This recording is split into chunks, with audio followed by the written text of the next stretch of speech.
Ready, steady, go!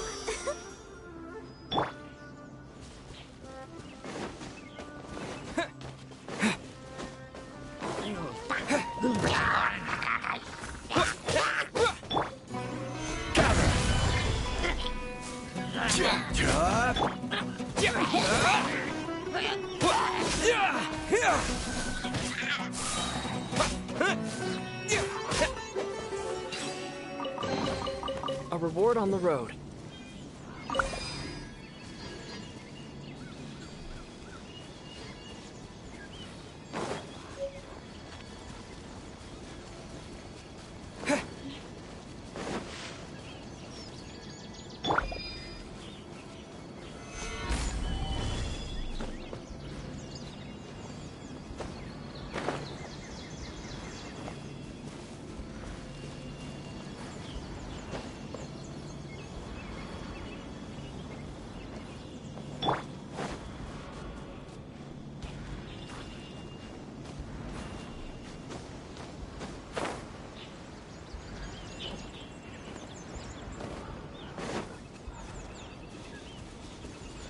Propagate!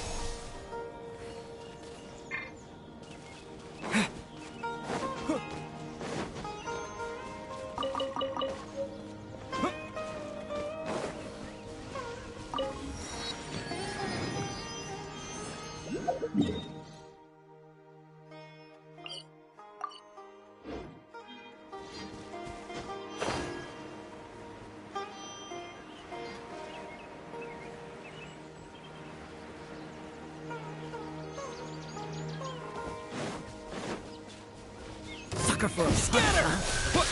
Happy to oblige.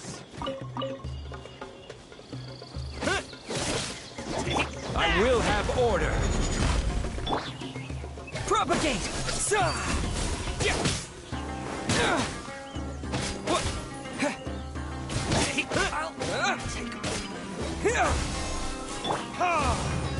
Time for Retribution!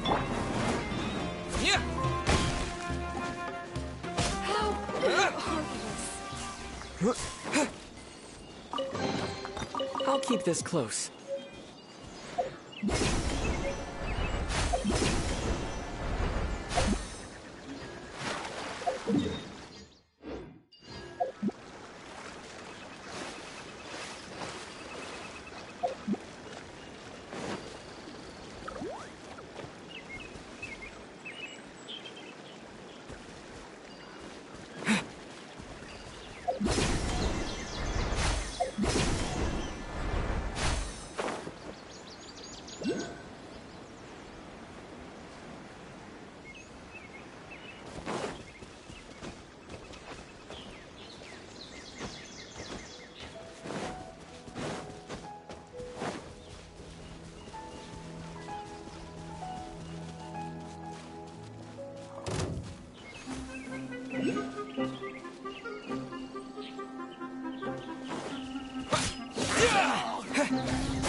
That's close enough. Let's move. I see through you. Shouldn't get careless. Solidify. Detoxify. You can't run.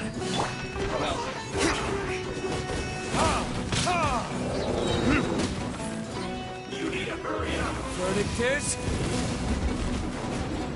Don't be a killjoy. We've only just begun.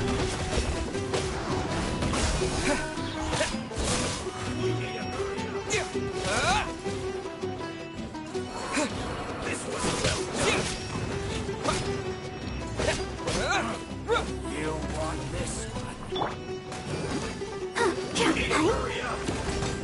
I'll protect us. What unfortunate Scatter! Spring forth! What? Yeah! Yeah! Where do you think you're Propagate! Yeah! Yeah! I'll be back.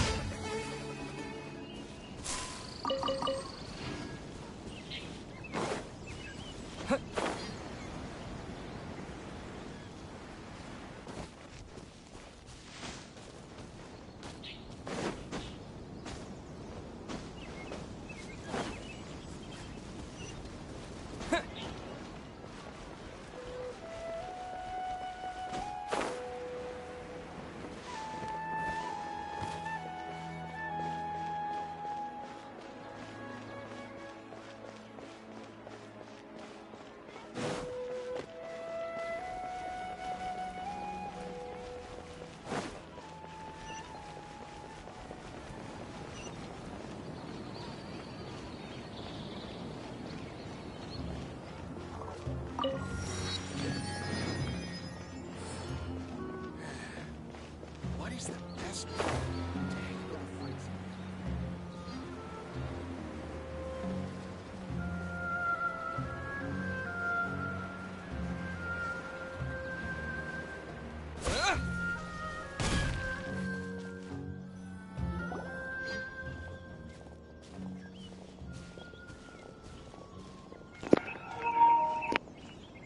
Sumeru City!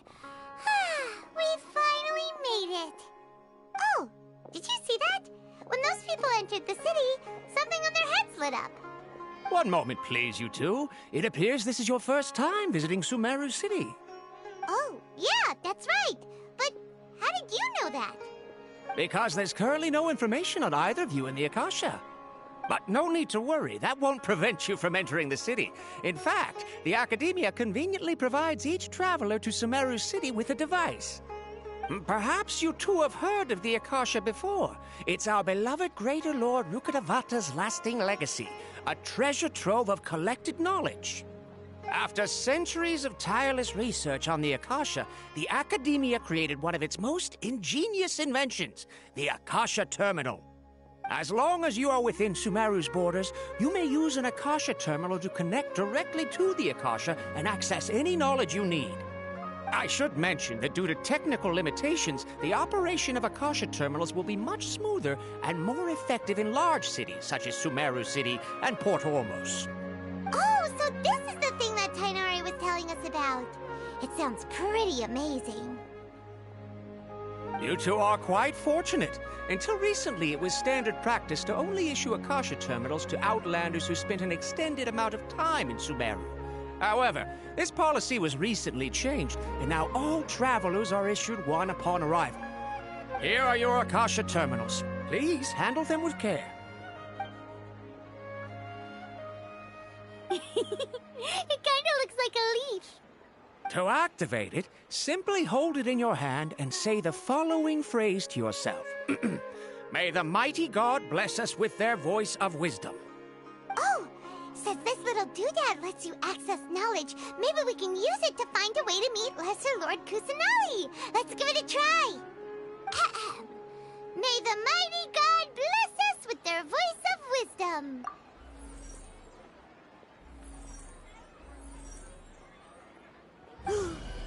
Whoa!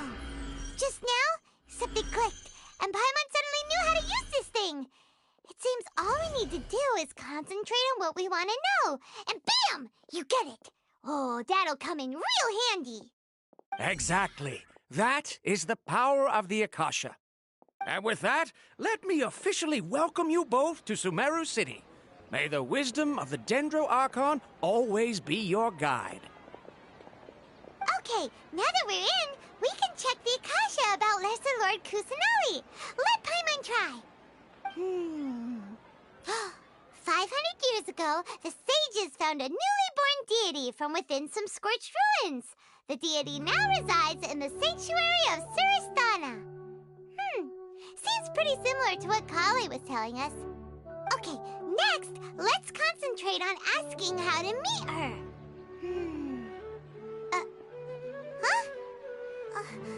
Paimon doesn't sense anything.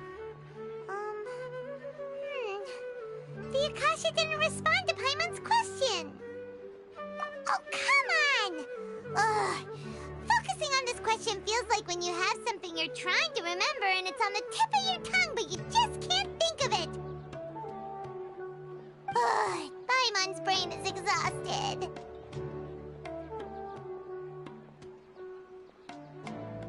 Oh, smart idea! But what are you going to ask it?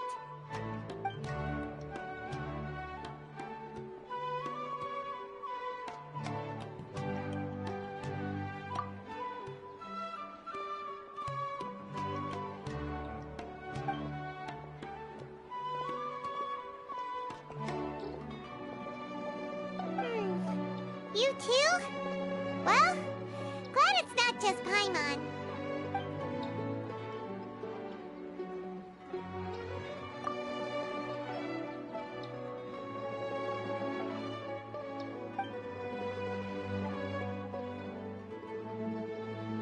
Uh-oh. Paimon's getting all teary-eyed all of a sudden.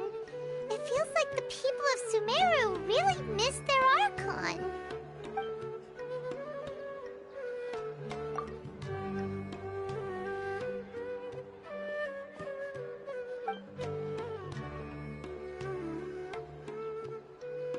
Huh. Could it be because we're Outlanders and we've only just arrived in Sumeru? You know, maybe we're not qualified to receive an answer to this sort of question or something. Well, seems no matter which way we try, we can't find anything that'll lead us to Lesser Lord Kusanali. Guess our only choice now is to try meeting with the researcher that Tainari recommended. He's from Sumeru and even has a position in the Academia. Maybe he'll be able to access more info from the Akasha. Let's see. Tainari wrote an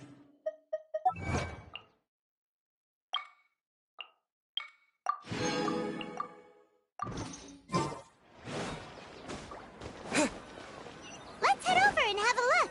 Hopefully. Hello, are you Rohawi? Yes, that's me. Can I help you? Great! You see, Tainari sent us here and... What? Tainari? Please, there's no need to say anything, really. Sure, I admit that the article I published last month wasn't my best work, and maybe the data didn't produce the most convincing results, but... Here! This is a letter from Tainari! Oh, let me see... Oh! Ooh, what a relief. You two nearly scared the life out of me. So, you two just have some questions for me? Seems even Tainari acknowledges my innate ability for procuring information. So, what is it you two would like to know? We want to meet with Lesser Lord Kusanali. Do you know a way we can do that? You mean you want to meet the Dendro Archon herself? This isn't exactly my area of expertise, but let me see what I can find in the Akasha.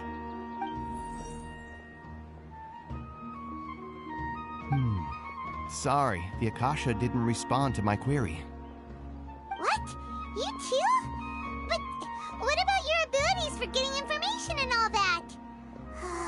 Paimon was sure you'd be able to access more info than we did. Well, as I said, this isn't my area of expertise. I am but a lowly researcher, so the Akasha doesn't see a need for me to know more about the Dendro Archon. All I know is that ever since Lesser Lord Kusanali returned to Sumeru, she's never left the Sanctuary of Sorasthana or made a public appearance. Huh. Didn't expect her to be such a mysterious figure. The Dendro Archon is somewhat of a recluse. Perhaps she just doesn't want to entertain visitors, which would explain the lack of information in the Akasha. But then what can we do?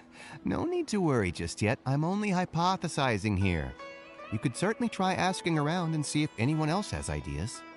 And besides, you two should consider the bright side of things. Not being able to see Lesser Lord Kusanali may not be a bad thing. In this world, there will always be information you cannot obtain from the Akasha and things you can never accomplish. Knowing when to yield is a form of wisdom. Take me, for example. It's a miracle if my brain cells can spit out one paper every 3 years. But Tainari? That guy can publish 3 papers in just a single year. Okay. Thanks for your advice. Don't mention it. If you two ever want information about things like who's been promoted within the Academia or relations between the 6 great sages, come find me. Hey, come on! This is a survival skill at the Academia. Oh, Paimon's expectations were pretty low, but this is so low it's like digging holes in the dirt. So what do we do now? Even if we want to talk to someone, we don't know anybody here. Huh? Like who? Oh, you're right! Catherine! The Adventurers Guild has its own intel network. Let's hurry and find her. Been handed all the cumbersome tests again. Watch out for the pickpockets.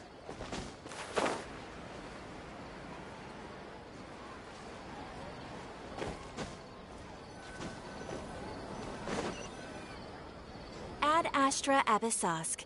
Hello, Traveler and Paimon. Catherine, we need your help with something. Understood. The Adventurers Guild is always ready to serve you. With what do you require assistance? We want to meet with Lesser Lord Kusanali. Do you know a way we can do that? You two wish to meet with Sumeru's Archon. Understood. Please wait.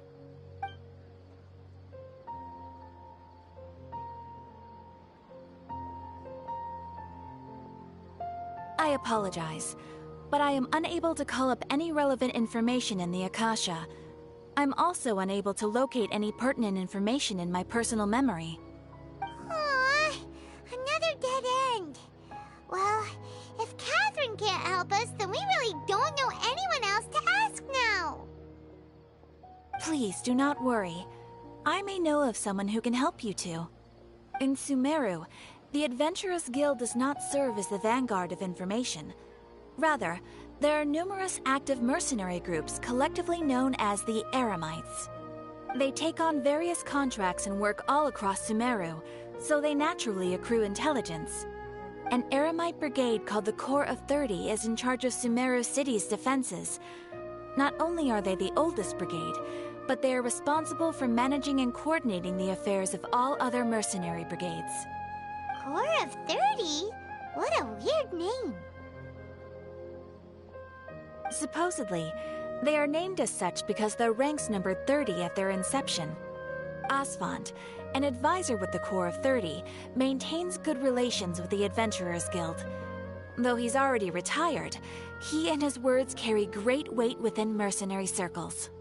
If you'd like to get in contact with him, you can find him at the Corps of 30's headquarters, the Citadel of Rexar. You're welcome. I wish you two the best of luck. We look forward to your exploits in Sumeru. All right, off to the Citadel of Rexar we go!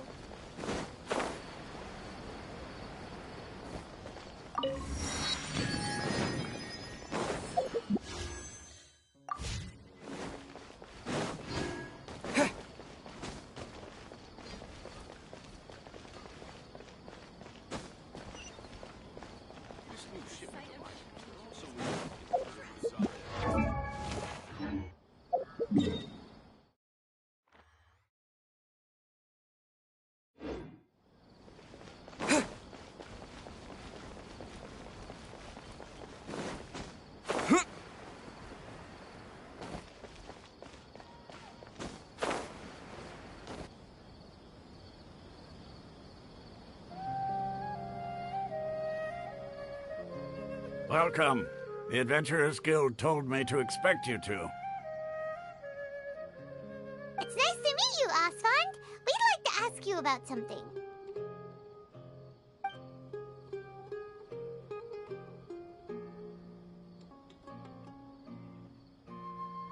I see. So, Catherine's the one who sent you this way. Ha! It's true that the Eremites' network is vast, but even I can't help you meet the Dendro Archon. Wait, seriously? That's it? Afraid so. The Eremites aren't terribly religious, so we don't know much about divinities. As far as the Akasha goes, we can access even less than you. We originally came from the desert. The gods there died off long ago. Since those days, we've used our own two hands to carve out a living. We don't beg gods for their aid. It isn't just us, though. If you ask me, I think most in Sumeru aren't interested in Lesser Lord Kusanali. Oh? Why's that? Just take the Academia, for example. They're the ones who truly rule Sumeru. Although they believe in gods, most of them only care for the late Greater Lord Rugadavada. In their eyes, she was the one who founded Sumeru and gifted us with the Akasha. Lesser Lord Kusanali just happened to inherit her legacy. Because of the Academia's influence, most citizens are more familiar with Greater Lord Rugadavada. and hold her in greater esteem. Not to mention that Lesser Lord Kusanali never makes an appearance, and the Academia never announces anything about her. As far as the people of Sumeru are concerned, she's just a god that exists. And that's all. Really? Aw. After hearing all of that, Paimon sort of feels bad for Lesser Lord Kusanali. Ha! But who knows? We're all just guessing when it comes down to it. Besides, I'm sure the God of Wisdom doesn't worry about her reputation among people like us. All right. Well, thanks for the info, Osfond. No problem. Always happy to help out the Adventurers Guild.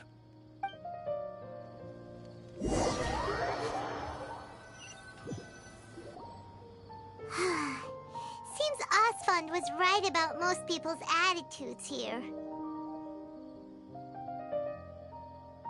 Not only are they not interested in the Dendro Archon, they even say stuff like, if the Akasha doesn't think I should know, then I don't need to know about it. We've been asking for information non-stop ever since we got to Sumeru. But the harder we try, the more helpless everything seems. Isn't there at least one person in this entire city who cares about Lesser Lord Kusanali? Oh, you two are interested in Lesser Lord Kusanali? Huh? Who are you? From the sound of it, you two are Outlanders who recently arrived here. You've been asking around for information on Lesser Lord Kusanali, right? Oh, I'm sorry. I forgot to introduce myself. I'm Dunyarzad, one of Lesser Lord Kusanali's faithful followers. Whoa, really? Then do you know how we can meet with her? I'm afraid I can't help you with that. But your conversation earlier did happen to remind me of a legend about the Dendro Archon. Sure. It goes like this. Long, long ago, there was a man who heard a prophecy. It predicted that a great calamity was about to befall him. Panicked by what he heard, the man sought out the Dendro Archon in hopes that she would bless him with the wisdom to help him escape his predicament.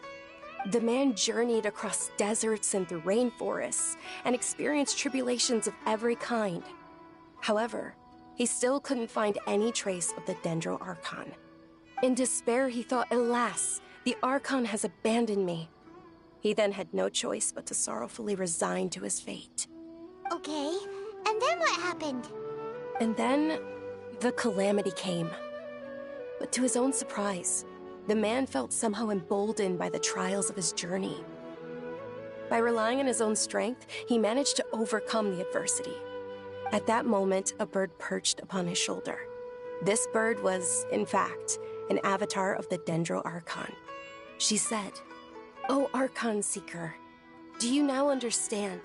She and her wisdom have long been found by you.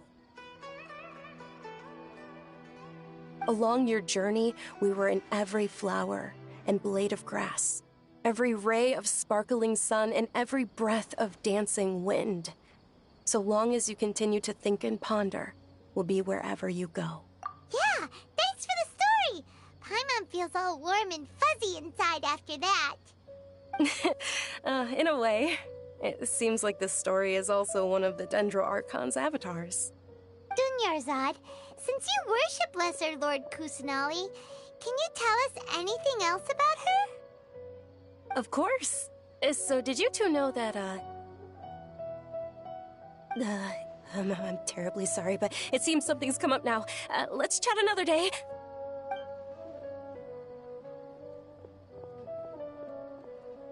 Hey, wait! What the heck just happened? It looks like they're searching for someone. Dunyarzad was acting super nervous just now. You think they're looking for her? This stinks! We finally managed to find a lead about Lesser Lord Kusanali! We can't let them get in the way now! Let's see if we can get rid of them. Then we can catch up with Dunyarzad! Hey, have you two seen a brown-haired girl wearing a purple top and a long blue dress? We're looking for her. Did she have bandages wrapped around her wrists? Yes, that's her. Did you see which direction she went? Yeah, she went that way. Quick, after her!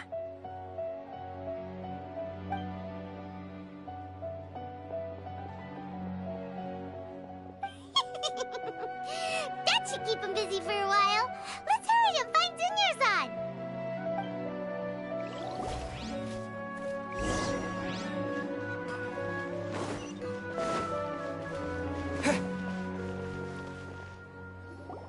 There you are, Dunyarzad.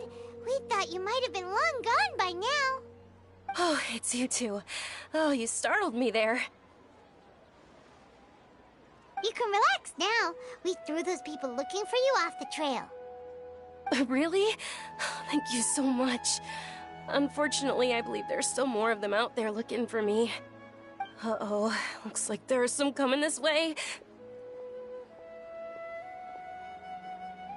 Huh? More of them? Then what are we standing here for? Run! No, wait, my body isn't in the best shape. It's difficult for me to run. Okay, sounds good. There's a tavern on the other side of the port we can go to. They probably wouldn't expect me to hide in a place like that. All right, let's move out. Stay behind us. We'll keep an eye out for anyone looking for you.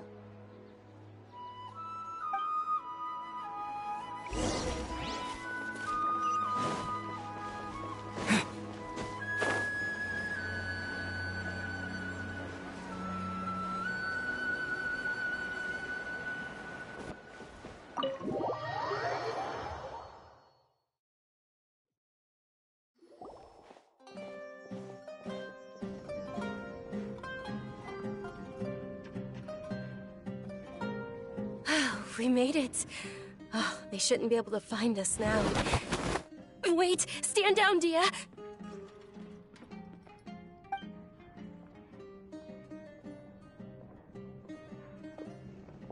My lady, who are these two? They're travelers that I met on the street just a moment ago.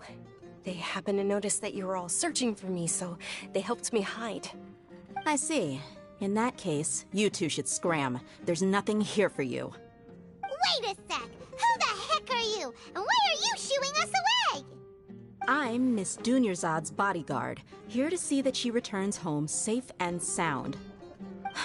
My lady, let's get going. You've been gone for so long that your parents are worrying themselves sick. And if I refuse to go with you? It'd be easier for the both of us if you cooperated.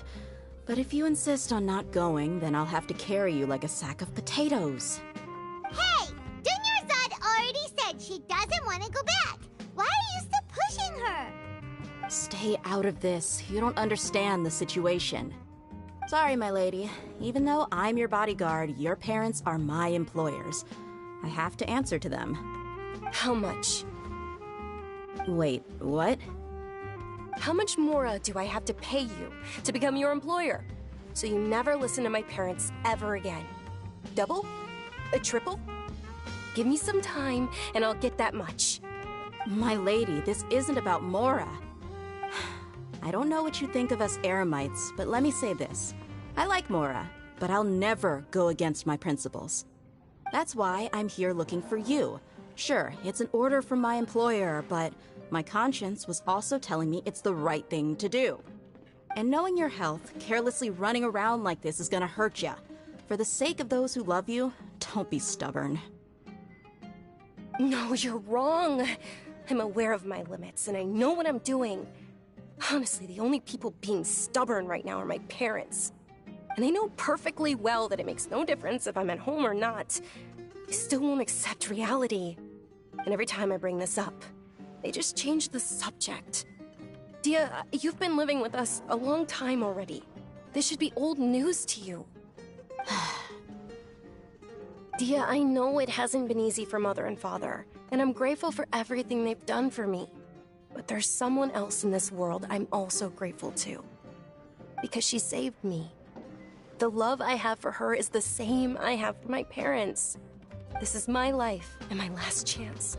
So I want to do something meaningful.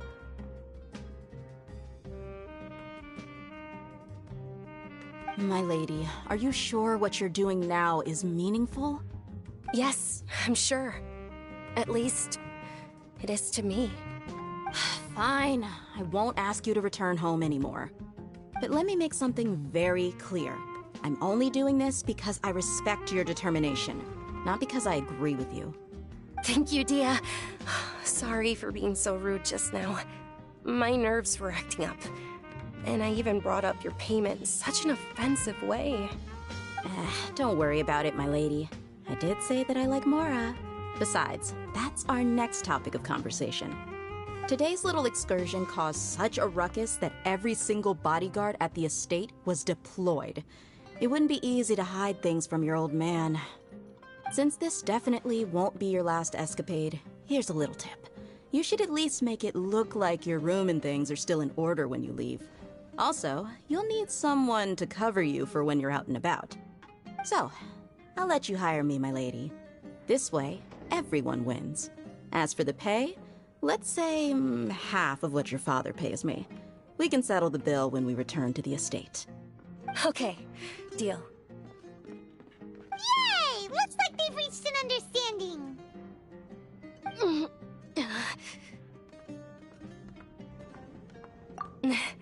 I'm fine, really. I just feel a little tired now that things have calmed down. My lady, stop trying to look tough. We're already in a tavern, so let's rest up and grab some grub. I'm sorry for worrying you two. If you don't mind, I'd like for you to join us. Sure! After you rest up, we want to hear more about Lesser Lord Kusanali.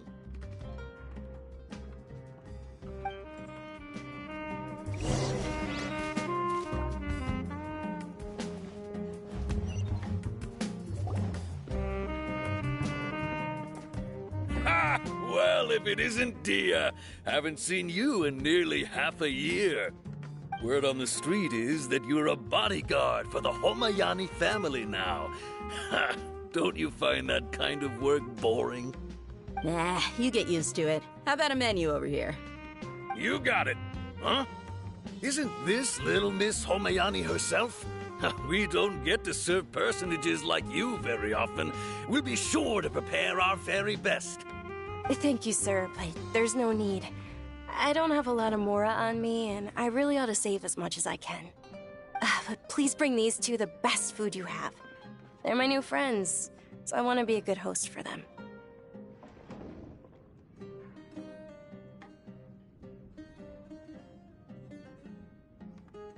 Yeah, we're already super grateful for everything you told us about Lesser Lord Kusanali.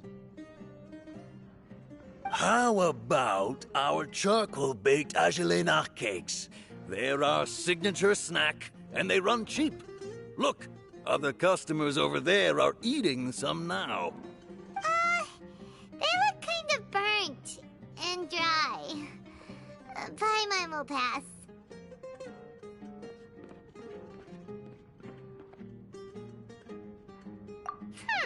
What do you have against my slime dishes? Dunyarzad, we asked a lot of people when we first arrived, and almost nobody was interested in Lesser Lord Kusanali. So, what made you want to follow her? Well, remember when you asked me if I knew how to meet the Dendro Archon? Even though I don't know how, I think I've actually seen her before. Huh? Really? Yes, it was when I was a child. At the time, my illness had kept me bedridden for the better part of a year. I was stuck inside and couldn't make any friends, and my parents did their best to find treatments for me. But even then, the Akasha didn't have any helpful information. My younger self no longer had any hopes or dreams. One flare-up was so bad that I was in a semi-conscious state for several days. Then one night, I woke up alone in my room. I was terrified. My body was paralyzed. Even if I cried, there was no sound. At that moment, an ethereal voice spoke in my mind. Dunyarzad, don't be scared. You don't have to cry. Dunyarzad, don't be scared. You don't have to cry. Who are you? How do you know my name? I explain this? You might not be able to understand, but actually, I know everything about you. Really? Of course. I know that you're scared of thunder, that you hate taking medicine every morning, and that you love counting the petals on your mom's skirt. Wow, you really do know everything. Dunyarzad, is there anything you want? Want? Not really. I can't go anywhere or do anything. Huh? But aren't you a child? All children have wishes. Tell me what you want, and maybe I can make it happen. But can you make my illness go away? Oh. I'm sorry. But I'm not powerful enough to do that right now. Then, can you be my friend? After that, the voice said, "Okay, I'll be your friend." Although my body was suffering during those days, that voice encouraged me and told me many wondrous things. Beyond my window was the flourishing Sumeru city. Beyond the city was a lush rainforest. And beyond that was the wall of Samiel, deserts, and all of Tevat. Once I finally made it through that bout of illness, I couldn't hear that voice anymore. I told my mother about it, but she said that I must have been dreaming. But I know that that voice wasn't a figment of my imagination. Before that, I had never heard of Tevat. Yes, for sure. If it weren't for that voice, I would have never grown curious about the outside world, nor would I have learned how to read and enjoy so many books. That voice sparked a desire for wisdom. It had to have been the Dendro Archon. I've been hoping for a chance to repay her kindness. In fact, I was running around today to help prepare the Sub-Zerus festival for her. What's the Sub-Zerus festival? It's Lesser Lord Kusanali's birthday, which was the day that she was found by the sages.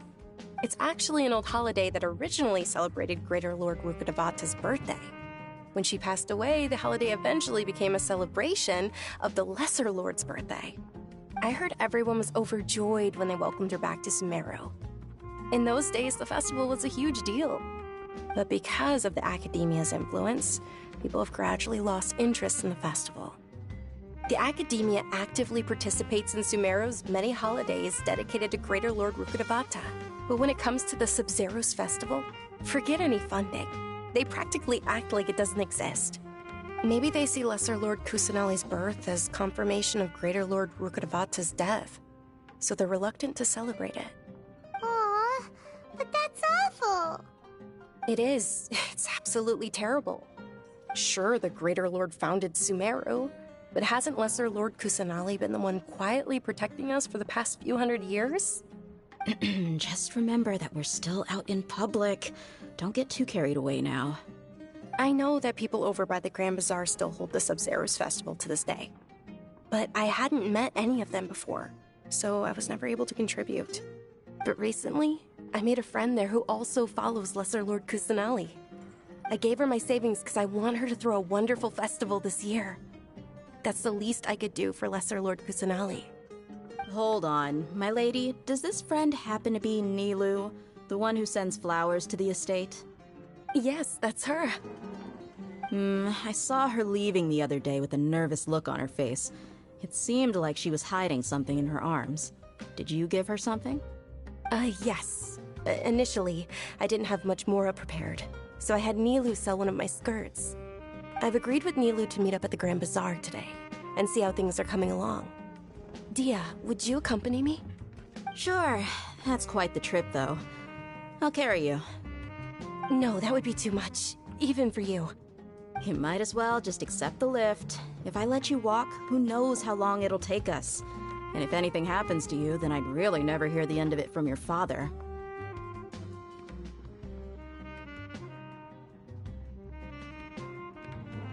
But of course! Nilu will be thrilled to hear there are more people interested in Lesser Lord Kusanali.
Sorry I'm late, Nilu.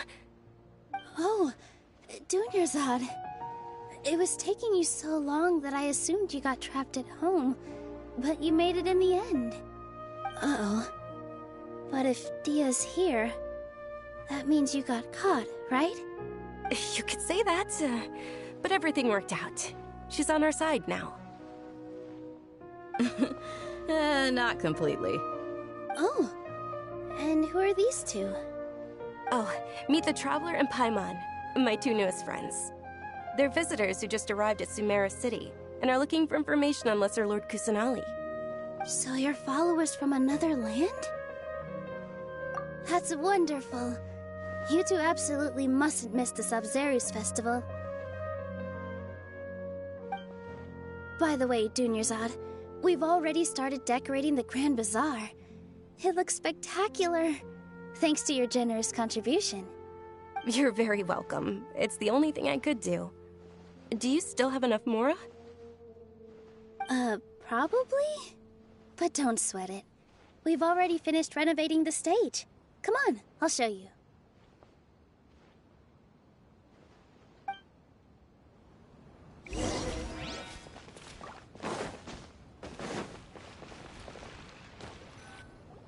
Wow! This place is amazing! Not bad. Last time I was here, the stairs were full of holes. The stairs were nothing. A little while ago, we discovered that the tree above the stage had a huge chunk of bark ready to fall off. Mr. Zubair was worried sick. We reported it to the academia many times, but they never sent anyone to deal with it. We didn't want anything bad happening, so we were going to cancel all the stage performances. Oh, probably because it was the theater asking. The academia looks down on performers like us. They probably think it would be best if the theater closed down completely. We can't let that happen, though. Not only would everyone involved in the theater go hungry, but then we wouldn't be able to hold the Sabzeruz festival anymore. Thank the Dendra Archon for Dunyarzad. With the Mora she gave us, we hired someone to patch up the tree, and we also gave the stage a much-needed makeover. The stage is going to be even prettier when it's festival time. I can't wait for you to see it. And I can't wait to see you on the stage. You've been practicing so long already. It's almost time for your dream to become reality. It's our dream. I'll do my best for the two of us. Nilu, what are you gonna be doing at the festival? She'll be dancing the dance of Sabzeruz, the most important performance at the Sabzeruz festival. Dunyarzad, have you told them the origin of this holiday? I only told them about the Greater Lord and Lesser Lord so far. Okay, then I'll tell you two about how this holiday came to be. According to legend, the Sabzeruz festival was originally the Goddess of Flowers' birthday celebration for the Greater Lord. A long, long time ago, on one of Greater Lord Rukkhadevata's birthdays, her friends threw her a celebratory banquet. Some of the gods got drunk. One started playing music, and the Greater Lord started singing, so the Goddess of Flowers began to dance. As she danced upon the grass, countless beautiful padisaras began to bloom wherever she stepped. Those brilliant purple flowers became her dazzling stage. All the gods clamored, "Oh, if only time could stop at this very moment." Of course they did. When people mention the gods, they always think of the Archon War. But Sumeru's gods also had happy times. Although they aren't around anymore, they're preserved in our tradition of dance. This outfit I'm wearing is apparently based on how the Goddess of Flowers looked. Though we're just tiny people compared to the Divine, we still have to do our best to make sure that the birthday girl feels loved on her special day. Nilou, you of all people will definitely be able to convey our well wishes to the Dendro Archon. I also noticed that you went the extra mile and scattered padisaras around the stage. They symbolize the Goddess of Flowers, after all. It's just a shame that all the real padisaras went extinct after her death. Yeah. The Greater Lord brought forth padisaras in memory of the Goddess of Flowers, but she ultimately could never truly replicate that beautiful purple. Thinking about the Goddess of Flowers dance makes me wish I could have seen it. If my stage were anything like that, I'd be thrilled if I had just 2 real padisaras on the stage. So, Traveler and Paimon, what do you think? Interested in the Sabzeruz festival? Will you two be coming? All of Lesser Lord Kusanali's followers will be there for her birthday. It'll be a good opportunity for you to learn more about her. Ooh, Paimon thinks that's a great idea! Hey, come on! There's nothing wrong with enjoying a festival.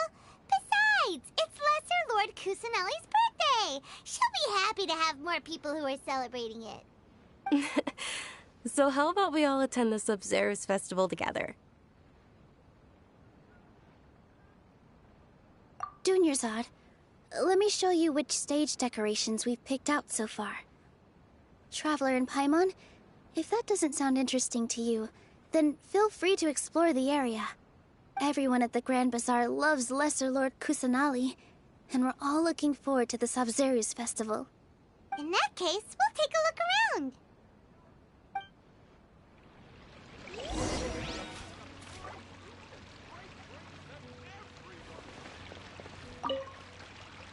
Whoa!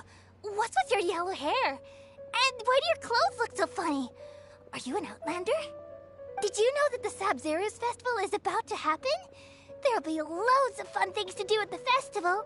But the best part is when Ferris, the Knight of Flowers, passes out candy to everyone.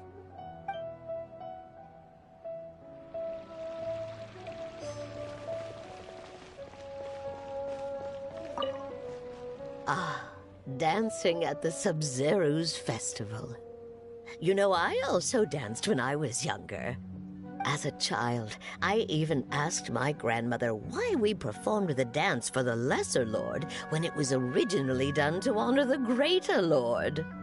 My grandmother said that Greater Lord Rukkhadevata is a beloved deity and honored by all. And Lesser Lord Kusanali is too. If the Goddess of Flowers ever knew Lesser Lord Kusanali, then she would certainly have wished to be her friend and hold celebrations for her too. The Sabzeruz festival has been losing its appeal over the years. That is, until a wealthy benefactor stepped in this year and brought the festival back to life. I heard she forked out a lot of mora to make it all happen.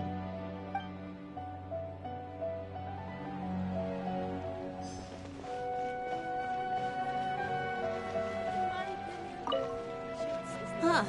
Revamping the stage for the festival couldn't have been easy, that's for sure. I bet this year's festival will be one to remember. I don't know much about the Grand Bazaar, but I do know that the residents here have a penchant for song and dance. 2 things that the Academia doesn't particularly approve of. Oh, and the perfume sold around here is a lot better than what you'll find elsewhere. The fragrances are longer lasting and they're gentler on your skin and... I mean, that's what I've heard at least.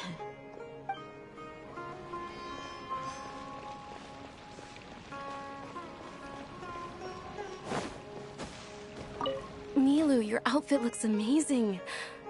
There's also something different about you from when we first met up. I thought I'd add a little extra pizzazz to my dress for the festival. See? Wow, did you sew all that yourself? Uh-huh.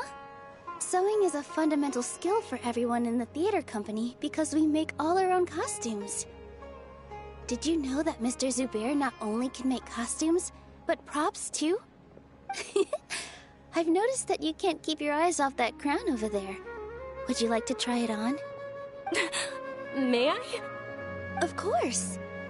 The legends say that the goddess of flowers had beautiful horns on her head, so this crown was made to reflect that.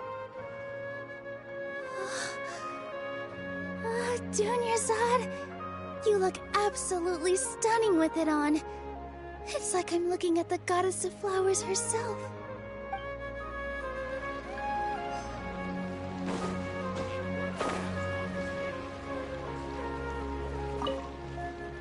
Things are really shaping up, and there's a buzz around the festival this year. We're expecting people from all over to come by this year and buy things during the festivities. Don't be fooled into thinking that Sumeru City has the best of everything. Some festival snacks are only offered here in the Grand Bazaar. And when it comes to musicians, dancers, or singers, the Grand Bazaar's got the best of the best. Sure, those folks at the Academia might not like it, but what's a festival without song and dance?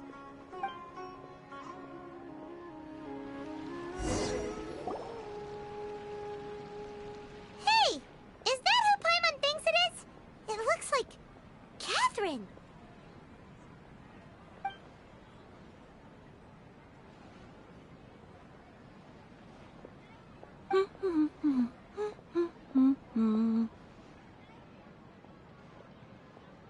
Huh. Come to think of it, Paimon's only ever seen her behind the counter at the Adventurers Guild.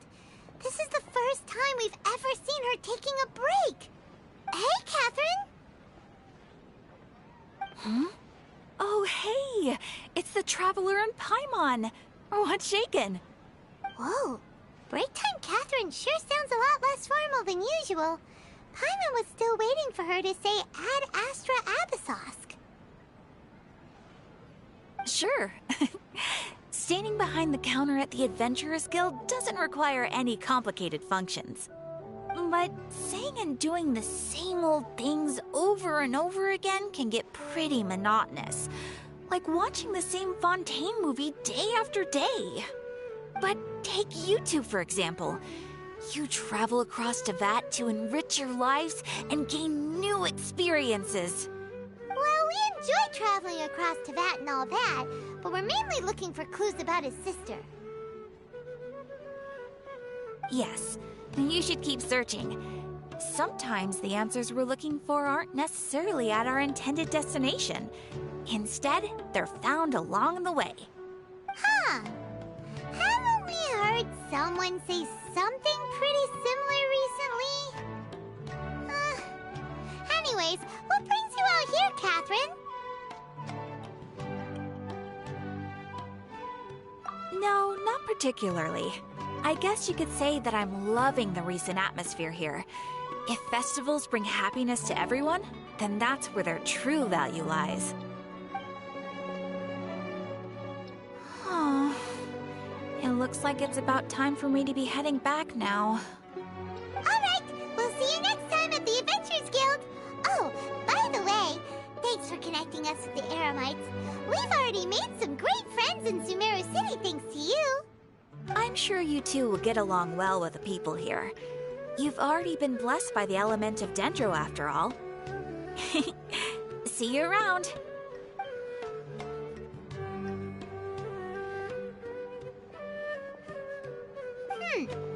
There's something really different about Catherine today. Hey, Traveler. Paimon. I've got something to tell ya. My lady knows you're looking for ways to meet Lesser Lord Kusanali, and she's been trying to come up with a way to help you. Well, I have an idea that might help. Are you serious? We'd love that! It might not necessarily pan out, so don't get your hopes up too much. I'll need to take you two somewhere and ask someone some questions.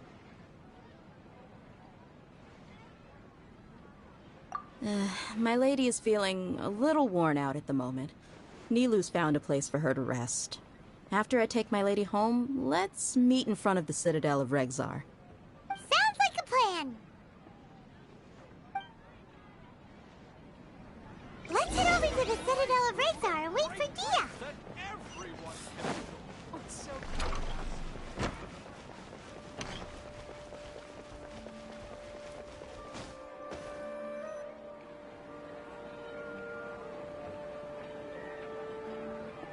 Sorry, I'm late. It took some convincing for the Master and Mistress to believe that Miss Dunyarzad was only sitting in the port for a while because she was in a bad mood. Anyway, I guess I should be thanking you. I haven't seen Miss Dunyarzad that happy in a long time. If it wasn't for you two, she probably would have been caught and dragged back much earlier. You sure sound a whole lot nicer than when we first met, Dia. Who would have thought you had such a soft spot for Dunyarzad? It's called being a professional. I'm a bodyguard, and I work for whoever's paying. Look, Dia's blushing. Listen, you two. I don't expect to be working for Miss Dunyarzad very long, but I hope to finish things on a positive note if possible. Let's cut the chit-chat and head into the Citadel. We'll see if the person I know has a way for you two to meet with the Lesser Lord.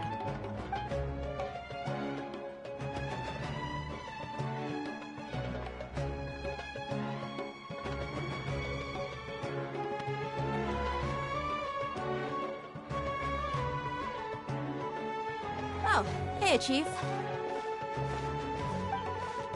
Ah, Dia, what are you doing here? And well, didn't expect to see you three together.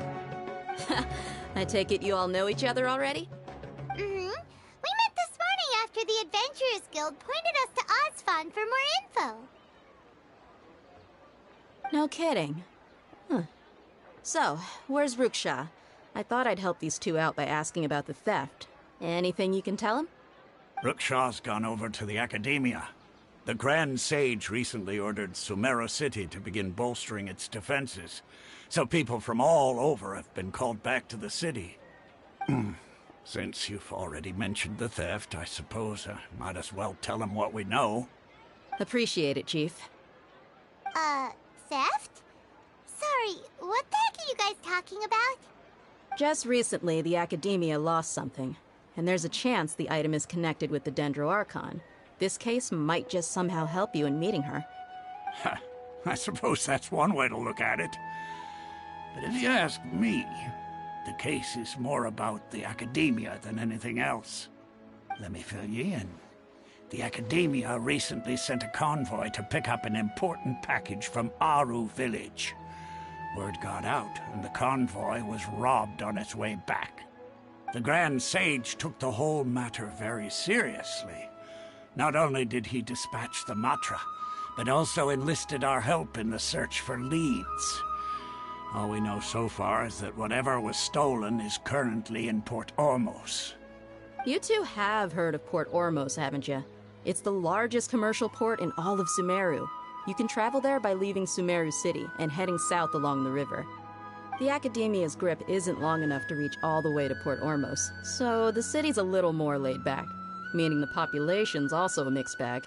You never know who you'll meet there. Apparently what was lost has a great deal to do with the Akasha, knowledge, and even the gods. I'm afraid I don't have any other details for you, though. If you're interested, maybe you could head to Port Ormos and ask around yourselves. If you want my advice, try introducing yourselves as students of the Academia once you're there. Are you serious, Chief? All the Academia students are in Sumeru City, you know. Why should they pretend to be students in Port Ormos? If you're also interested, Just go there and see what happens. Count me out. I've got plenty of work to do here for the Homayani family. And take it from me, if you two really do decide to visit Port Ormos, you'd best watch your backs. Let's just say that the Eremites there aren't nearly as friendly as those here in Sumeru City. There are even some extremists who go around shouting slogans like, "Retake Sumeru for King Deshret." Word is that more and more are joining their movement. They're becoming a real headache for Chief and the others. You bet they are. King Deshret's been dead for thousands of years. Now they start spreading rumors of his return. Ridiculous. Not everyone's like you, Chief. Even the desert natives who abandoned their homes in the wilderness still wish to have a god of their own. Well, Traveler, that's about all the information we have for you. Thanks, Dia! And you too, Osfond! Since we've gathered all we could for the moment in Sumeru City, let's head to Port Ormos and see what we can find next. Miss Dunyarzad is looking forward to seeing you both at the Sub-Zerus Festival, so be sure to get yourselves back here in time for that. Good. Then we'll see you both at the Sub-Zerus Festival.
This is order. Propagate!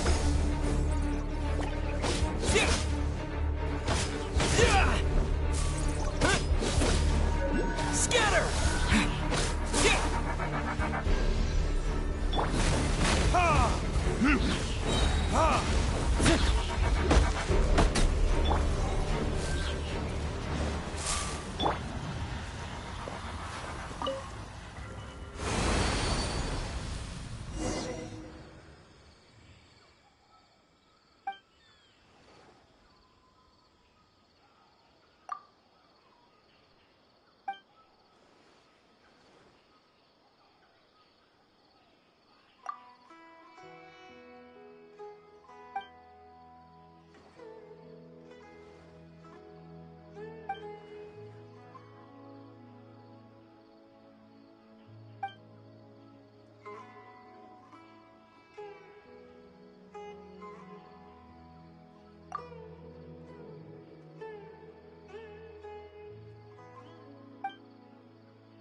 Retribution!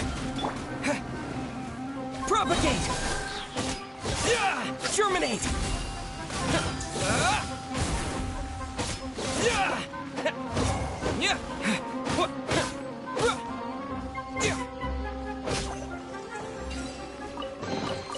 A reward on the road.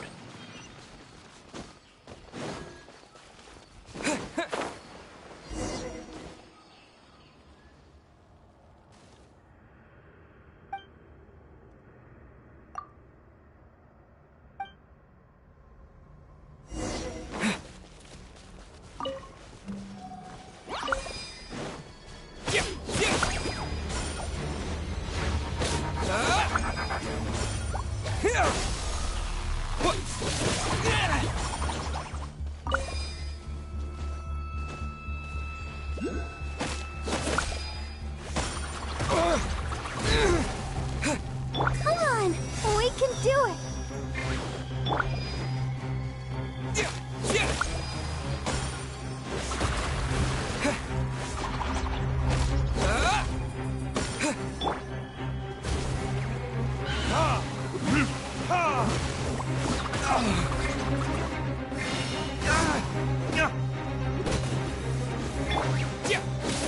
Propagate!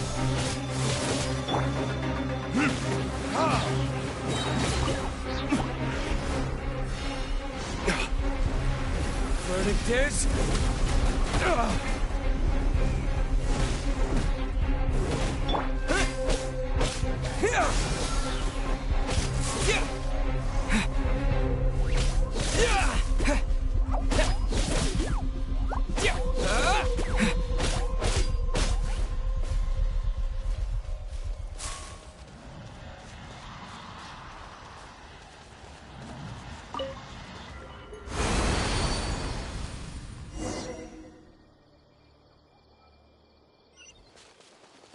Let the show begin.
Burning disc.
Ready, steady, go! I'll protect us.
Scatter!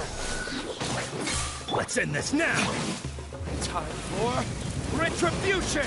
I'll be back.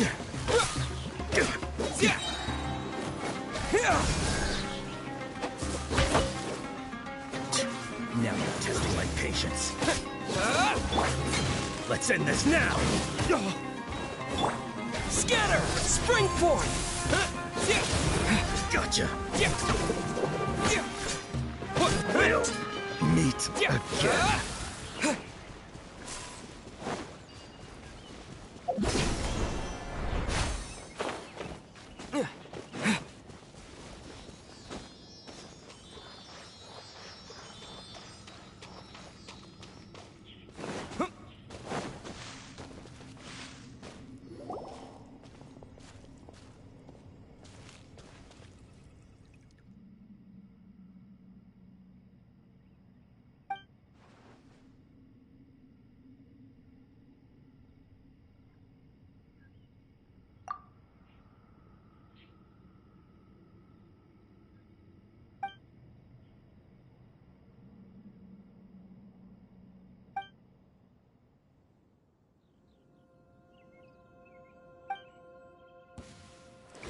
Pay your dues.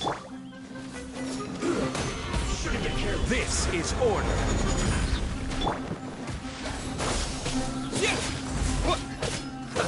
Let's move.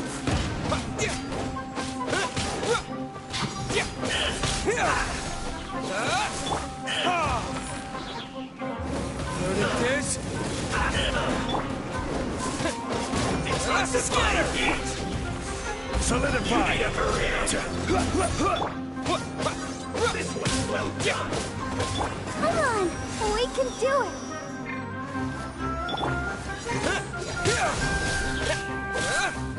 You need a hurry up! An unfortunate fault! Propagate!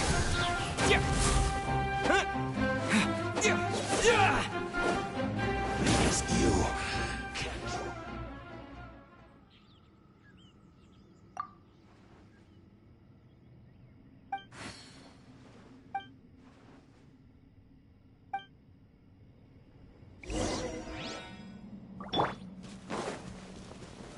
Stabilize!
Terminate!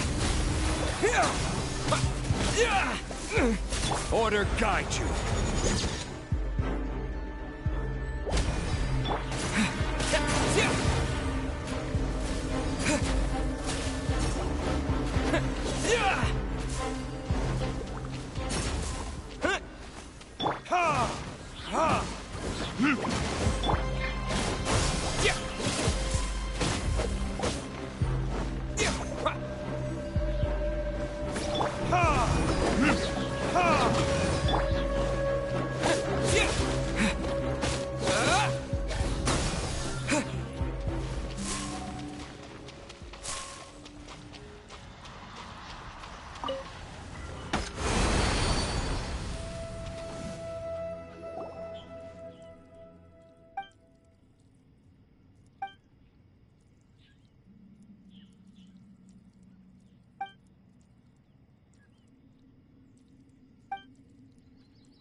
I do not know if you can hear me, but I will be right back.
Solidify!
Let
the show begin.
Propagate!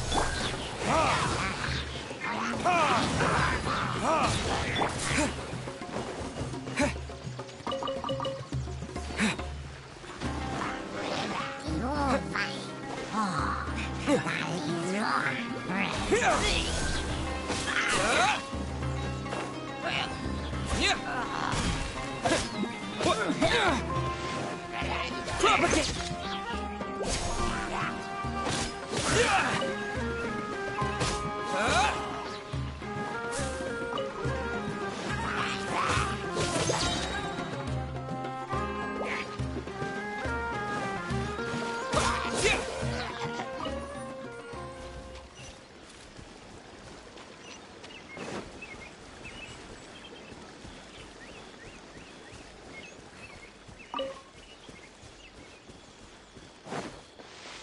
fellow gambler.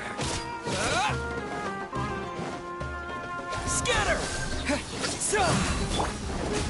Time for retribution!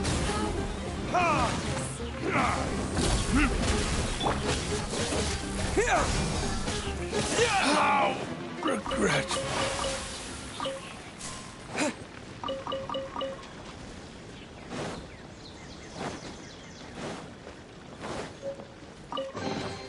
I'll keep this close.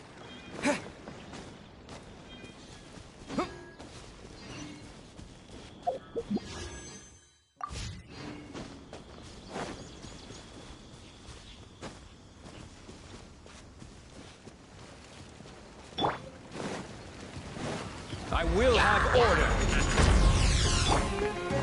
Scatter!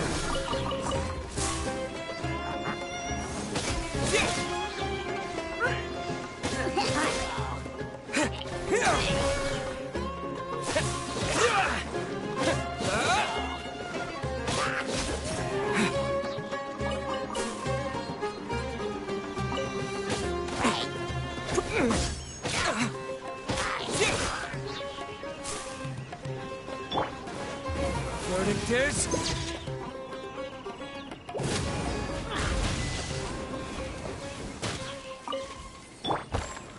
gather!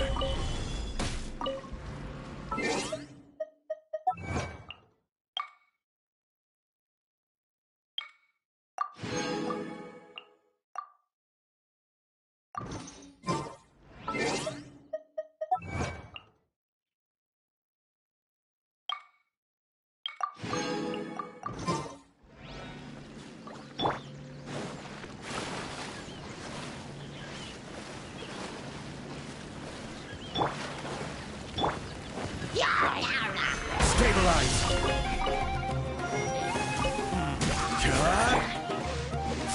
Scatter! Spring forth!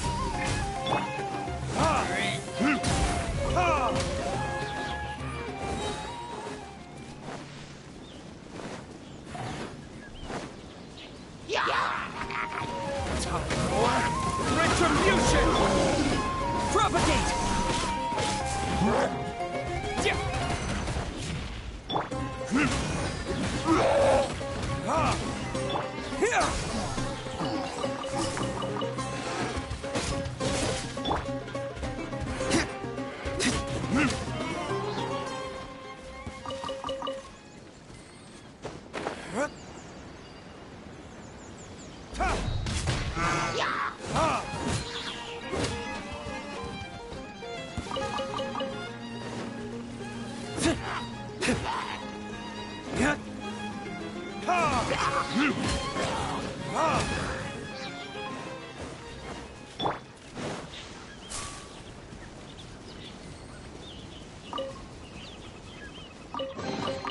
A reward on the road.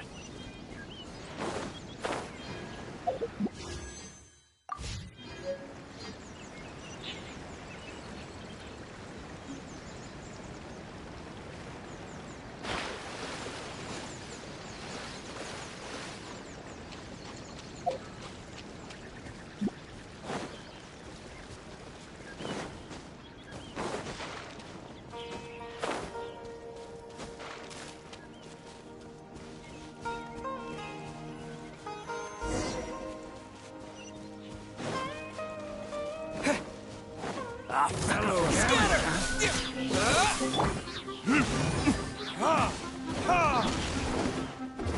Verdict is... You want this? Take that. Order guide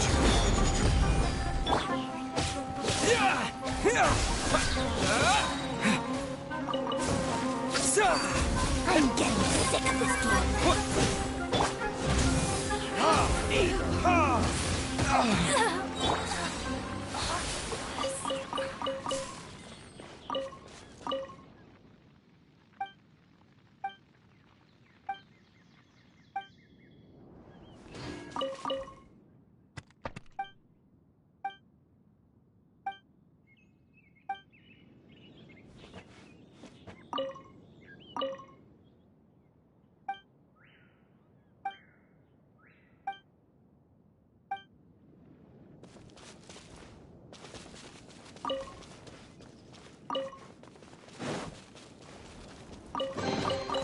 Is this an answer from this world?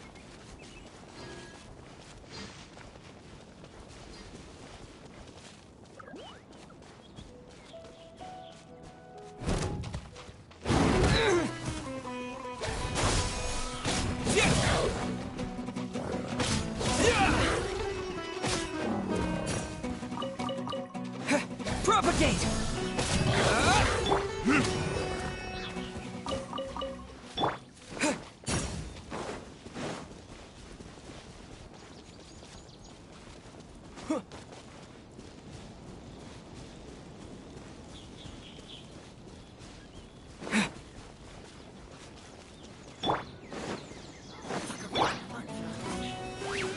Solidify!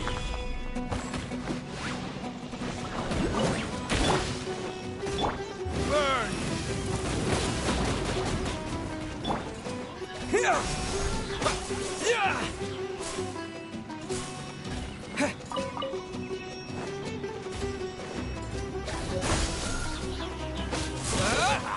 Come on, you coward!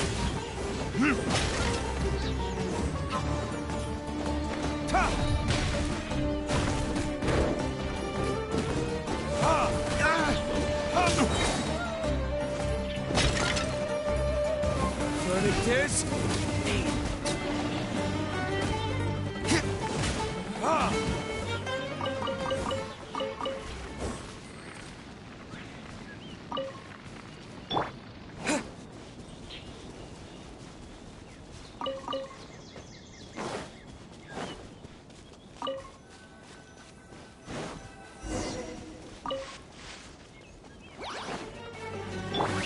This is order. Scatter! Yeah!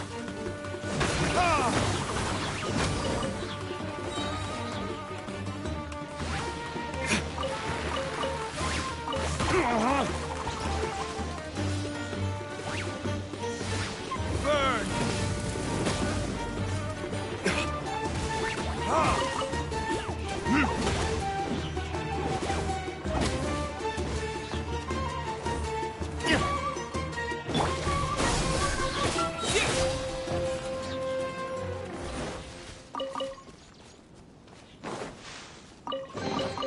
Is this an answer from this world?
Propagate! What?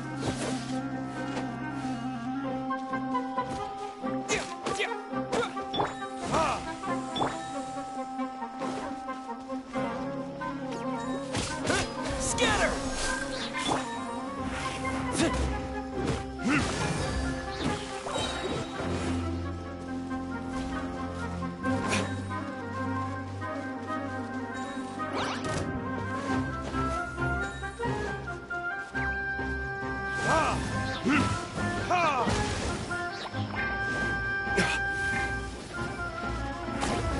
There it is!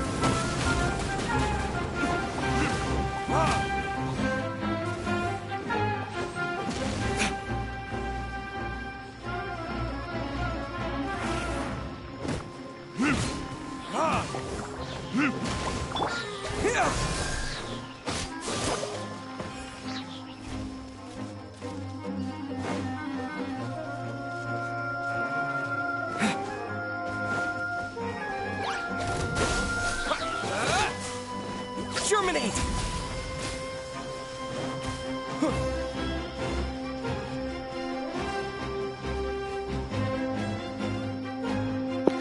I honestly have no idea what to do.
I'm not very bright. At all.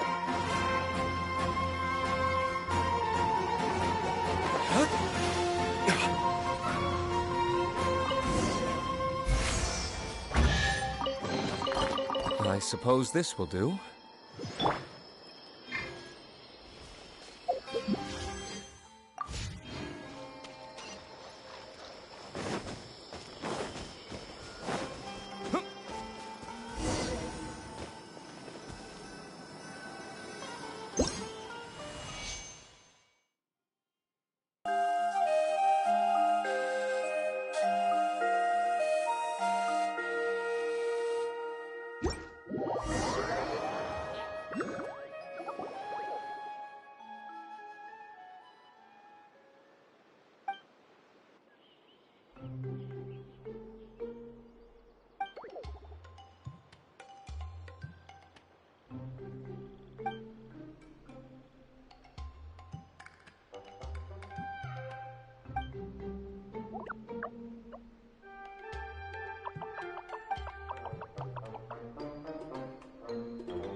I will have order. Time for retribution! Ha! Ha! Propagate!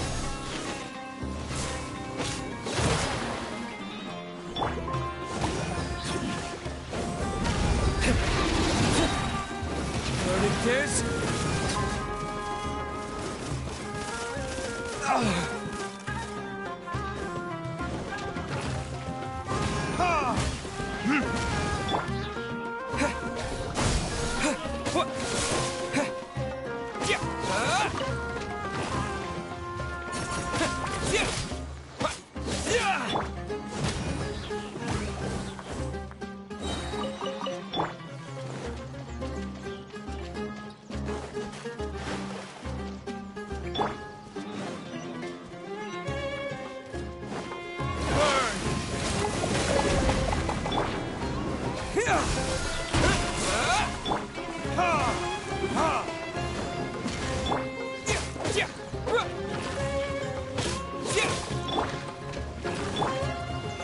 Stabilize!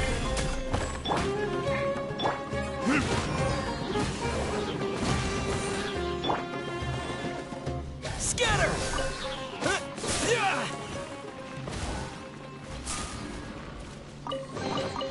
I'll keep this close.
Verdict is...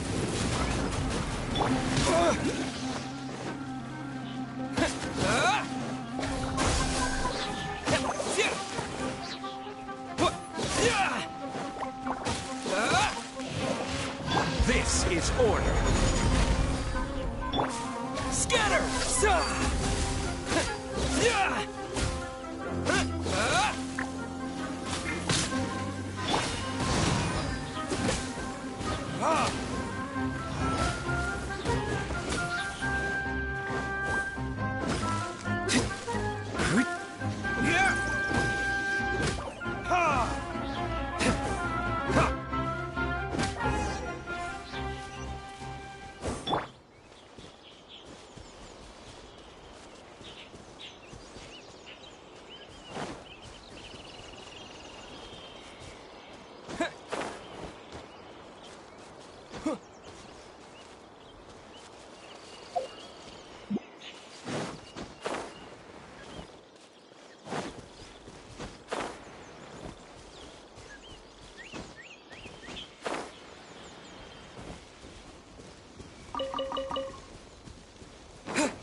Let's dance.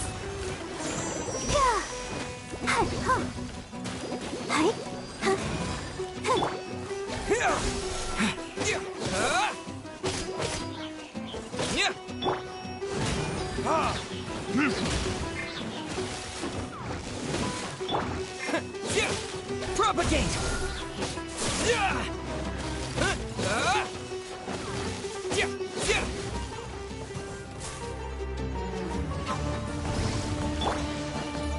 Time for retribution!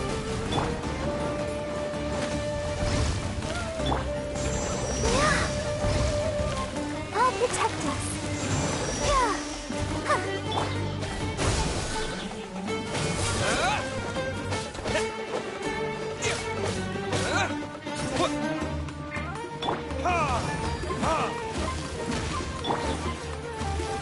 Scatter! Terminate!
Propagate!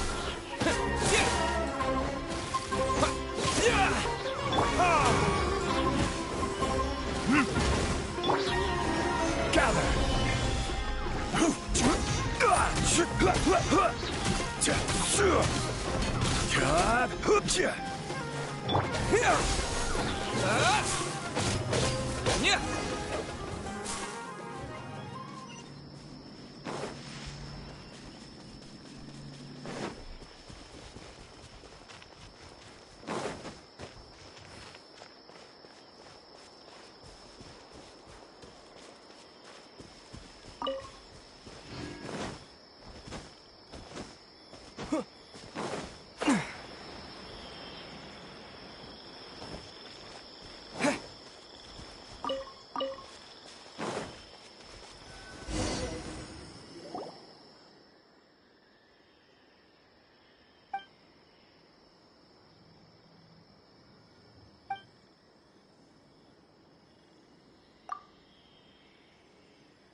Propagate!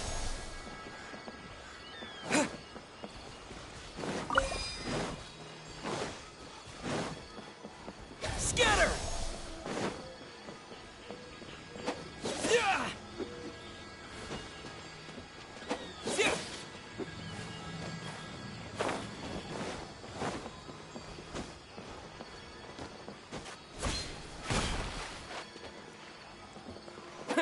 Yeah!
Time for retribution!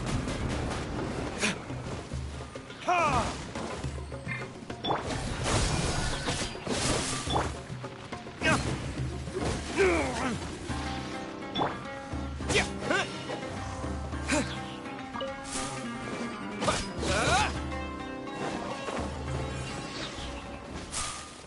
Scatter!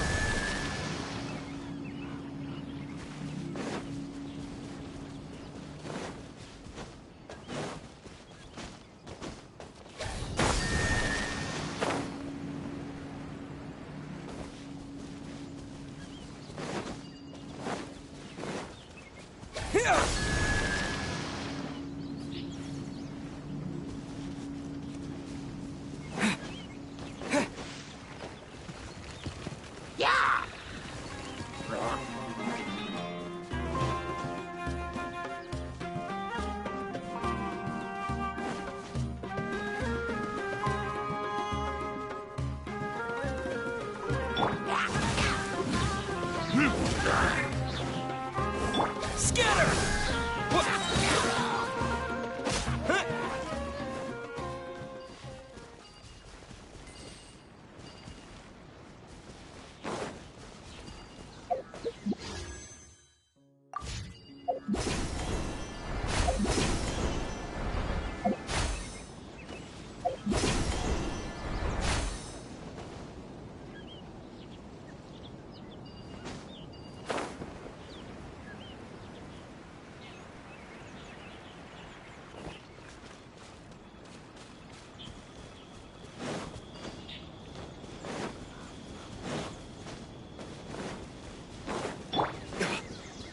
Happy to apply.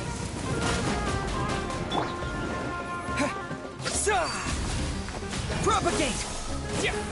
Need more.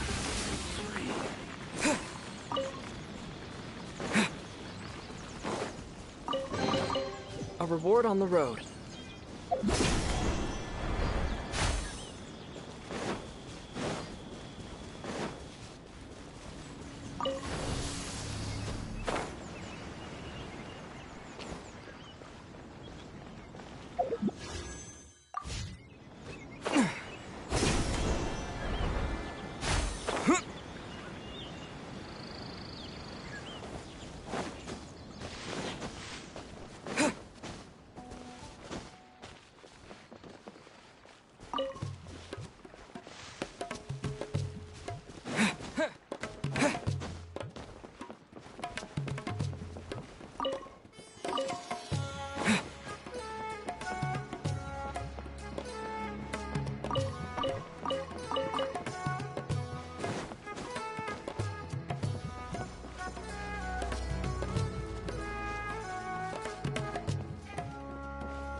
Come and have a good look yourself.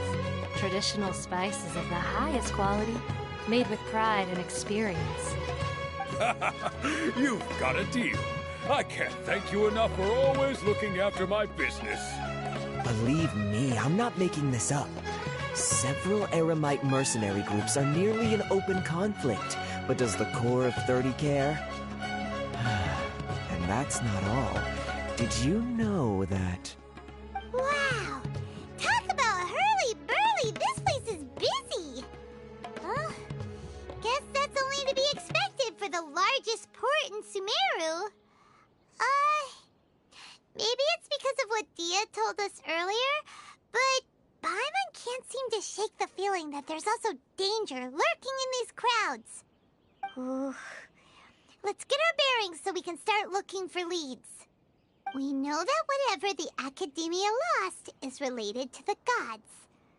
But other than that, we don't have much else to go on.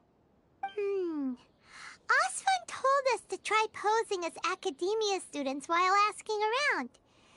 Paimon checked the Akasha on the way here, and the Academia doesn't seem to have any research facilities in Port Ormos. Paimon doesn't get it. Won't we look even more suspicious going around saying we're Academia students and asking about the stolen item?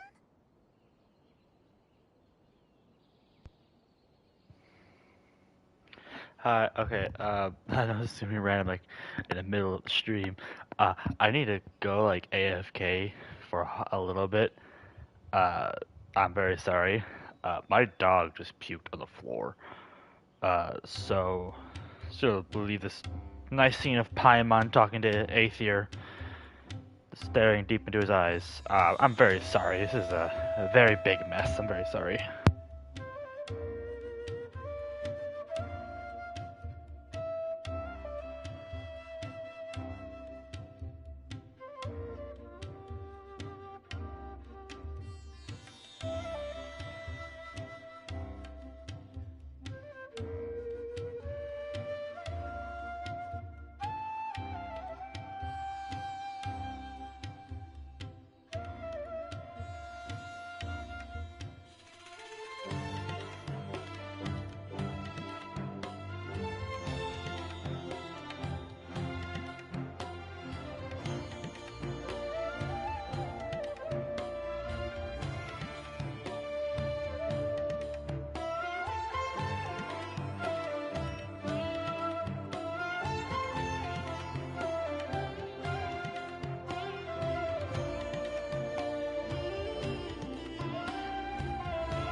Okay, I have returned. The bus got loud.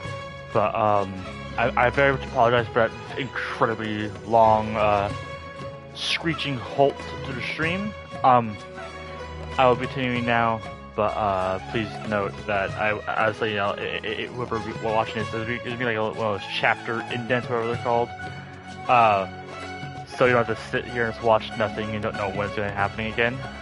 So, yeah, just like, I'm gonna put like a little indent thing of like timestamp, so that's a very long pause. I'm very sorry. My dog just puked on the floor. I'm like, that is messy. But anyways, back to our scheduled stream. Not really a scheduled stream, but just back to our average bullshit.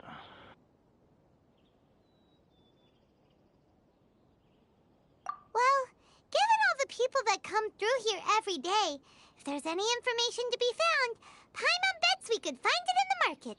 Let's ask around and see what we come up with.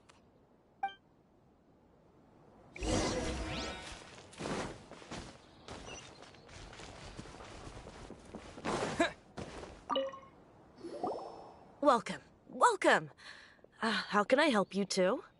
Hi there. Of course. As many people often talk about how hard it is to get accepted into the academia, let alone graduate. But those who finish their studies and go on to become full-time researchers at the academia have it even harder. Sure, we may not be Sumeru City, but Port Ormos offers beautiful scenery and a stress-free environment. Some even say it's good luck to come to Port Ormos, so students and researchers come flocking here when things get to be too much at the academia. Ah, you see over there? Those are students from the academia.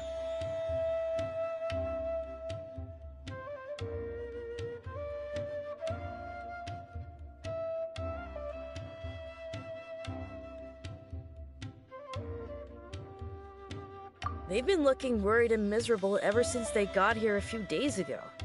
If you ask me, the life of a merchant is better. So long as the Akasha teaches us what we need, then life is good. Those students seem to be discussing something. Let's see if we can listen in.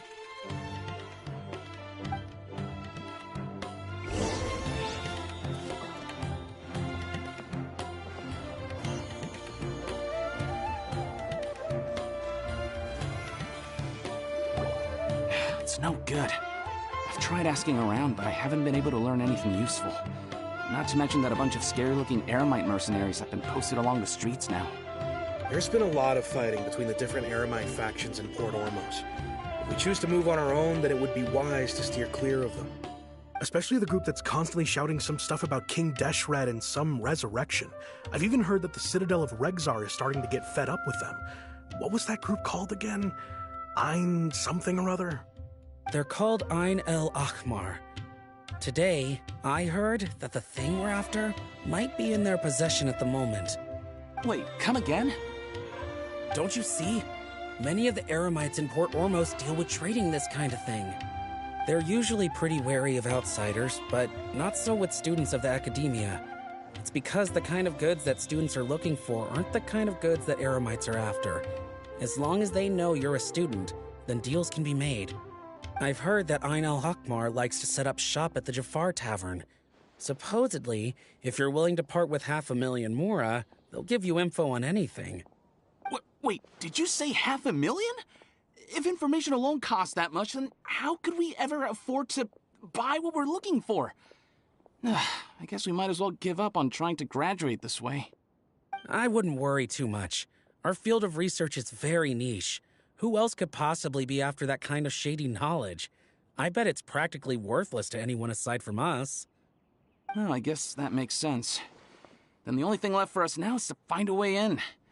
Why don't we all just pool our money together and pay for the information? Whoa! Did you hear that? A niche field of research and shady knowledge? It all sounds pretty suspicious to Paimon. Is knowledge something people just buy? So, what's our plan?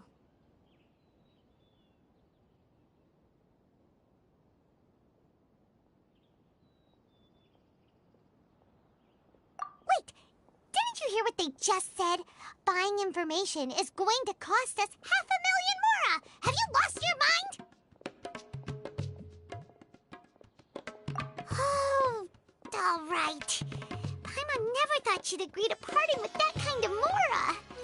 But if you know what you're doing, then we should give it a shot.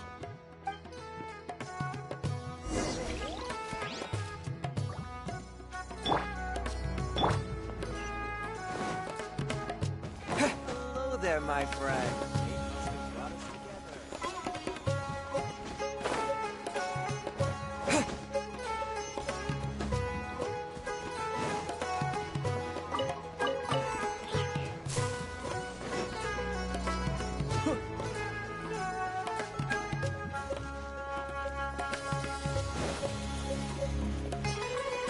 This is the place we heard those students talking about.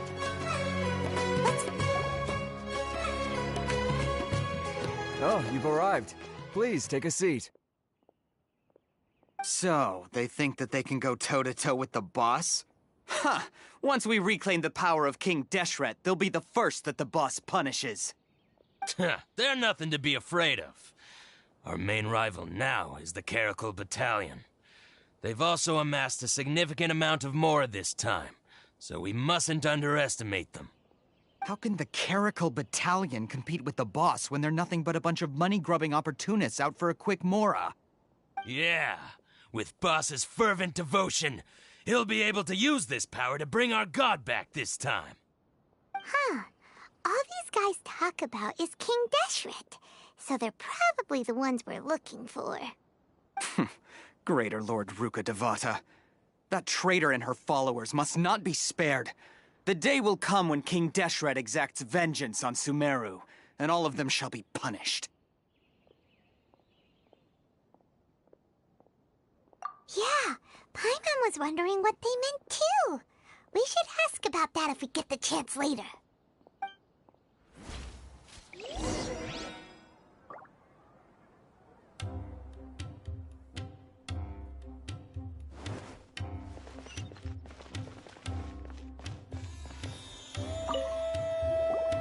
Huh? Who are you? What do you want?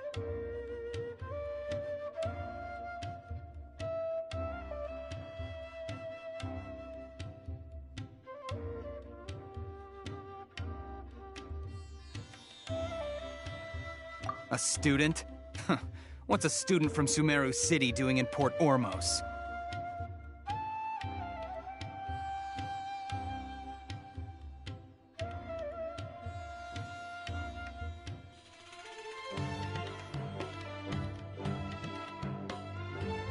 Ah, well, if it's info you want, you've come to the right place. The question is, can you afford it?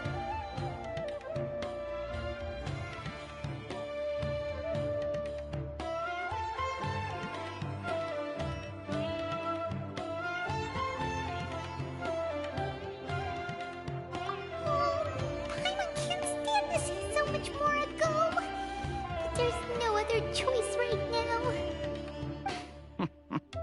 Here, this is the merchant's address. Whatever you're looking for, you'll find it there. Hmm? Well, what are you waiting for?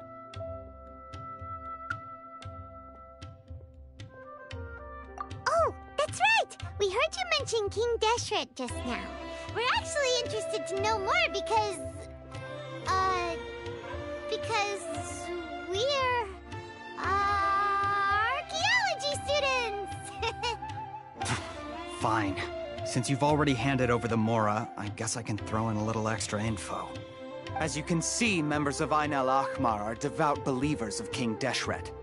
Years ago, King Deshret founded the great desert nation that was our homeland. It was an advanced civilization, far beyond anything you'll see in present-day Sumeru. King Deshret was the rightful god of wisdom, but he was betrayed by a companion he trusted. She even stripped him of his title, God of Wisdom. So, you mean the traitor was... Greater Lord Ruka Devata, yes. That shameless wretch destroyed King Deshret's civilization, and our ancestors were forced to flee to this land where we were made to suffer the tyranny of our enemies.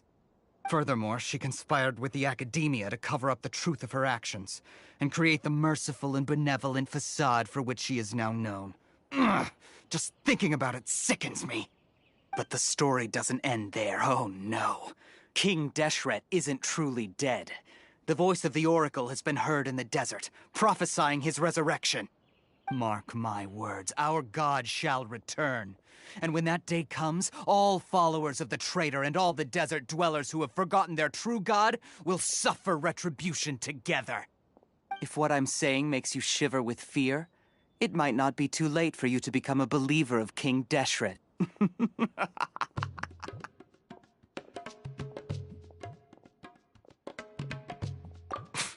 I don't have anything to say to you Academia people about that.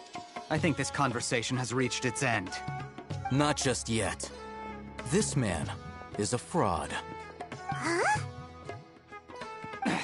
You again? Deranged Academia lunatic. Yes, it's me again. I already warned you that if you weren't willing to sit and discuss things with me, I'd take measures to make things uncomfortable for you. Listen to me. That address he gave you is fake. Or at least, you won't find a merchant waiting for you there. This group has been boasting all around that they can provide information on a certain item as a means of luring people into their territory. Once you show up, they keep up the act until they have hard evidence that you want to purchase said item. Then they use that to squeeze you for all the more you're worth. Hey! Shut it all, Hatham!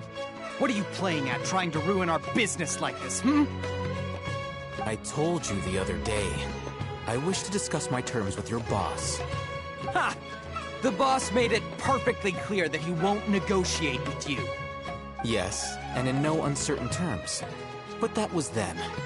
It does not preclude him from changing his mind in the future. I'm warning you, don't push us, or this could get ugly. We don't usually get rough with people from the Academia because it just complicates things. For a lunatic like you, though, we might just have to make an exception. If you're suggesting that we escalate this from a verbal exchange to a physical one, I accept. After all, even the Archons used war to negotiate the ownership of Tevat. If, on the other hand, we can't agree on any means of negotiation at all, then I'm afraid my next course of action will sting a little more than the mere falling through of a few business deals. I will jeopardize the Eremite's reputation, which I know you value above all else.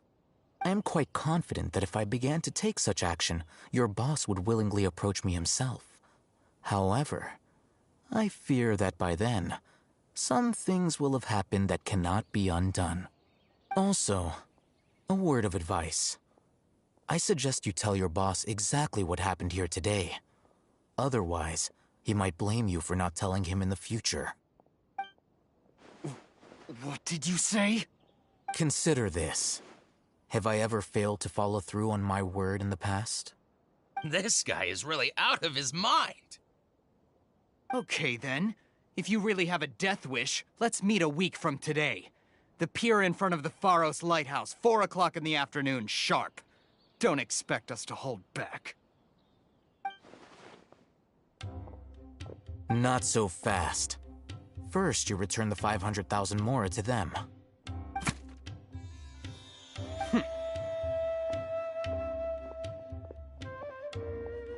Please, I beg you, don't provoke them.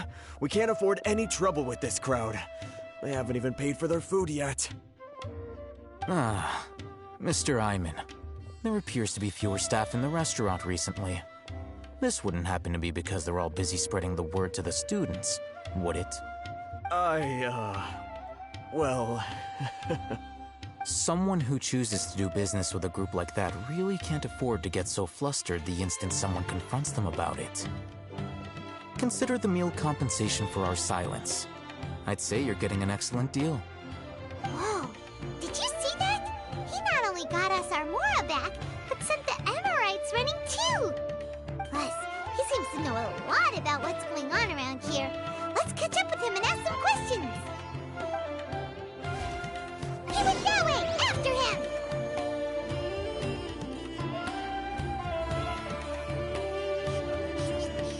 How can there be Kairagi here?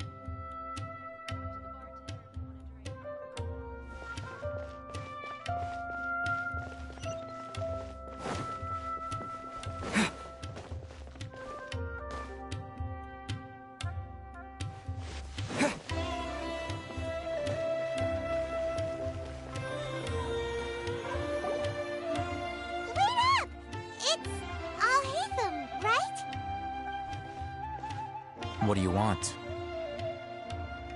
No need for thanks. My goal was to get to them, and you two gave me just the opportunity I needed. We're even. Oh, I advise you to keep your distance from them. Since they weren't able to make off with your Mora in the end, they might harass you again in the future. All right. Goodbye. Hold your horses! We still have something to ask you about! Since you tore through their scam right in front of them, you must know the real story about certain something, no? Who exactly are you two? And why are you inquiring about that?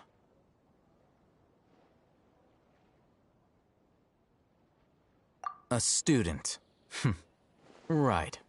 Look, you should know that those thugs conducting business with you had nothing to do with your lie.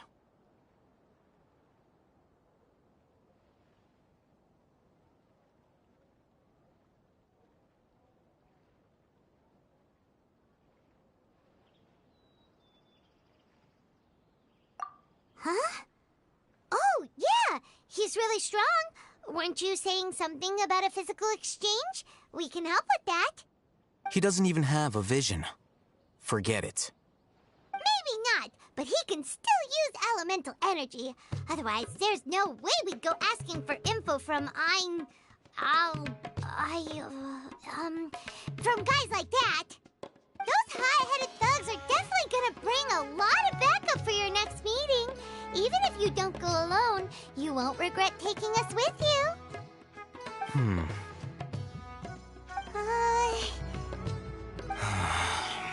All right, I accept. Got a pen and paper? If you're searching for someone who sells that kind of merchandise, I'll give you one of their addresses, and you can try your luck. We'll reconvene at the appointed time by the pier. It doesn't matter if you show up or not. So, since you were happy to give us this merchant's information, does that mean you can tell us exactly what we're after? You were willing to part with 500,000 Mora for something and you didn't even know what it was? Okay. Well, if you truly are as skilled as you claim, then you can beat the answer out of them when they become hostile. Look, if you've been making inquiries, then you have to know something by now. Tell me what you know so far, so I don't waste time repeating information. We know it's connected to the Academia somehow, and that not only do the Eremites deal in it, but some students want to get a hold of it too. What else?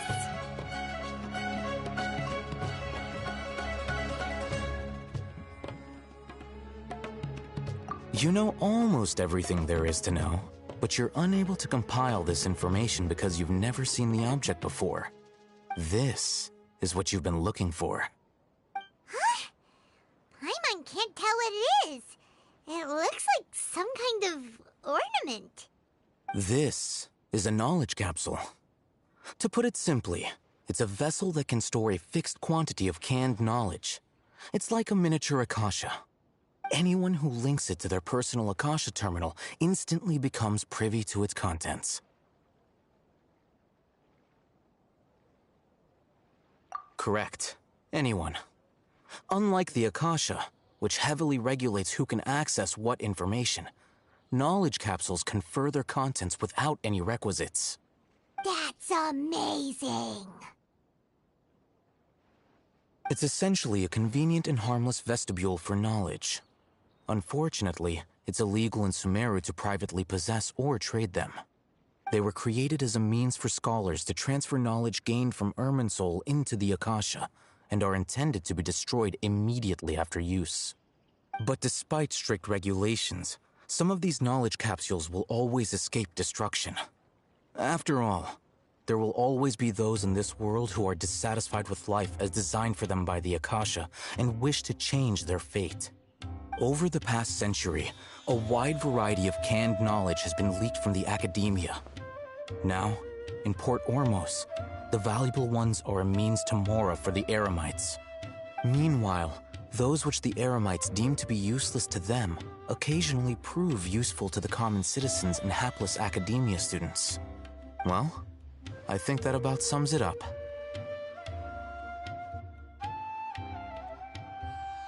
Oh, so that's your true objective.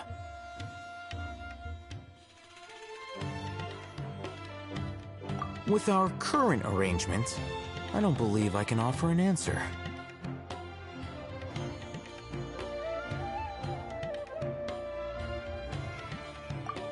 You're still resolved. Fine. Let's talk somewhere with fewer people.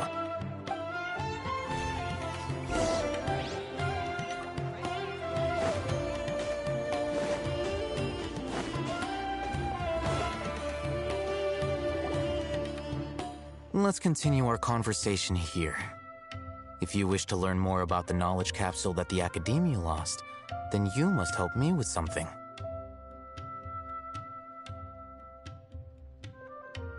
I need you to find someone named Dory, a traveling merchant. Unlike the peddlers who hawk inferior knowledge capsules, she often has quality goods in stock. Some say that as long as there is profit to be made, there is nothing she won't dare to sell. She's guarded against people from the Academia because most of her wares don't comply with Academia regulations. I think she blacklisted me. I met with her informant, but it soon became clear that they had no intention of letting me get any further. Become one of Dory's customers and earn her trust. This is my condition for further collaboration. Why do you want us to meet with her? Until you complete this task, you don't have question privileges. Fine. So how do we go about doing this? You two are outlanders who haven't been here for long, so Dory should view you.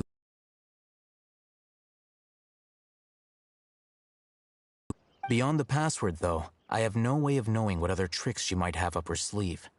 You'll have to improvise. This is kind of nerve-wracking. The true challenge begins after you meet her. She has a keen nose for Mora and a shrewd eye for wares, and she only likes customers who she deems to have good taste. I'll prepare some funds for you. Buy her highest quality wares and earn her approval. But we only just saw a knowledge capsule for the first time. We don't know how to tell which ones are good and which ones are bad. Is that something we can... That's true. Have you two heard of elemental sight? Oh, that's a surprise. Guess I'll have to hold you in higher regard. Anyway, that ability should resolve your issue.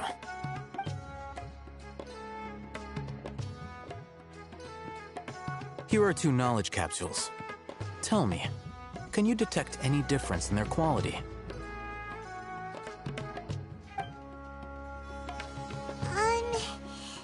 They look the same to Paimon. Try inspecting them with elemental sight. How'd it go? Did you see anything?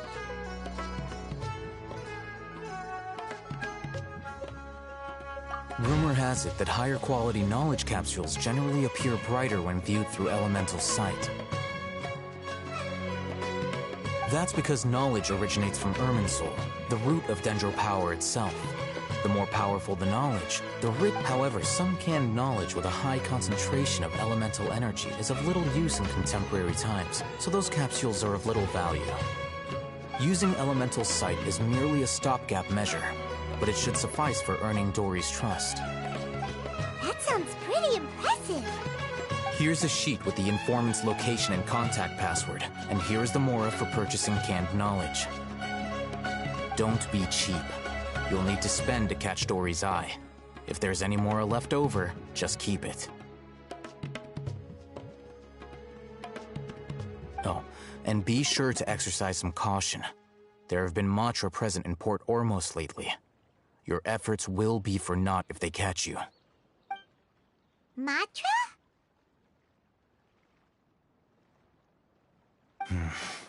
They belong to the Academia's regulatory body. They also handle cases of illegal canned knowledge transactions. Like I said, the Academia has banned both their trade and possession. The Matra are razor sharp. You're in for nothing good if they lock their sights onto you. If you two want... Okay, then we have a deal. If you succeed in your dealings with Dory, come find me at the Wikela Funduk. We'll have an open discussion then. Looking at what Al-Haytham wrote, Dory's informant is a traitor near Old Ormos. Let's follow these instructions and try to get in contact with him.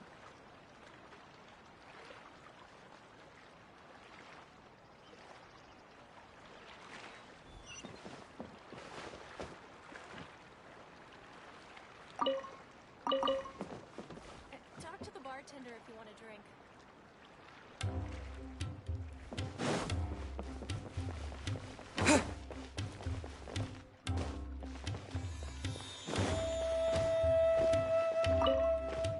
Hello. What are you two looking to buy?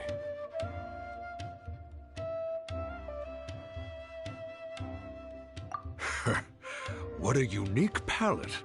We have unripe horror fruits, but we usually keep them in the back. I'll have someone escort you. Following the paper got us past the first round. Ronak, these two want to buy unripe horror. Got it. You two, please follow me. You two have a fascinating fashion sense. We haven't seen a customer wearing a Sumeru rose for quite some time. Hold on. Let me think. Sumeru Rose means common merch. No, look again.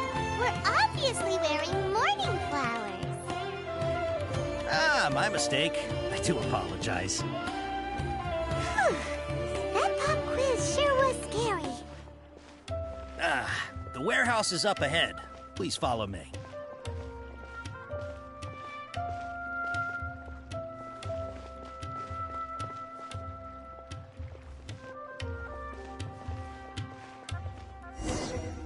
Before I retrieve your products, I need to confirm a few things. Please forgive me, but we may not have sufficient stock for you today. Earlier, many of our hara fruits were taken by mice.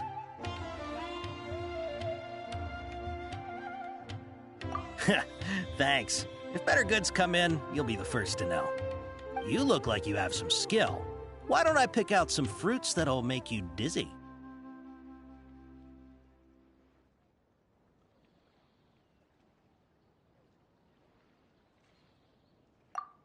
Yep, that's the right answer. But eating hara fruit that makes your head and ears ring sounds like a bad life decision. Would you like your hara fruits to be packaged in the Sumeru City or Port Ormos style? Wow, you two sure are generous customers. We'll be sure to package your products beautifully. Okay, everything has been confirmed. Miss Dory is waiting for you up at... Shoot, it's the Matra! Run! What? The matcha? Where? Al-Haytham said we're done for if they catch us. We gotta get out of here. We don't know this area, so let's follow that informant.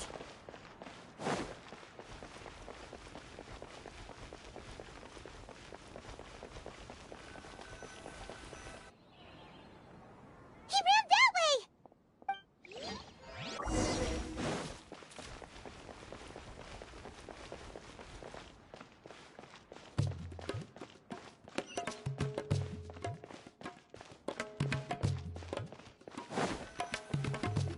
Look, he's over there!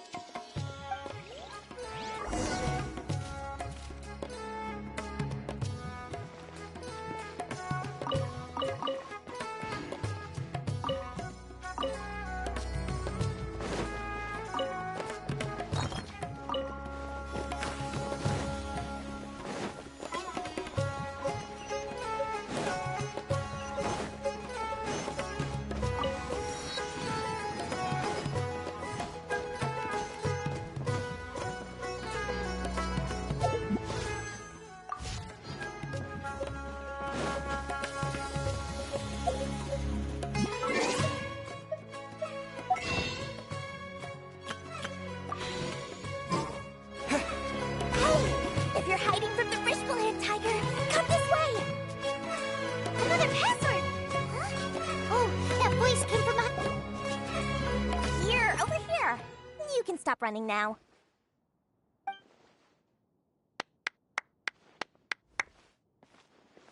So you were the one who was calling out to us just now. But, are we definitely gonna be safe here?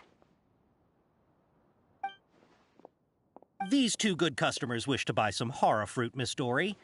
And if there's nothing else, I'll just excuse myself. Oh, very good. Thank you. Huh? Wait, you're Dory? Paimon sure thought you'd look a whole lot scarier. Hey, what are you trying to say, Princess Pea-Brain? I can be scary enough when I need to be, believe you me. If you don't watch what you say, then you can forget about doing any business. But it seems you two have actually done pretty well so far. Not only did you manage to find the informant, your reactions were also pretty sharp. You don't really look like criminals or anything, but I bet my Mora that you've been involved in some shady dealings, haven't you? Paimon's not sure if that's supposed to be a compliment, but we'll take it. I can't risk doing business with people who start huffing and puffing after just a few paces. No matter how much Mora they might have. Not only will they get caught by the Matra, but they'll also get us into trouble. As decent folks trying to run an honest business. We don't need any of that. Wouldn't you agree? So that's why I prefer to have customers like you. It's your first time here, but don't worry. I won't ask too many questions. Even if you wish to buy enough knowledge capsules to decorate your house with, please, knock yourself out. As long as you have lots of round, shiny Mora, then we're all good.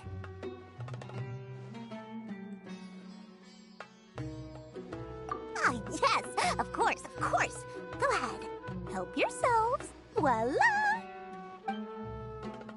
Wow, she has a trove of canned knowledge. Whew. She'd probably be in serious trouble if the Matra caught her with all this. What kind of products do you seek, my dear customers? Don't worry, I'm not interested in your reasons for buying. I can, however, offer some suggestions. Take this one, for example. An analysis of the sociological ideology and dialectics of the Hilichurls. Only 3 people in all of Teyvat have ever studied it, making it extremely rare. It's on sale now for 350,000 Mora. Yeesh, who would want to be an expert in that topic? Or how about the architectural styles and construction methods of Teyvat in the early Archon War period? With this one, you can become an expert in historic architecture preservation and find an excellent, well-paying job in nearly any nation. Ooh, now this sounds like it could be useful. 2 million Mora, and it's yours. No discounts. Whoa! That's a lot of Mora! Of course, you are free to pick whatever your heart's desire. The contents and price of each knowledge capsule are indicated in small text on the body of each one, down at the bottom. Alright, let's try the method that Al-Haytham mentioned.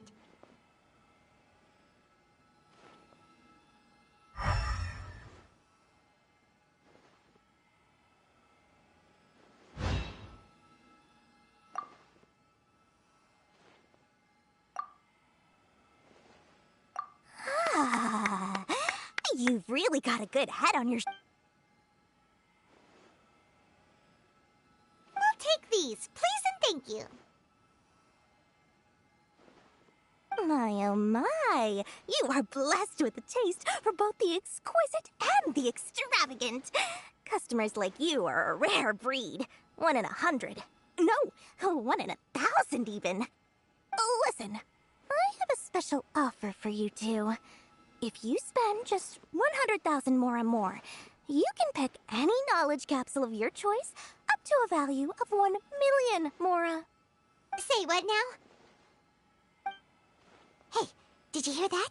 Spend another 100K and we get a capsule worth a whole million!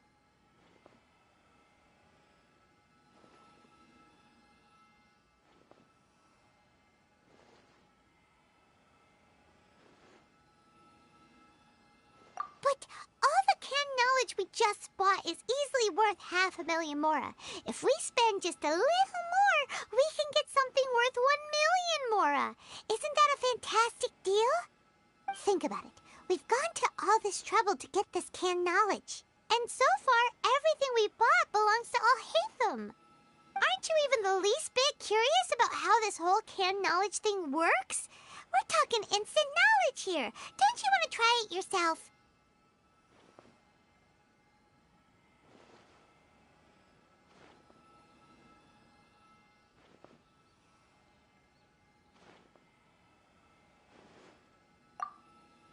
Come on, come on! We still have around 100,000 of Alhaitham's Mora left, so let's put it to good use by finding something useful for you. Ahem, you've got a deal, Dory. We'd like to spend an extra 100,000 Mora. Excellent! Then please, select from this fine collection of canned knowledge over here. Hold on a second. Paimon thought we could choose whatever we wanted. Why can't we choose the ones from over there? Oh, but my dear customer, the knowledge capsules over here are worth 1 million Mora each. I'm sure discerning customers like yourselves will be able to find something to your liking. Please, take your time. Uh-oh, Paimon has a bad feeling about this. Let's use Elemental Sight again to check these.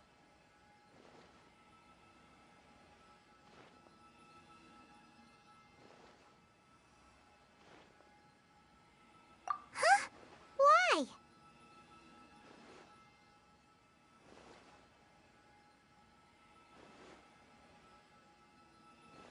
Hey, we're getting a capsule worth 1 million Mora here. Don't be such a party pooper. Well, anyway, the Mora's already been spent, so let's at least try to find something useful. Let Paimon take a look here. An introduction to traditional Sumeru brewing techniques, the art of growing spices, an overview of ancient runes. Oh, how about this one? Sword Fighting Techniques 8. Not sure we'd ever find volumes 1 through 7, but at least this knowledge should be useful, right? Let's go with this one.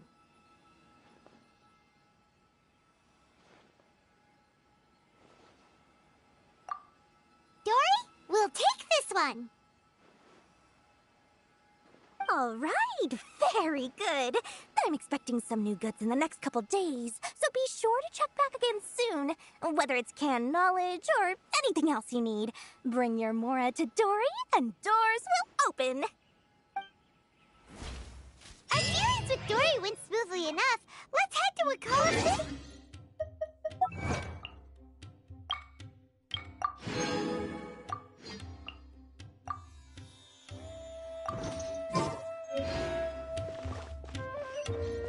Hopefully now he'll finally tell us about what the Academia lost.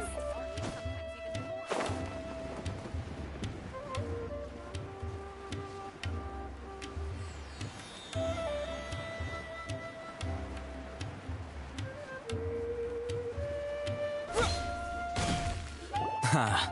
You two made it. And from the looks on your faces, you were successful. Whoa, there's so many people from the Academia here. Why would you pick this place as our meetup spot? Well, Wikela Funduk is under the Academia's control, so naturally the Academia has people working here. I came to Port Ormos under the pretense of conducting official business. Relax. No one here is interested in anything we say, and the Matcher won't come here. Okay now, tell me how your encounter with Dory went. Okay, we did what you asked. So, can you tell us about the knowledge capsule that the Academia lost now?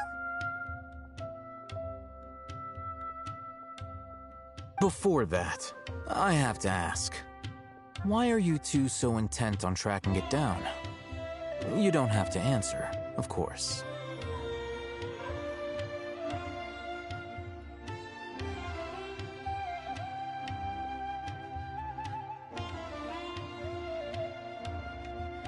Yeah, he just wants to meet the God of Wisdom and ask her about something important.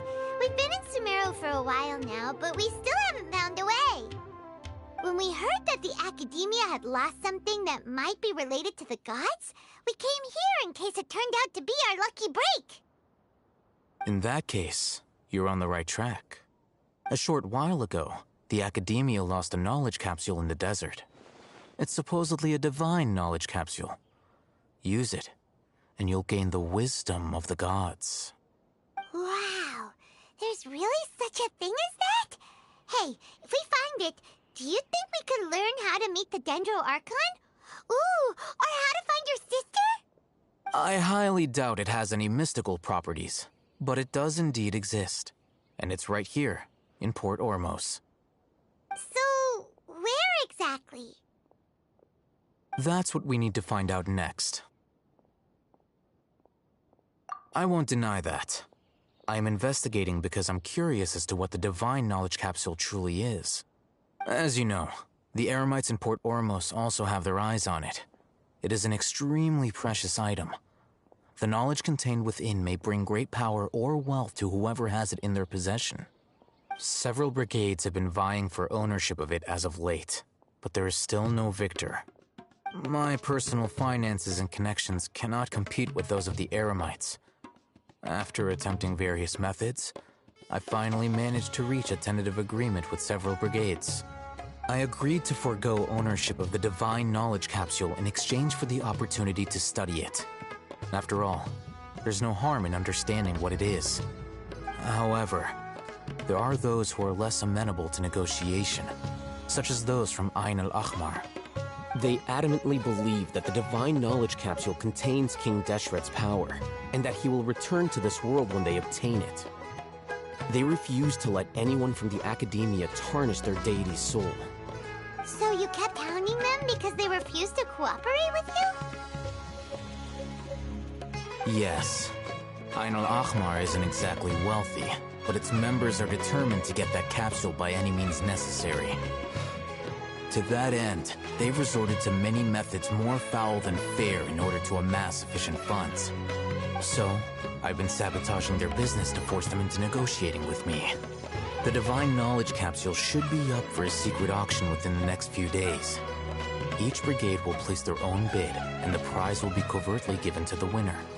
To ensure the capsule's security and to evade the Mantra's notice, the winning brigade will not publicly disclose their victory. Unless I know whose hands the Divine Knowledge Capsule ends up in, my agreements with them will fall through. Dory is the most reliable source of information, but that avenue was previously closed to me. In other words, you wanted us to befriend Dory so you could find out where the Divine Knowledge Capsule is. Yes, you can say that. But this arrangement harms none of us. The day after tomorrow, go back to Dory and try to purchase information on the Divine Knowledge Capsule's whereabouts. If she has no information, wait 2 days and approach her again. If I get the opportunity to study the Divine Knowledge Capsule, I will relay my findings to you. Will that suffice as compensation?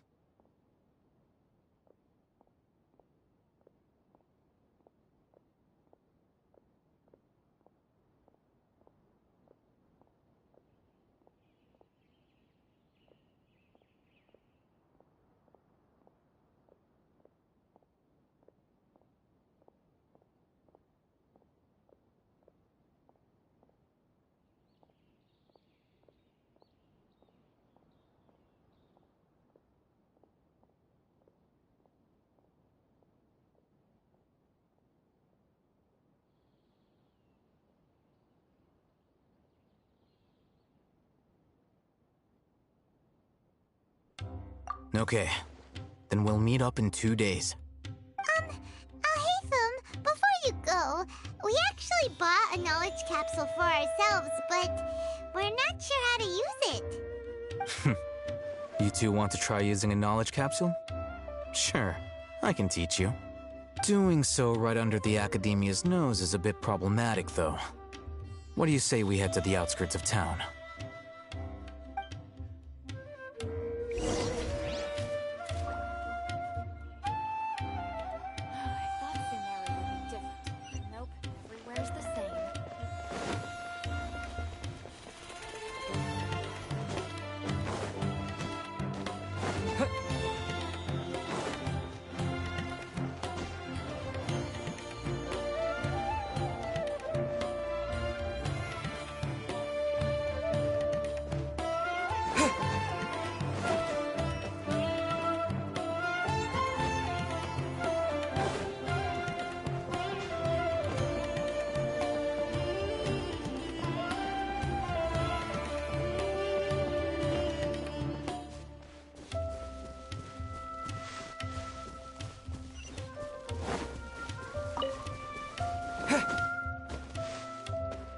Alright, this place works. Show me the capsule you purchased. Here. Sword Fighting Techniques 8. Huh. A combat class knowledge capsule. This class is something of a rare find these days, since most have been taken by the Eremites to augment their battle capabilities. Really? Ah, yeah, what a great buy! If you want to determine the efficacy of this capsule, I can evaluate your combat ability. However, effects will likely be minimal if you already possess a high amount of strength. We can conduct a controlled experiment where you fight 2 battles, one before using this knowledge capsule and one after. While you fight, we can use an Akasha terminal to monitor your various physical parameters. There may be variances in your physical strength between the 2 tests, as well as a disparity in your opponent's abilities. But don't worry, I'll run statistical analyses afterward to mitigate any confounding effects. Wow! Haytham! You must have been one of those guys at the Academia who got top grades on everything. Paimon's curious about something, though. You definitely weren't one of those students who needed canned knowledge to graduate from the Academia, right? So why are you risking getting caught by the Matra for this capsule?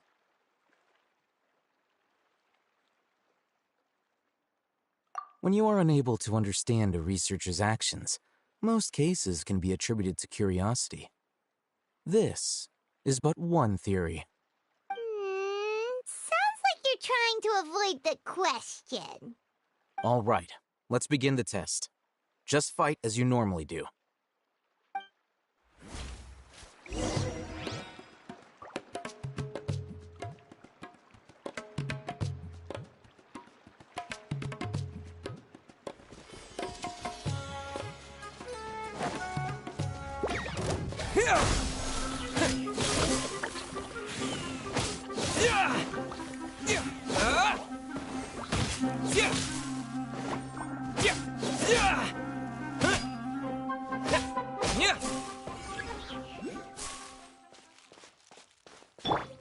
I will have order.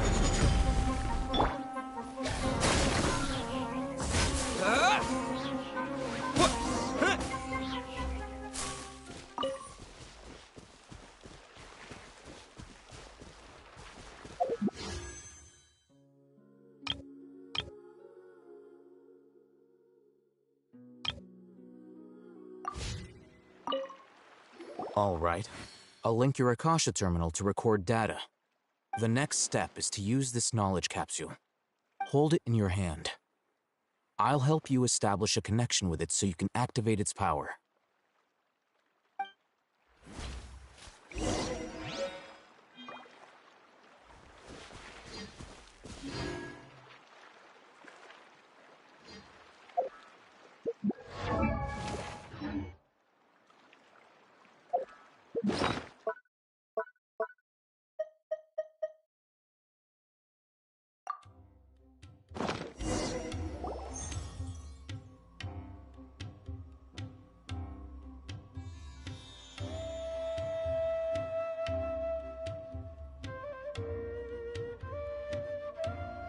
Hey, how are you feeling?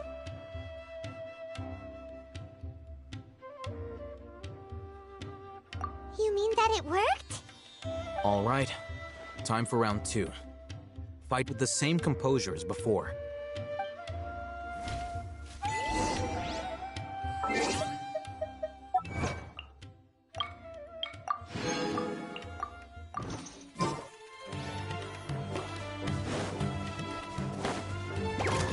Propagate! Time for retribution! Scatter!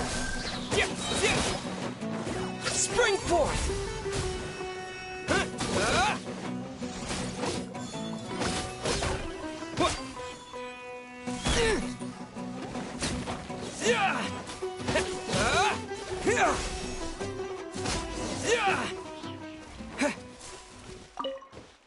Now, I'll start recording data again.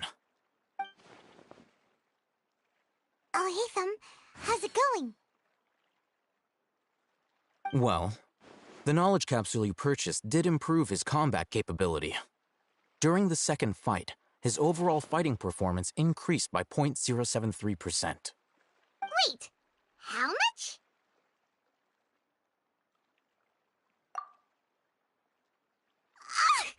Dory's such a jerk! She totally scammed us! 1 million mora? This thing isn't worth a tenth of that amount! Of course, this could be because he is so powerful that the capsule's contents were unable to produce a substantial increase. At the very least, this test allowed me to gain more insight into you two. Our deal seems increasingly worth my investment. I'm heading back to Ikela Funduk. I await your response in 2 days' time. This is Mora for when you ask Dory for information. Pay her as much as she requests.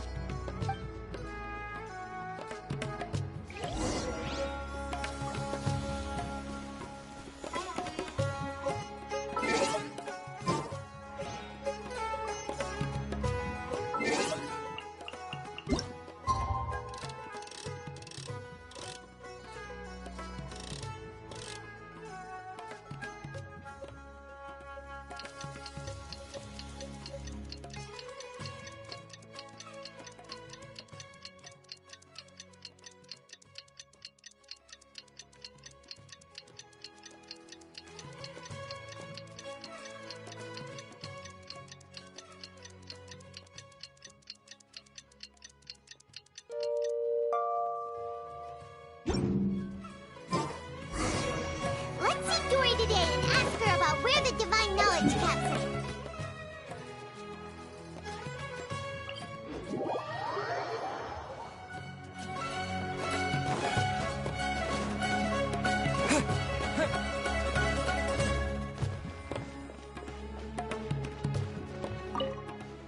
Here, over here!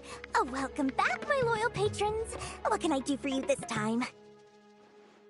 You name it. Canned knowledge, supplies, or anything else you need. I'll find a way to get it. Where there's a waterfall of Mora, there's a way. Can you really get us anything we want? Anything at all? Aha! So it appears that canned knowledge alone is no longer sufficient for your opulent appetite.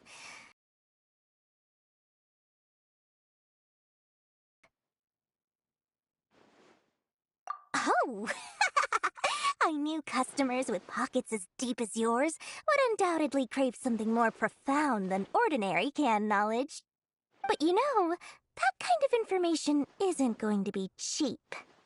After all, I had to work really hard to weasel my way into the auction site.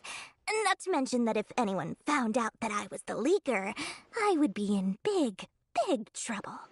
But how can we be sure your information is accurate? Paimon's curious how you just happen to have this kind of info the moment we need it. Because to me, anything of value is what I consider to be my supply. Therefore, I must always be aware of what's hot on the market in order to secure more sales. As for the information's authenticity, well, you've no need to worry about that. I used a camera to take a picture of the transaction. That way, no one can dispute it. It's always a pleasure doing business with such sterling patrons.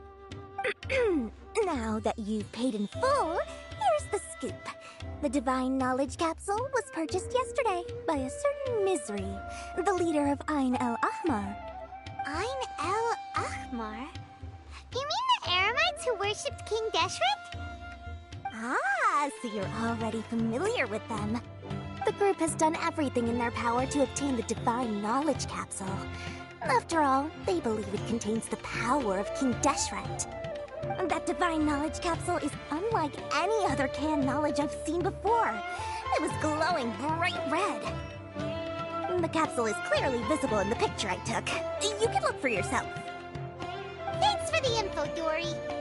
Please, it's my pleasure. It's all thanks to discerning customers such as yourselves that my efforts yesterday were not in vain. Please, don't hesitate to contact me if you ever need anything else in the future. Mora for Dory opens doors. Well, we figured out where the Divine Knowledge Capsule is. It turns out it ended up in the hands of Ain el-Ahmar. Let's head back and talk to Al-Haytham.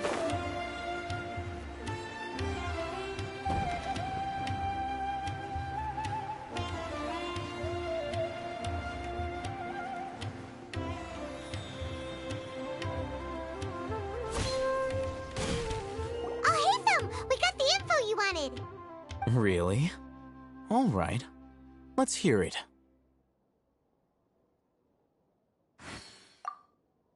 Dory even gave us evidence to verify the intel. Have a look. Huh, look at that. Clear as day. It must have taken some guts just to infiltrate the scene of the Eremites transaction. But then to get close enough to take a picture like this. Bold move, Dory. Very bold move. All right. The person in this picture is indeed Misery, the leader of Ain al-Ahmar. And the glowing red capsule he's holding appears to be the Divine Knowledge Capsule. In which case, if we play our cards right, when we confront them next week, we should be able to force them to show their hand. At first, Paimon didn't get why you were provoking these Ain al-Ahmar guys. But now, it sort of makes sense. Everything's playing right into your hands. After we defeat them, we can finally have a serious talk with their boss and get them to lend us the Divine Knowledge Capsule. Thank you for your time and efforts. Take a few days off while I make some preparations. Let's meet up again on the afternoon of the arranged date, 3 o'clock sharp.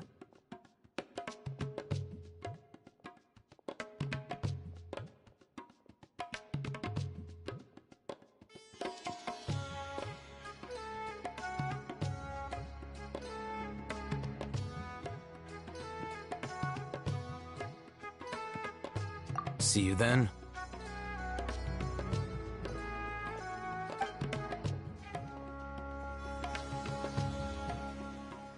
Al-Haytham sure is taking his time. Where could he be? Oh, there he is. Sorry to keep you waiting. Let's head to the pier in front of Pharos Lighthouse. Yep, let's go.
Al-Haytham. I knew you were crazy, but I didn't know you were crazy enough to actually show up. It was I who demanded that these negotiations take place.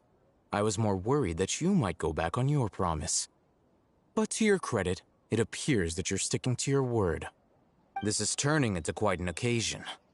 I also brought some backup. I assume you don't mind. Backup? Aren't you the brat from the restaurant the other day? You've come to support this lunatic because he helped you out? Fine. Your funeral. I'm not going to mince my words. Once we're done with you, you'll be nothing more than fish food. Get 'em, boys!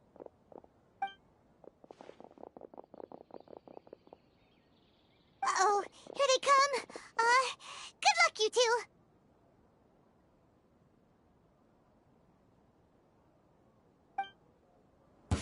That's close enough. Propagate! Where do you think you're going?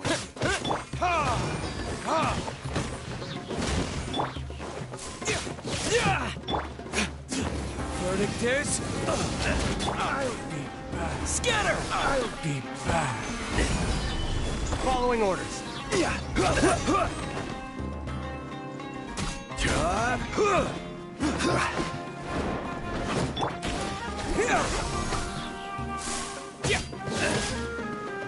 Take that!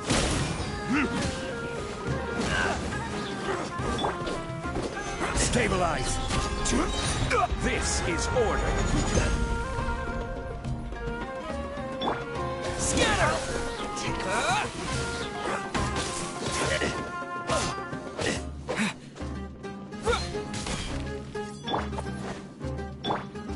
Time for retribution!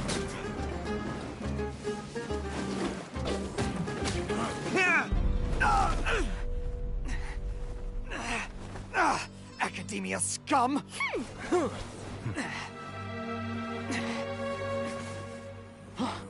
Boss! Finally! Did you use it? Great! Now we can...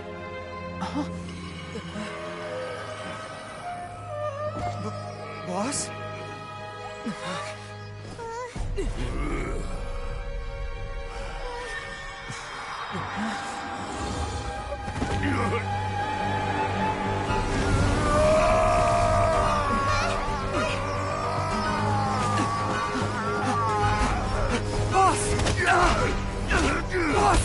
What's wrong? What happened to him? We have to cut his Akasha connection, now.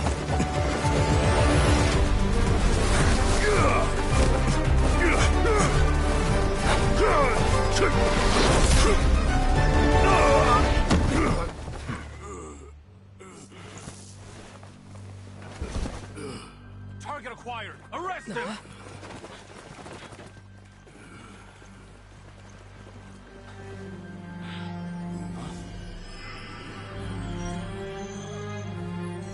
Do not impede our work. Is that understood, Al-Haytham? Of course. I was only trying to help. Take him away!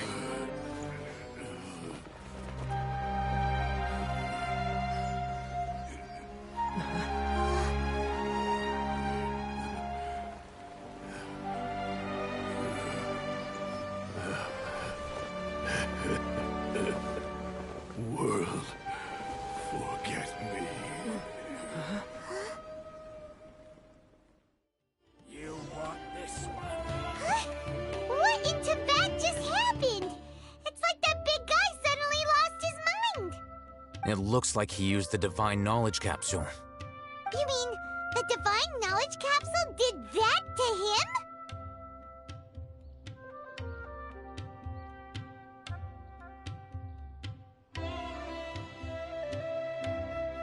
Oh, yeah. You mean how some researchers go insane after getting knowledge from Irminsul?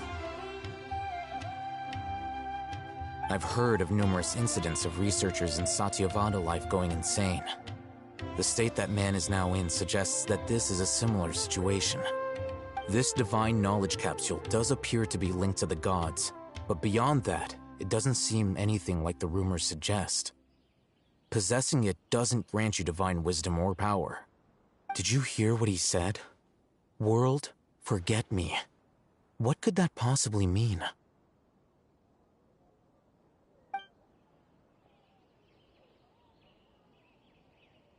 If the mantra took him away, then that means the Academia got the Divine Knowledge Capsule back, too. What a shame. We were so close. Still, Paimon didn't expect the Divine Knowledge Capsule would be so dangerous. Imagine if we tried to open it. Oh, who knows what would have happened to us? As things stand, there is no reason for me to remain in Port Ormos. I believe our collaboration has also reached its end. Oh, we were so busy trying to find the Divine Knowledge Capsule that Paimon forgot to ask you something. Since you're a member of the Academia, do you have any idea how we can go about meeting Lesser Lord Kusanali? Truthfully, I don't. Lesser Lord Kusanali appears to exist outside of Sumeru's entire administration.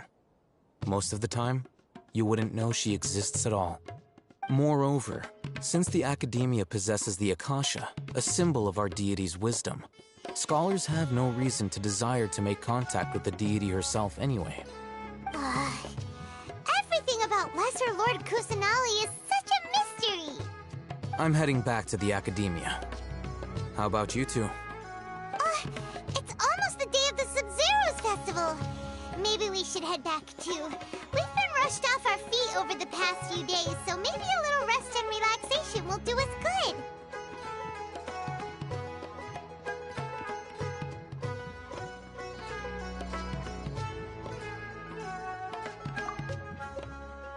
Then we'll part ways here, Al-Haytham, until we meet again.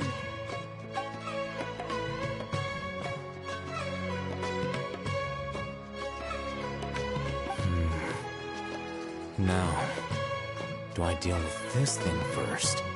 Or should I produce the report that the higher-ups require?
Huh? There's a new bulletin board here, and it has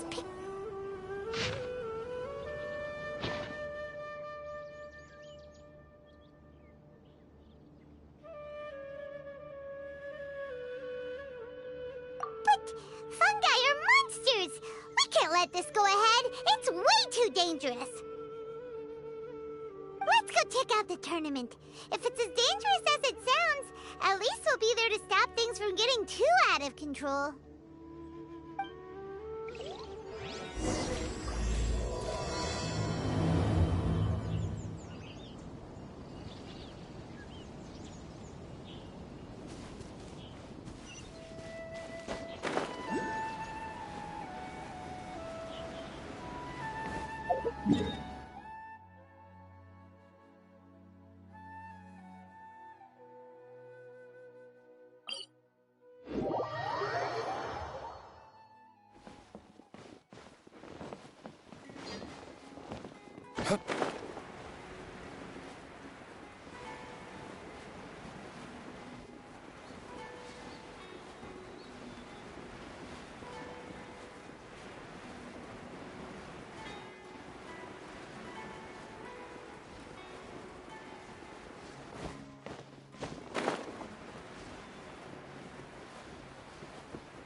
Welcome, contestants, to the Nilutpala Cup Beast Tamers Tournament.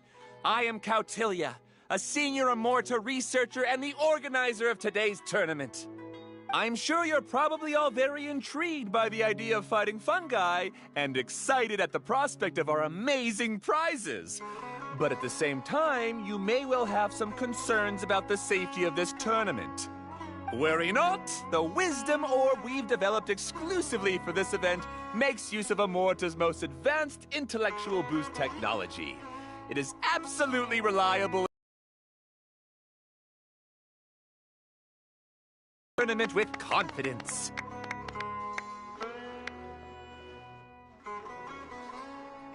Also, it gives me great pleasure to announce that this event is sponsored by Mr. Elhingen, a renowned businessman from Fontaine who has generously provided a grand total of 60 million mora for our prize fund. And if anyone is able to prove themselves capable of carrying out Mr. Elhingen's philosophy by passing the ultimate trial, he will be willing to give them his entire fortune. The only other condition is that the winner must agree to carry on Mr. Elhingen's legacy by hosting the Nilutpala Cup Beast Tamers tournament in the future. Whoa! Paimon can't believe that rich guy threw 60 million mora at this event! Just like that! And What was all that about inheriting his entire fortune if you promised to keep his beast taming tournament going? Also, hosted by an academia scholar, huh? Pretty official. Might be a little inappropriate if we just barged in and tried to shut it down. So, why don't we enter the tournament and see if this wisdom orb thingy actually works?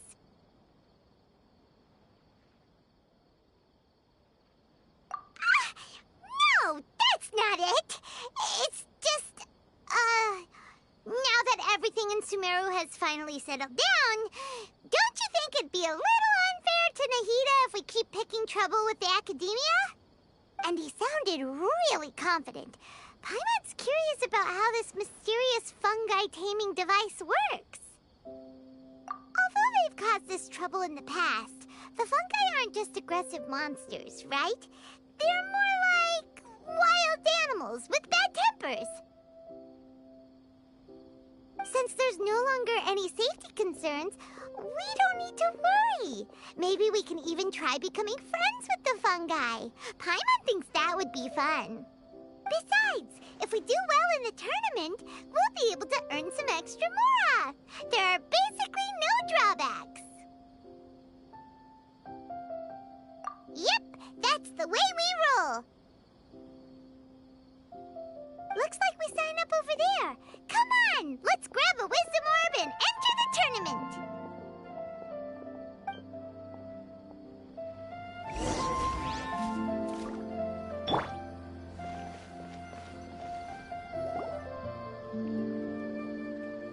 Huh?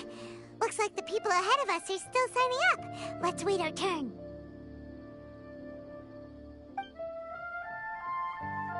Golden Comet and Silver Companion. So, you're competing too? Huh?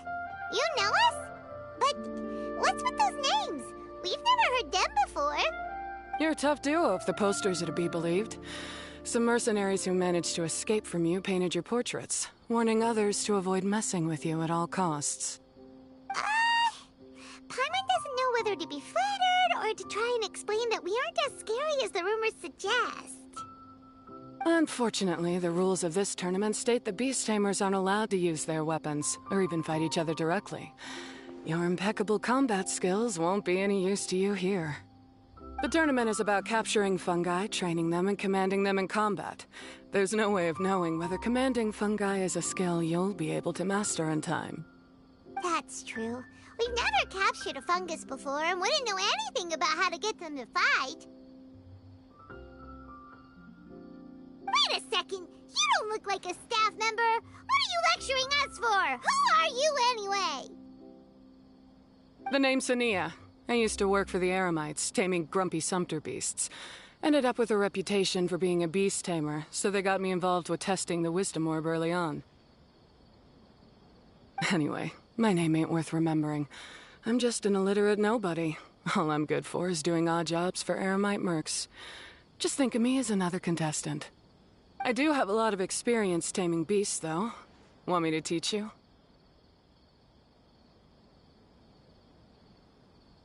You guys are worth me getting to know, as allies or opponents.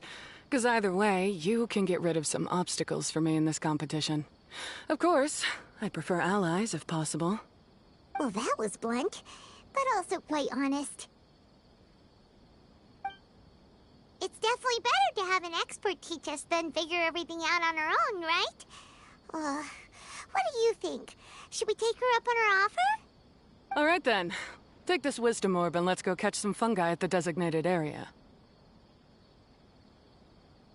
She gets right to the point, doesn't she?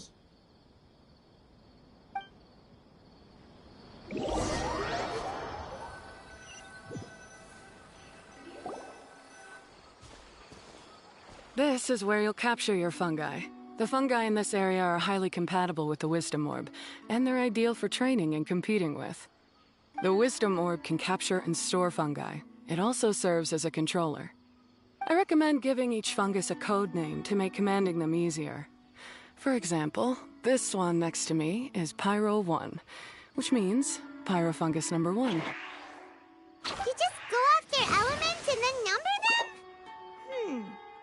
seems kind of boring to Paimon. This fungus looks pretty lively. Why don't we call it Bouncy Happy Shroom?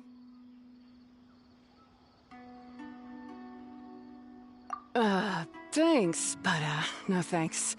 I've got my own way of naming them, and I'm gonna stick with it. It's simple, straightforward. It helps me with managing them. Yeah, you're probably used to calling it Pyro 1 anyway. All right, we'll stop. But wait until you hear the great names we come up with for our fungi. You might want to reconsider then.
Yeah.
Paimon's a fungi naming expert.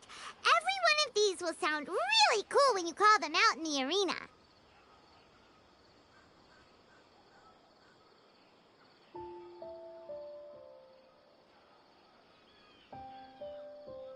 The round hat on this little guy's head kinda looks like a drum, don't you think? The first thing that came to Paimon's mind when she saw it was, if you hit it on the head, it's definitely gonna go bing bong.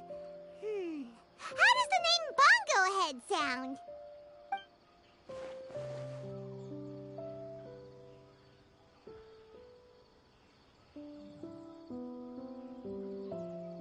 Look how happy it looks. That means it likes the name. Okay then, Bongo Head it is.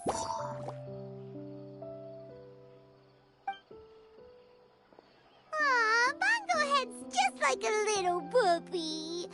Paimon's never seen this side of a fungus before. From now on, we need to look out for each other, Bongo Head.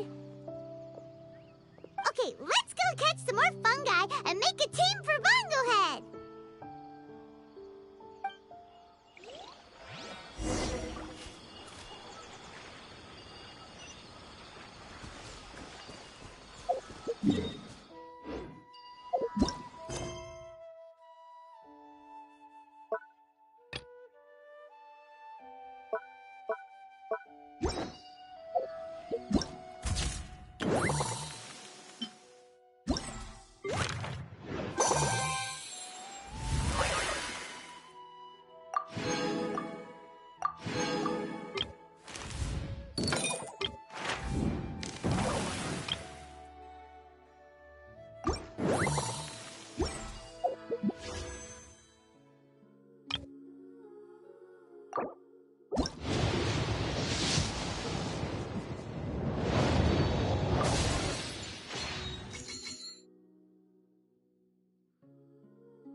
Great, you've now collected all 4 fungi.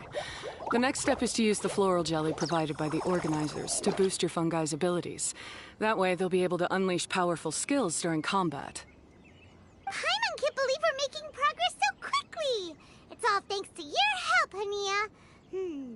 All right, let's all return to the arena now. Huh? Look, someone's staggering along with a fungus running circles around her. Is she being attacked?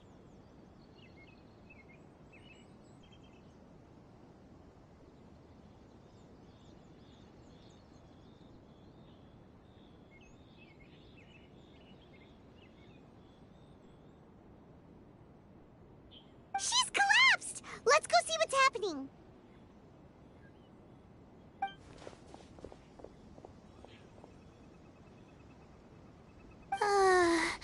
I can't go on too weak. Are you hurt? How bad is it?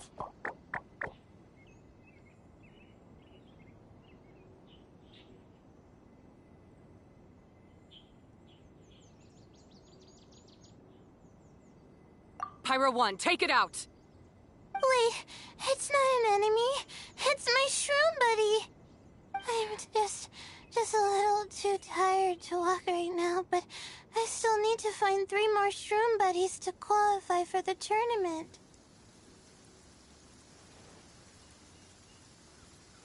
You mean you're a contestant too? I wasn't counting on running into other contestants here. Maybe this is the end of the road for me. Twirly Whirly on its own is no match for you. Look after Twirly Whirly for me. Take him with you to the top. Hey, don't give up. It's not like we're a bunch of eremites trying to steal your fungi.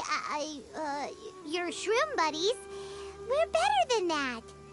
You should at least hang in there until we're in the arena, so we can compete against each other properly. Hania over here is a professional beast tamer, and despite knowing that we might be her fiercest competitors, she still gave us lots of help and advice. Was that supposed to be a compliment? State your name and mission. Golden Comet and Silver Companion shall gladly come to your aid. Really? Then, could you please help me collect the rest of the 4 shroom buddies I need? Does this mean my luck is finally starting to change? My name is Layla. I'm just a student in the Ratawa's Darshan, so I don't have any impressive titles or anything. And my goal is to make it into the quarterfinals. If I can make it to the quarterfinals, I'll get to take my shroom buddies home and delegate some of my physical labor to them. Of course, I'll take good care of them, too. Oh, yeah! Paimon read that in the rules somewhere. All quarterfinalists get to take home any fungi of their choice.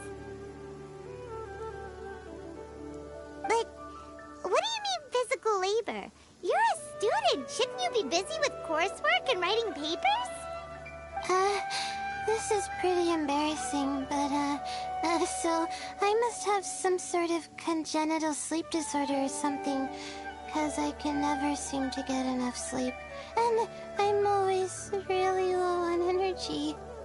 Even the smallest amount of exercise makes me... Well, you saw me just now. I get so tired, I collapse from exhaustion. So when I said physical labor, I just meant basic stuff like moving books around or fetching things I need from the store. You don't need to be embarrassed about that. It's totally normal. Paimon delegates chores to him all the time.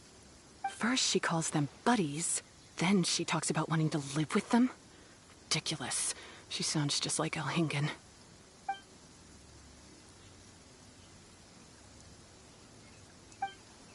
Well, looks like you've mastered everything already and moved on to helping others.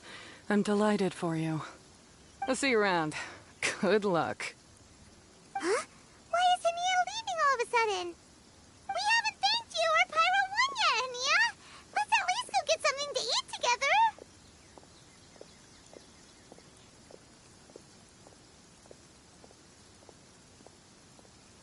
What's wrong? That beast tamer... Is she angry? Probably not. She's pretty blunt and doesn't make a great first impression, but she's definitely not a bad person. Otherwise, why would she have helped us? Yeah, we'll see her again, and when we do, let's give her some gifts to show her our gratitude. In the meantime, let's follow her example by doing our best in the tournament, helping other contestants, and making sure Layla gets to compete. Thank you so much. I'll try my best to contribute too.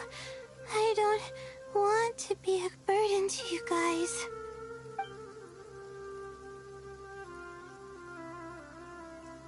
Nicely done. Now that we put together Layla's team, she should be eligible to take part. Let's head back to the arena and confirm with them.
Let Paimon see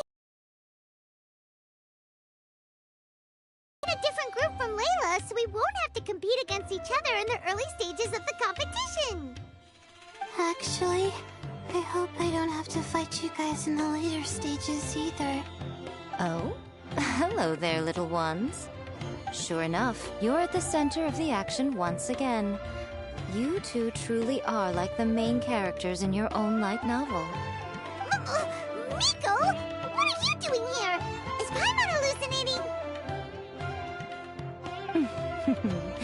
This tournament was advertised far and wide, including all the way over in Inazuma. They even handed out flyers in front of Yae Publishing House. Don't you think a tournament like this makes a perfect candidate for light novel treatment? Yae Publishing House is working on a bestseller that, if all goes to plan, will stay a bestseller for the next 50 years. The theme is friendship and rivalry, so we decided to bring our up-and-coming author, Soka, here to gather some inspiration. I, of course, need to ensure my writer's manuscripts are up to par. So, I will be taking part in the tournament myself to get a little taste of what it's like. Here's my little partner in crime. Soka named it Blitzara. I think it's rather good. Very distinctive. Who knew there'd be such a big turnout? Even Miko's here. Soka, come say hi to the little ones. They're set to be some of the fiercest competition you face in the tournament. You should put them in your novel as major characters. Yes, Chief Editor! For the sake of my readership, I won't back down. I'll beat you!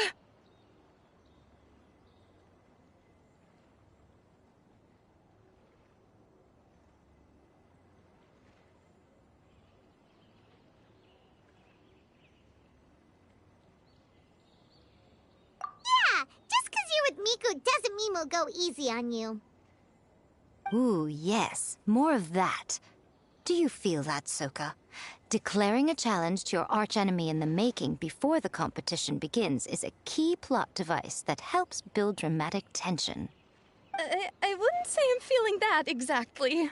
Just thinking about competing against Her Excellency's Hanamizaka tour confidant is making me so nervous. I'm losing my mind. In that case, head back to the inn and capture your nervous breakdown in writing while it's still fresh. This'll make excellent source material, too. She's terrifying, but she also seems really dedicated to her craft.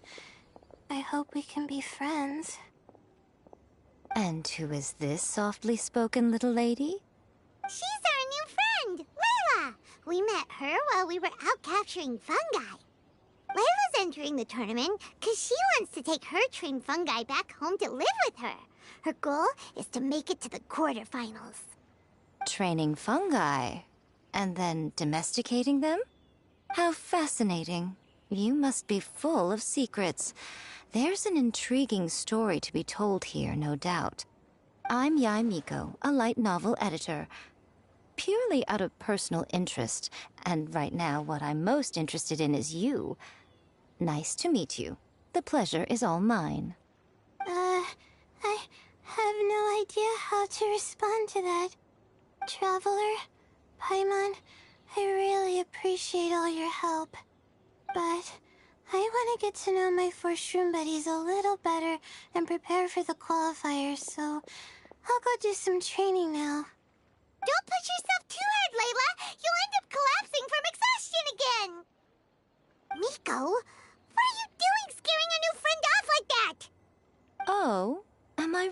so terrifying. Well then, I'll simply have to talk to her again another time to clear things up. But that can wait. Judging from your expression, it seems like you have something you want to say to me, little one.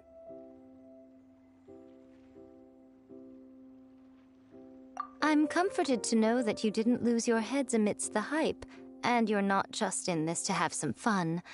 Unfortunately, though, it appears that we're about to be interrupted.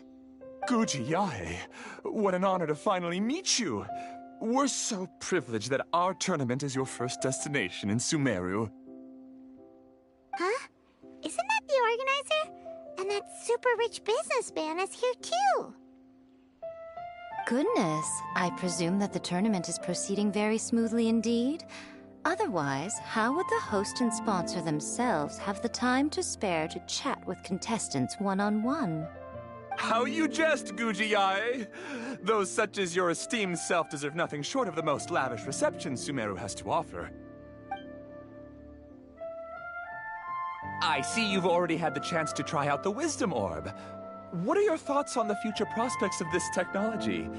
You know, with your blessing, it can be introduced into Inazuma, allowing you to swiftly resolve the situation of, Right now, I am nothing but an ordinary editor-in-chief. I'm here to enjoy my vacation and gather some inspiration along the way. And if I can at all help it, I'd rather not concern myself with such weighty topics as the future fate of nascent technologies. Don't be so pushy, Mr. Kautelia. Droning on about the Academia's business ambitions is hardly respectful to our honored guest, who has traveled all the way from the land of thunder to be here. Not to mention that Guji Yae is busy catching up with her friends. I dare say it was both unnecessary and discourteous to interrupt their conversation like this. A most pertinent remonstration coming from you, Mr. Elhingen. You do conduct yourself in such an unobtrusive manner, much as you have in your entire career, quietly amassing an enormous fortune while remaining almost entirely unknown. Why, to hear such high praise from the great Guji Yae is more prestige than I could ever hope for. Please, should you require anything at all, do not hesitate to seek my assistance. I will do everything within my ability to make your stay in Sumeru an enjoyable one. Also, to have the renowned traveler here at the tournament is an unexpected delight. I'm very much looking forward to seeing you.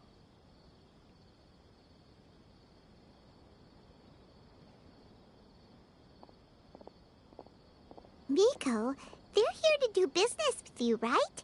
Should you really be turning them away like this? Especially the rich guy? Paimon thinks working with him could have a lot of advantages for Yae Publishing House. Promoting an entirely new event throughout all of Teyvat so rapidly would be an impossible feat for any ordinary businessman. I, for one, do not wish for Yae Publishing House to be the subordinate partner in a business relationship with him. Besides, the tournament has only just begun. Who knows whether it will go on to be a success? I want to focus on trying to enjoy myself, while keeping one eye open for potential liabilities. Fungi may look adorable, but they carry potent elemental energy inside their bodies. Letting one's guard down around these creatures would be an unwise move, don't you think? So it wasn't just us. Yeah, we started out with some safety concerns about this event, but the Wisdom Orb seems pretty amazing. At least all the fungi we used it on have been very well behaved, like our bongo head here. Seems we don't need to be too nervous after all. Oh, Paimon, you're just as carefree and enthusiastic as ever. Well, it's about time for me to get into character. As a contestant, I need to go and get ready for the tournament. See you in the qualifiers. Blitzara, say goodbye to our friends.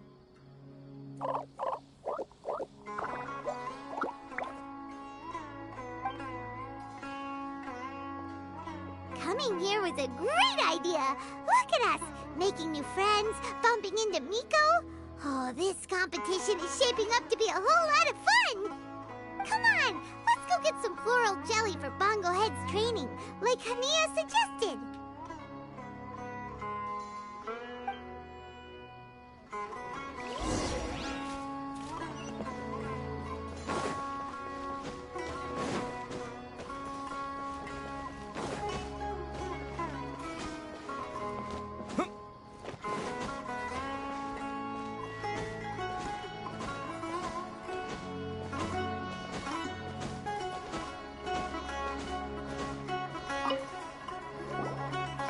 champions to be, here at long last.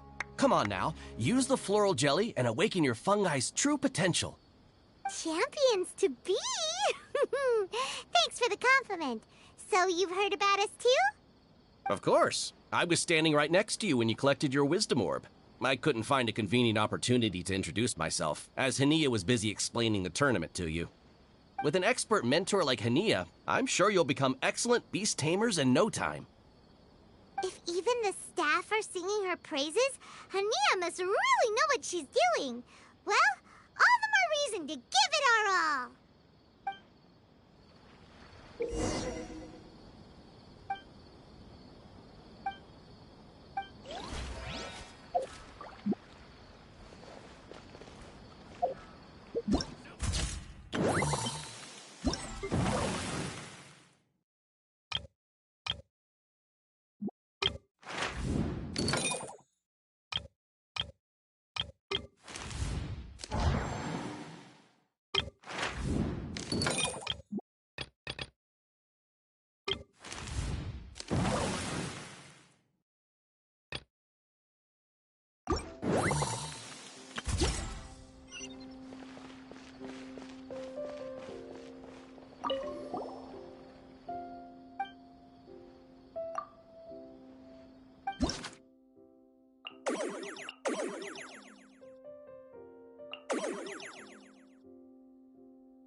Bongohead and buddies should be able to fight at full power now.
We still have some time before the qualifiers start.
It's nearly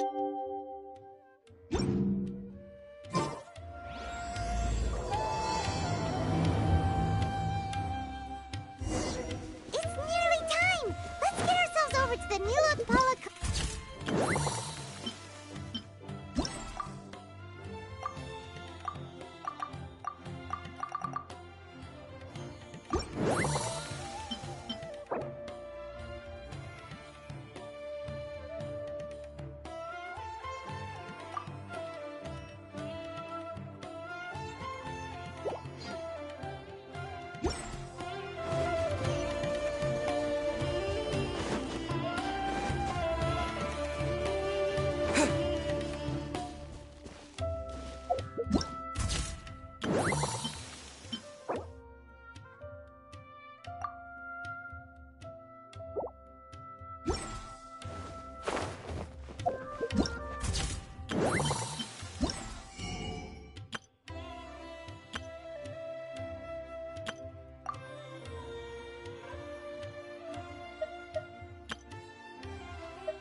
Looks like the qualifiers are about to kick off. Alhingen's giving an opening speech.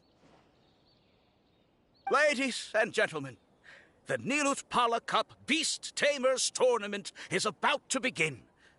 I genuinely hope that everyone has fun in the competition and wish you all the very best of luck. At the same time, I ask that you bear in mind that this tournament is held in the spirit of friendly and fair competition. By all means, give everything you've got, but respect your opponents at the same time. Don't lose your head. This is just a sport, not a fight to the death. I have spent a considerable amount of time in my life searching for a way for humans and dangerous creatures to coexist. The wisdom orbs you now hold in your hands show me that it is indeed possible. I sincerely hope that this event will show the potential of beast taming to a wider audience. People need a way to avoid conflict and stay safe in the wild. And beast taming can help us achieve this. Oh, so that's why Alhingen is putting his whole fortune into this. What an inspiring goal. But Caltilia, on the other hand... Thank you for your speech, Mr. Alhingen. I'd like to add a few words of my own, if I may. Welcome, Beast Tamers! The wisdom orbs in your hands are a truly groundbreaking invention, representing the culmination of centuries of technological innovation at the Academia. Actually, there are 9 extraordinary technical breakthroughs that make them so exciting. Caltilia, everyone's eager to try them out for themselves. There's no need to delve into all the details right now. Of course. Well, I'll explain everything to you all when I get the chance. I'm sure you'll get a sense of just how advanced this technology is when you start using it in the arena.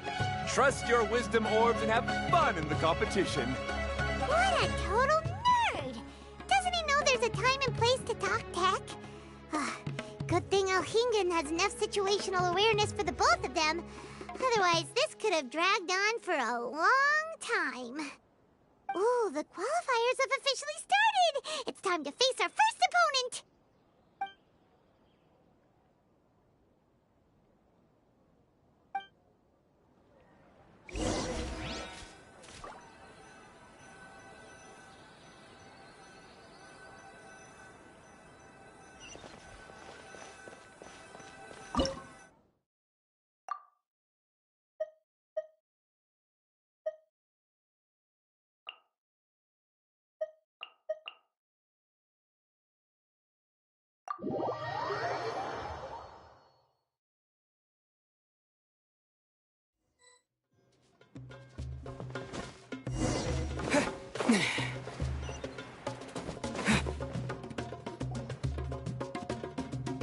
Didn't know they put the bar for entry so low.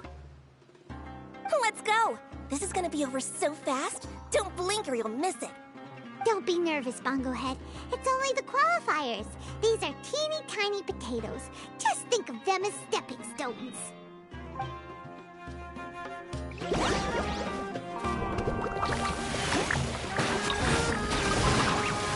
Use your strike hard bottom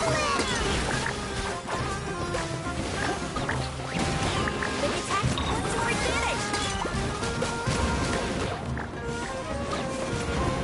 It's okay. We still got this.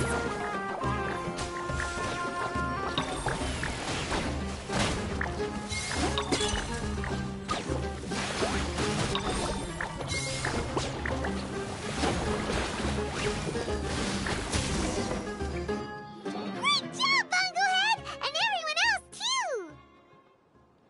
But how? How can my swift fighting style fail? Everyone, retreat now!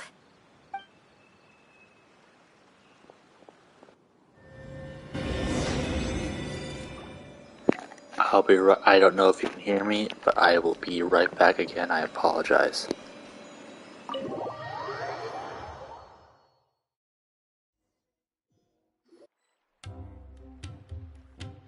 This fungi fighting is unlike anything else we've ever done before, and it's super fun.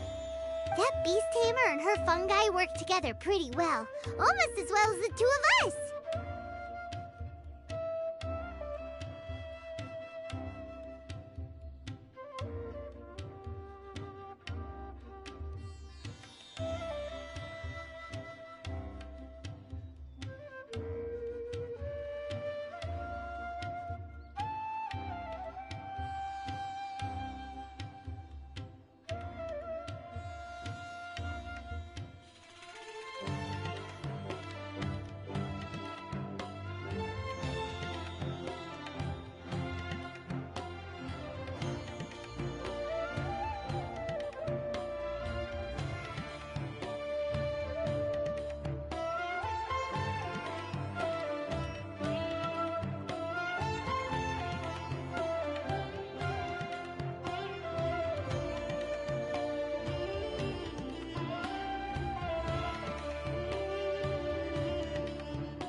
That's not what Paimon meant.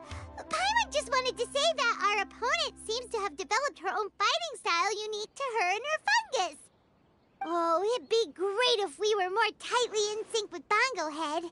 Imagine if we could just look at him and he'd know exactly what to do. That would be amazing.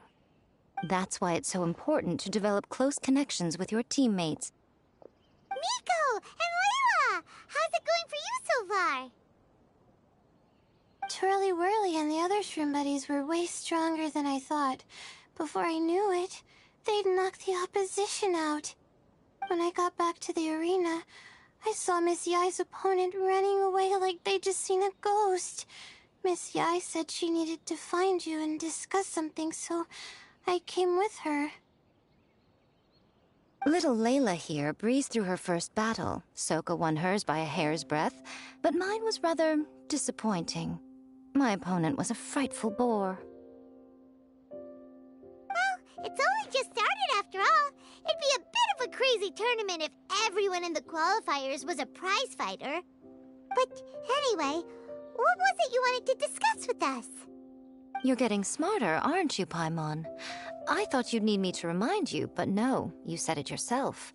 Our opponents will only get stronger as the tournament proceeds, so we mustn't let our guard down. Why don't we keep up the momentum from our respective first-round victories? Let's give our fungi some special training to strengthen our bonds with them. Great idea! Stay one step ahead of the game. All right, guess it's Shroom Buddy's special training o'clock. Let's get to it!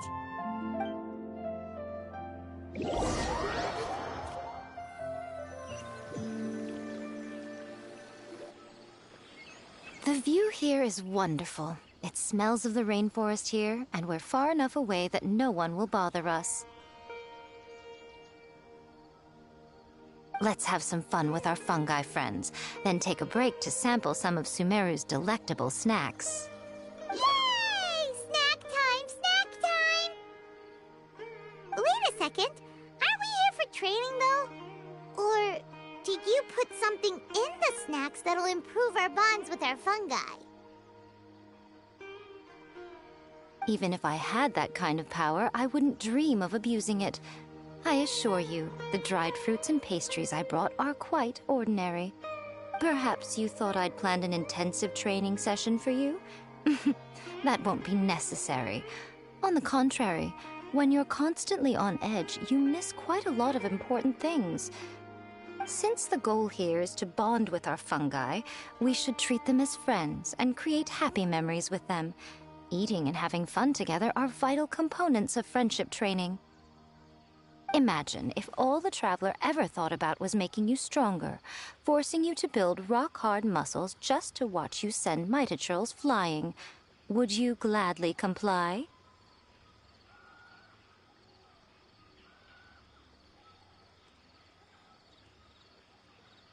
Why are you looking at Paimon like that? Oh, don't you dare try anything like that! Or Paimon will ignore you for 3 days! No, 5 days! See?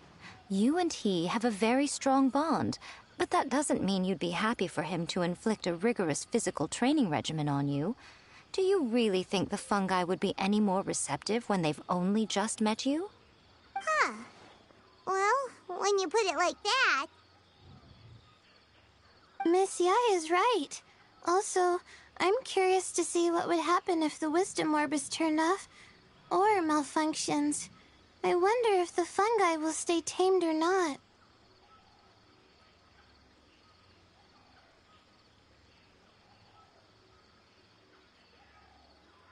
Yeah, it takes time for friends to get to know each other properly and come to trust each other. I can't always rely on this gizmo to communicate with Twirly Whirly. It makes me feel like I'm giving orders. Ah, yes. True love cannot be controlled by external forces. Little Layla's belief is a classic one. But that would mean giving up control over the fungi. Is that really a good idea? Go ahead and give it a try, little Layla. Don't worry, the little ones and I will be here to keep you safe. Okay, is everyone ready? I'm gonna do it. Look at that! Now that it's turned off, Twirly Whirly's moving around on its own again. But it's not attacking people nearby like it did before. Perhaps the Wisdom Orb's technology doesn't allow people to control the fungi at all. Maybe it simply adjusts the fungi's temperaments, calming them down so that they're capable of forming connections with people. If this theory is correct, little Layla's wish may yet come true. Once you've gotten to know each other, you'll be able to freely communicate without using the Wisdom Orb. Miko's right! Forget fancy schmancy technology. The real breakthrough here is the power of friendship. I'll do my best.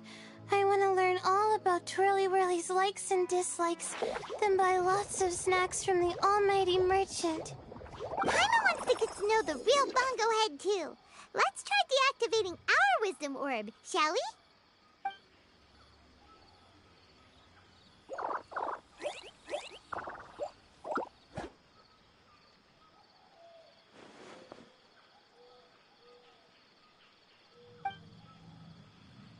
Traveler, Paimon, Miss Yai, do you and your shroom buddies want to join us? I think Twirly wants to play in the water over there. You'd better be careful. Don't get too close to Blitzara when you're knee-deep in the water, or you might find yourself on the receiving end of a very unique lower leg massage. Right. Paimon almost forgot. Should we let Bongo Head try something different? We could climb a tree together and see the view from the top. You two go ahead. We want Bongo Head to try something different since it's probably used to playing near water. Oh, okay. Meet you back here later then. Hope you have a good time.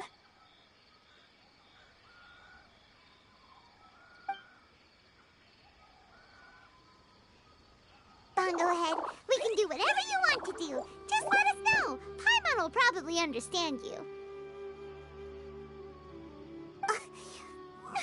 Why isn't it responding? Guess Paimon will have to try using delicious treats to win its affection. Help! Help me! Something's not right! Why are these fungi so aggressive? Did you hear that? It sounds like someone's calling for help. Hurry! Let's go check it out!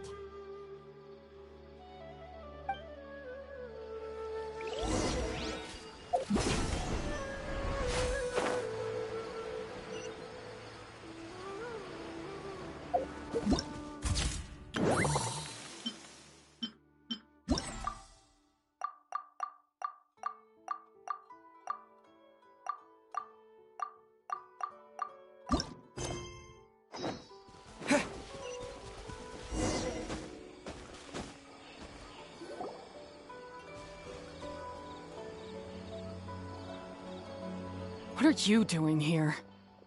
Hania? You saved the children?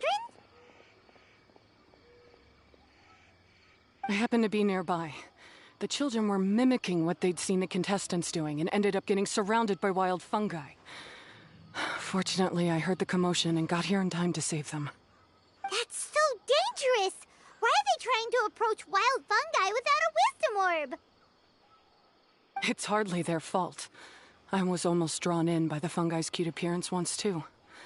Luckily, I remembered my family's stern warnings and the suffering that previous generations once endured, so I kept my distance.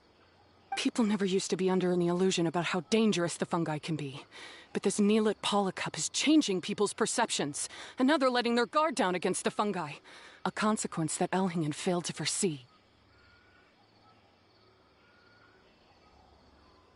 I'm putting an end to this debacle, first chance I get. The Wisdom Orb is the perfect tool for exterminating fungi on a large scale. And once I win the tournament, they'll be mine to do with as I please. What are you talking about, Hania? Exterminating fungi? Not in front of Pyro 1! Don't you care about its feelings? You're taking part in the tournament too, aren't you? You even taught us a few tips and tricks. You're clearly enjoying the event. I'm quite certain Pyro 1 would back me up if it was capable of realizing the past mistakes of its kind. But regrettably, it's just a pawn controlled by a gadget. It will never understand human sentiments.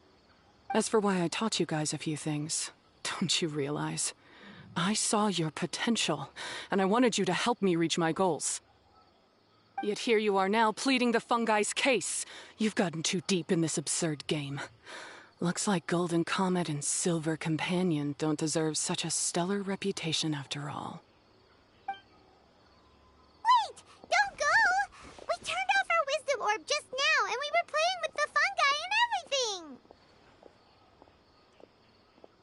Ooh my, such a standout personality, and with the perfect dose of obstinacy. I sense dramatic events just waiting to unfold. Miko? Layla? Oh, you heard the cries for help too, huh? We were just talking about her as it happens. Little Layla told me that Hania gave you some guidance when you first entered the tournament, but after you met Layla, she very abruptly left. Looking at it now, she seems to be a classic case of a wrong path character. Blames the many for the mistakes of a few, and seeks to wipe them all out of existence. She takes the wrong path because in her eyes it is the most effective and sensible method of achieving her goal. I can definitely be aggressive and damage their environment, but some research also suggests that they're only acting in accordance with their nature, just like any other wild animals.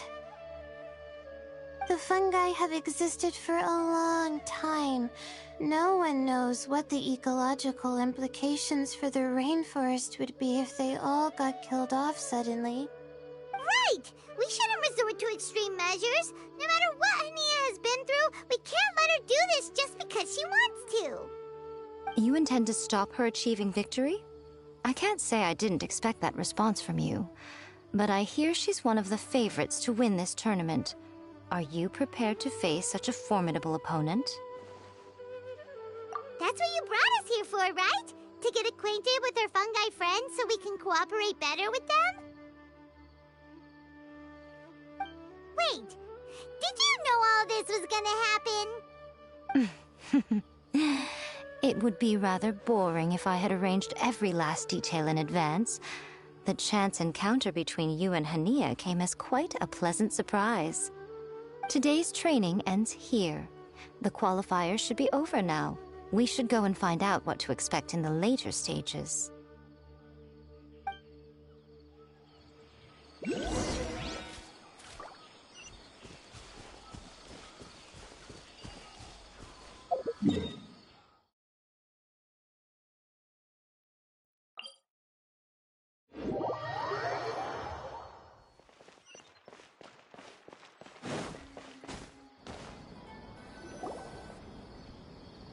There are a lot of people over there. Are they looking for something? I heard that the organizers set up loads of message boards for the audience to leave comments and interact with each other. It sounds like a good way to encourage discussion about the tournament. I wonder if people will talk about me and Twirly Whirly. Oh, if only I could use this experience in one of my papers somehow. Paimon thinks that's a great idea! You always need a ton of information to write a paper, and you can't always get the info you need. But this time, you're the one providing yourself with the information! You can write whatever you want! That's a nice idea, Paimon. But I'm from the Ratawahiz, Darshan. The kind of information I'm gathering now would only be of any use to someone in the Amorta, Darshan.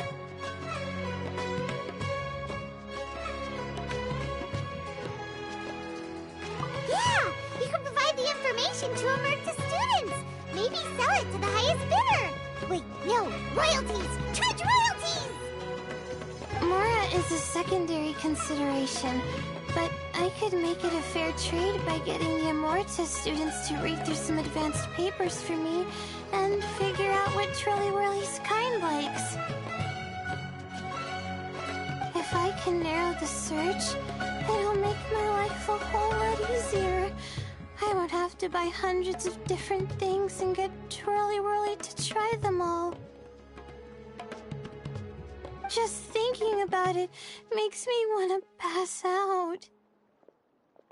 Layla, that's an amazing idea! Please, get them to look into what Bongo Head likes, too! I'll do my best. When I get back, I'll write a letter and send it to the Amorta.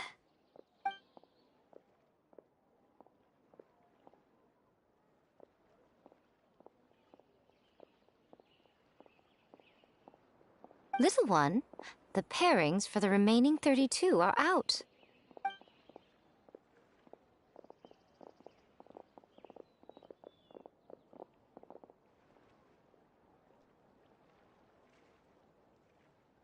Huh? We'll be facing Soka next! Oh, I've been looking forward to this a lot. What are you so excited about? Aren't you worried that we'll knock your budding author out of the competition? If that happens, Yai Publishing House's nice little journey in Sumeru will come to a very abrupt end. Oh, please, do your worst. I never asked Soka to win in the first place. Besides, maybe suffering a humiliating defeat will give her the epiphany she so desperately needs. After all, a life with no obstacles tends to narrow the mind. People end up believing that only they are on the right path. Sometimes, obstacles are more valuable than smooth sailing. Excellent. I'm looking forward to the next round. I'll await your good news.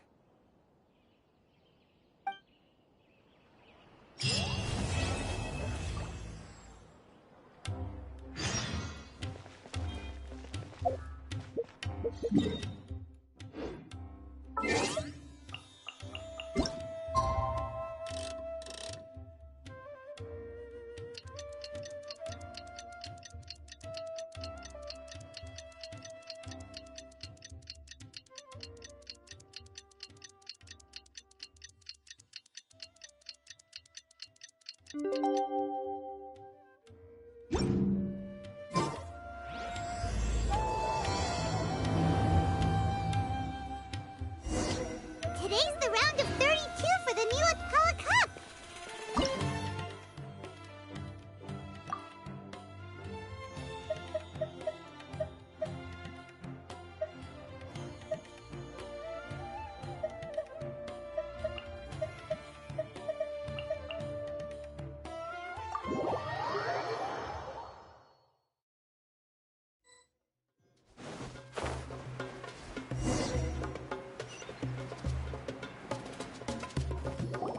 Traveler, Paimon, this day has come earlier than I had expected. My apologies, but my writing career is at stake here, and my reputation in Lady Yai's eyes, I can't allow you to beat me. Don't get too cocky, Soka. We won't go easy on you.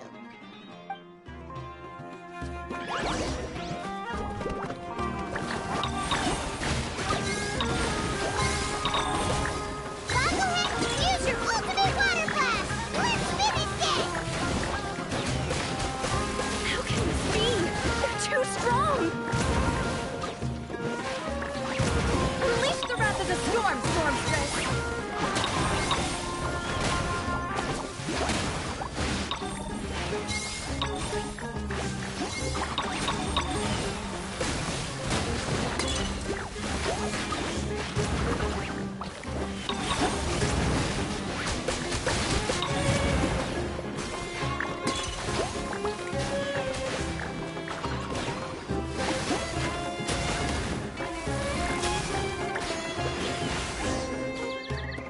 I can't believe it.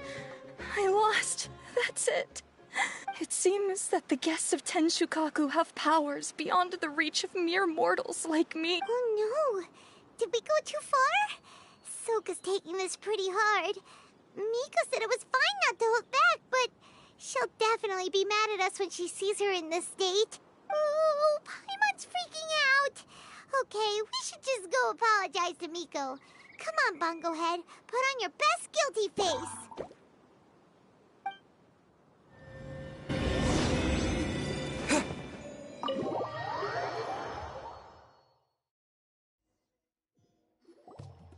Miko, we're sorry. It was all Bongo Head. We didn't know it would take Soka out so quickly. Oh? Did she look crestfallen? And say something melodramatic like, beyond the reach of mere mortals? Then curl up on the ground and start wailing? Yes, to all of those, actually. Oh, you know it really well, huh? It's better this way. Soka will turn this experience into valuable writing material. She'll be able to portray the protagonist's journey with all the setbacks they face along the way much more compellingly. It will resonate all the more with readers. As for how to flesh out the villain, dominating, ruthless but brilliant, and ultimately victorious, the inspiration will have to come from you. So don't go getting yourselves knocked out of the competition by some second-rate wannabe. That's a conversation for another time. Oh, Miku, please ask Soka to go easy on us when she writes us into the novel. Traveler, Paimon and Miss Yai. Layla, take it easy. Don't go fainting on us. I'm alright. So I wrote to the Amorta students, and they were really keen. I got a reply with the information I needed within just a few hours. I've tried making a few different snacks for Twirly Whirly based on the information they gave me, but it didn't seem to like any of them. Maybe I used some of the wrong ingredients or something. So then I made a new, improved list, and also included ingredients that might suit Bongo Head's taste. I didn't go to bed until way past midnight, so I'm a little out of breath today. How'd you get the results so soon? That was super quick!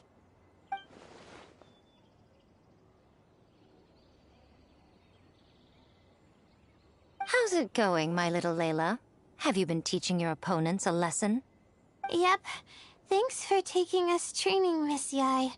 Twirly Whirly is way more obedient now, and it reacts so quickly. I'm actually kinda envious.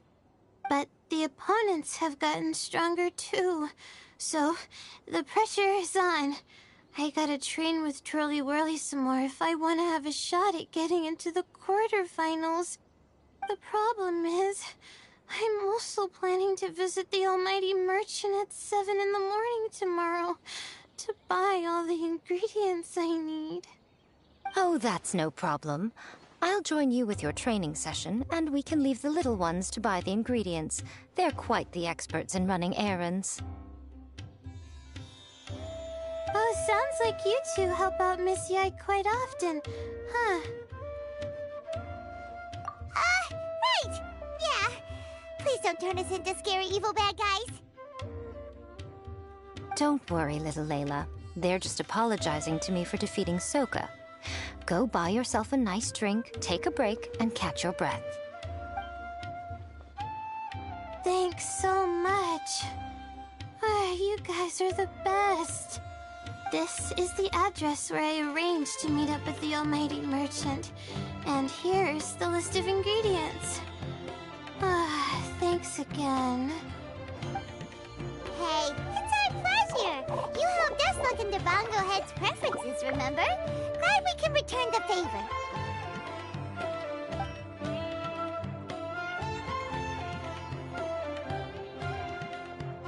As for the potential liabilities we didn't have time to discuss earlier, one good place to start might be the fungi power-up materials. Why, this is the most exciting subplot of the novel, the secret investigation.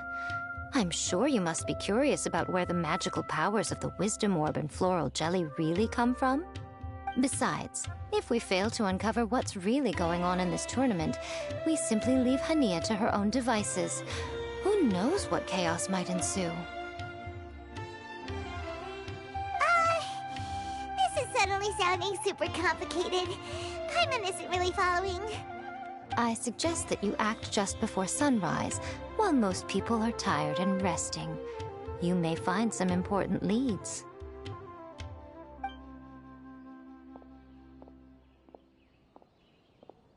Should we really take Miko's suggestion?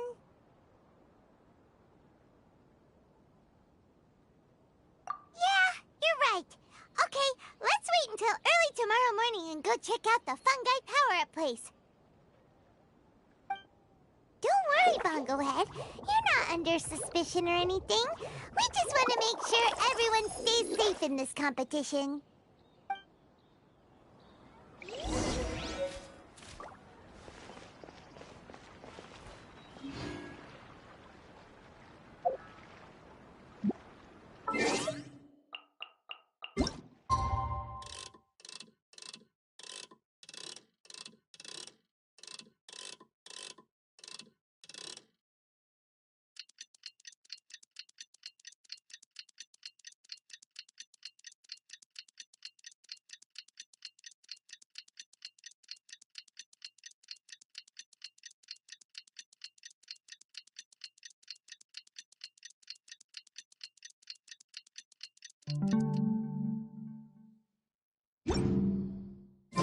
It's time!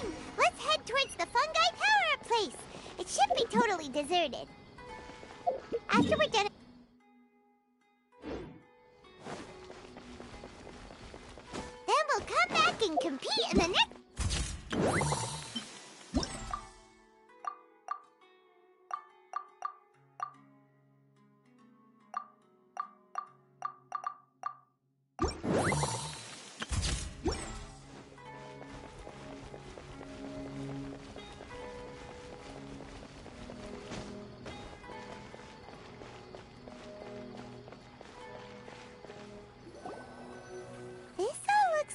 regular floral jelly. It's right out in the open for everyone to see, and they've even put the recipe on the table. Well, it's not like we can just take them away and go investigate them. That'd be stealing, right? We'd probably be disqualified and might even end up getting arrested by the Corps of Dirty. Oh, but we do have a camera. How about we take some pictures of the floral jelly and its recipe? At least then we'll have a record of all the important information.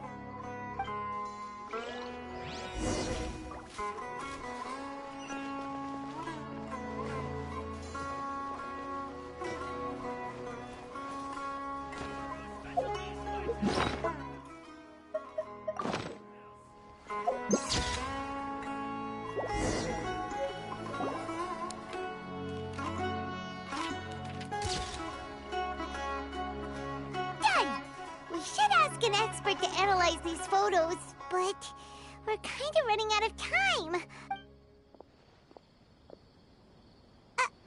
Hania? You hold yourselves to pretty high standards, coming here so early to power up your fungi. No wonder you've made it this far. Hania, we need to talk. Your plan you told us about last time, it's way too extreme. Save your breath. If you think I'm wrong, start by defeating me. Then you can show me why exactly you think your opinion is correct. She won't listen to us at all. How did things end up like this? Paimon thought we were getting along pretty well at first. Alright, fine. Come on, Bongo Head. There's no time to mope.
The Sub-Zero's festival, right? Let's hurry and find Dunyarzad. Paimon thinks she must be around the Grand Bazaar, since she showed us around there last time.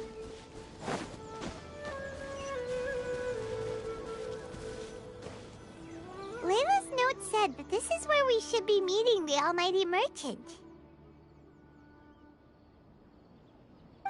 Oh, the looks on your faces tell me you're searching for the Almighty Merchant, yes? Welcome, welcome. Yeah, how did you know? Wait, Dory? So you're the Almighty Merchant Layla mentioned? Why so surprised? Every vendor and customer in the Grand Bazaar knows that Lord Sangama Bay possesses the widest and most magical range of goods. Almighty, supreme, omnipotent, these and many more are my exclusive epithets. Any other merchant thinking of using one can forget it. Unless they're prepared to pay millions of mora in licensing fees. Guess Paimon should have known. Yeah, whatever, but back to business. I'm surprised that Layla sent you here on her behalf. I suppose she must be busy enjoying the Beast Tamer tournament, Sounds like you two get along pretty well. You know a lot about what's going on. It has nothing to do with getting along. Layla previously bought a few things from me. They weren't the most valuable goods, but it was still a lot of mora for a student. So naturally, I now keep tabs on her activity, which is why I know that she's taking part in a very suspicious tournament. Something just didn't feel right. As it happens, I do have some goods I'm trying to get off my hands. They're a little hot for my liking, but so far no takers. They're also taking up space, so I think I'll just give them to you. This is just a bunch of spare parts and random notes. I'm told this is a device and some documents that the organizer attempted to destroy. But they were careless. Some people will scavenge through anything hoping for a chance to get rich. Sure enough, someone fished these out of the water and sent them to me. Now that Paimon takes a closer look, this looks similar to the recipe for floral jelly. And these parts look like they came from a wisdom orb. Maybe they were used during the experiment phase. Let's hold on to them for now and have Miku take a look later. Maybe she'll notice if there's anything fishy about them. Yeah, seems like our worries were well placed after all. But Paimon still wants to hang out with Bongo Head. I don't know what you two are talking about, but it sounds like these items might prove useful to you. Tell you what, I'll give you a discount. 60 million mora. Thank you for your business. Huh? Why, you sneaky little... I'm just kidding. No one gives a hoot about these items except for you and the Matra. We have other business to do today. Consider this a little extra I'm throwing in to sweeten the deal. Show me Layla's list. I just need to know what she wants. Once I finish stocking up the goods, I'll send someone to deliver them to her so that you don't have to. That's a relief. Paimon thought all our efforts were gonna go down the drain. We couldn't afford that price even if we won the top prize. Flour mixed with matsutake powder, a vintage jam, zaytun peach juice? Is this really the fungi diet? How did Layla even find that out?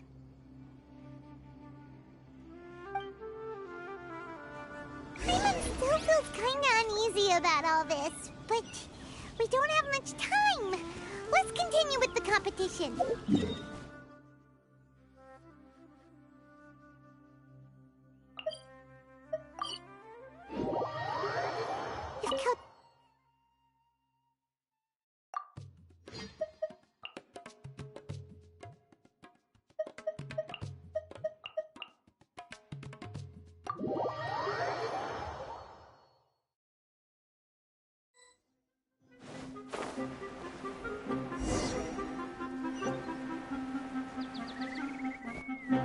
I can see you're serious about this. Good.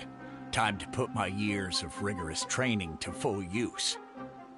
Now, prepare to witness the power of my all-cryo fungi team.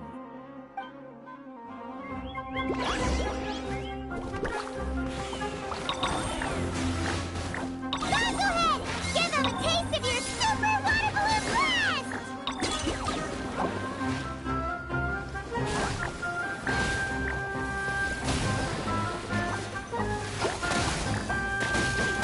Raise the gusto, Frosto!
Maybe I wasn't meant for this world.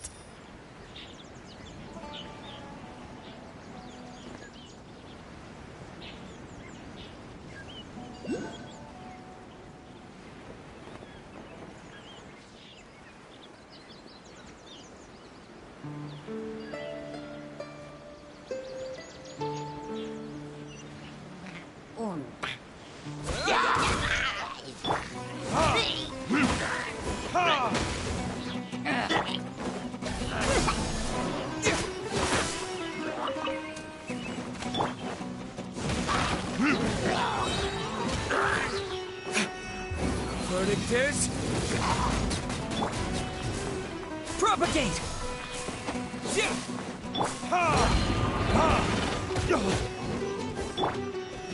Solidify!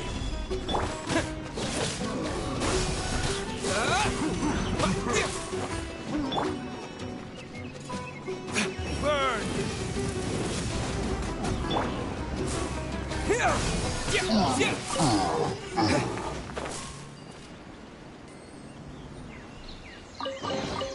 I'll keep this close.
Germinate!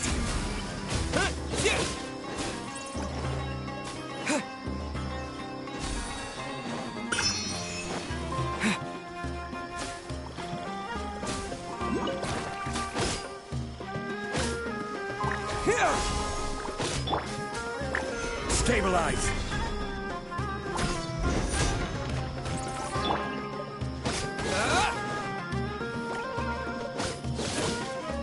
Propagate!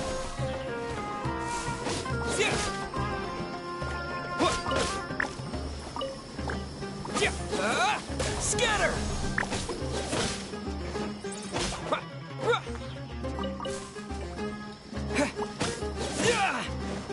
Propagate!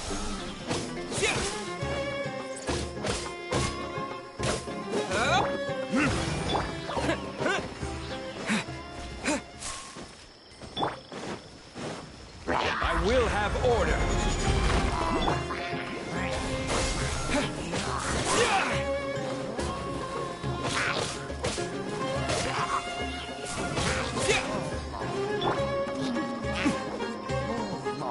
Time for retribution! Is this an answer from this world?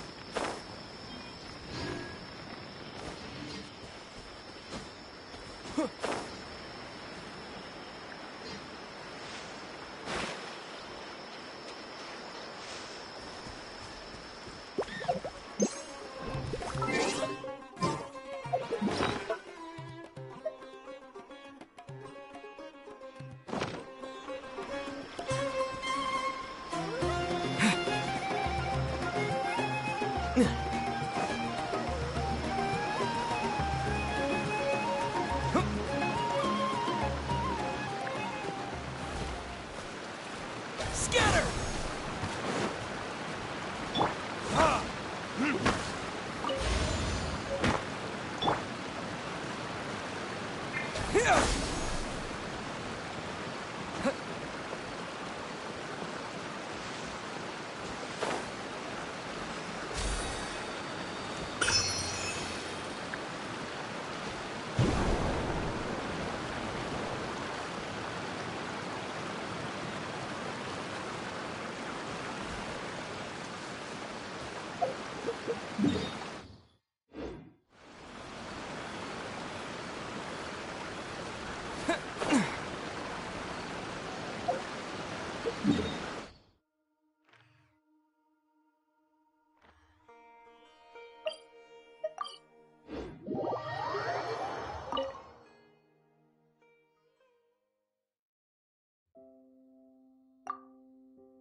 I can see you're serious. Now, prepare to...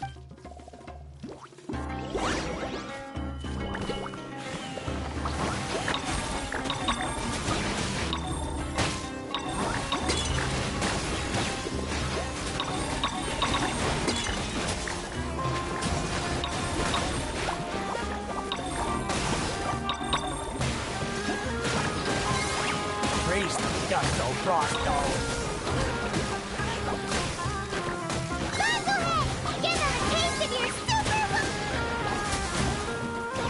That all you got? Couldn't melt a snowflake with that.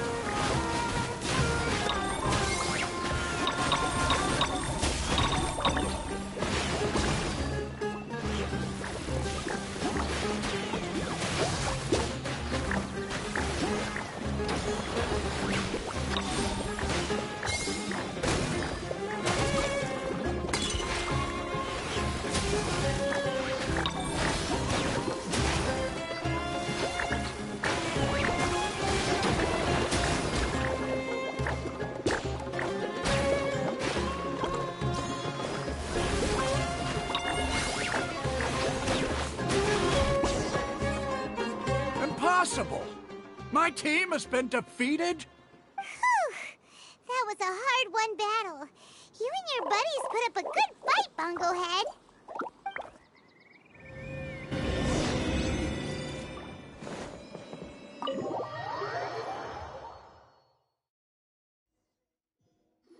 Traveler, Paimon, I saw you guys made it to the next round. Congrats. Hey, Layla! You're looking well today. And Twirly Whirly looks really happy. Guess you won your last round, too. It was a close call. I only won by a hair. Oh, I'm so glad I trained with Miss Yai beforehand. Also, the almighty merchant just sent someone to deliver the stuff I ordered. Thank you so much. My stamina's running low. Let's keep the volume down. Speaking of Miss Yai, where did Miko go? She left in a hurry with Soka. I guess they must have had something urgent to do.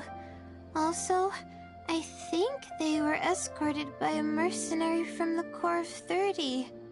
When I returned to the arena, they were already quite a distance away. It didn't feel right to run after them and ask what they were up to. Could be. Miko has been putting a lot of time into the tournament lately, so Paimon wouldn't be surprised if she had a lot of chief editor work to catch up on. She also said that she wanted to look for inspiration while enjoying her vacation. The mercenary was probably just their tour guide. We shouldn't worry about it. The quarterfinals are coming up. To me, this is the most important round. I'm a little nervous, but let's all do our best.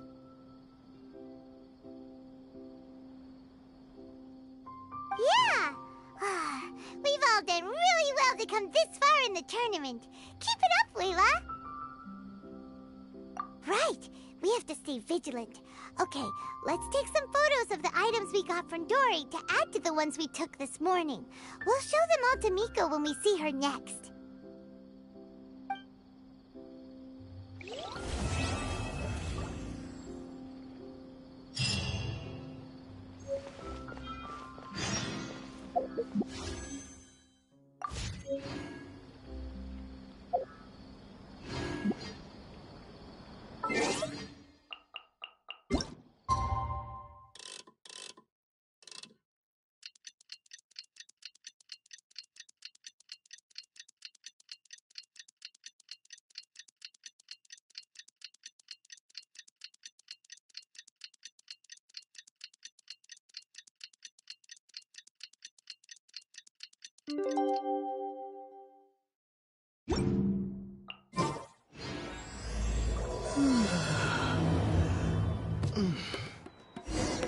It's time for the quarterfinals! Our opponent is definitely gonna be a tough one.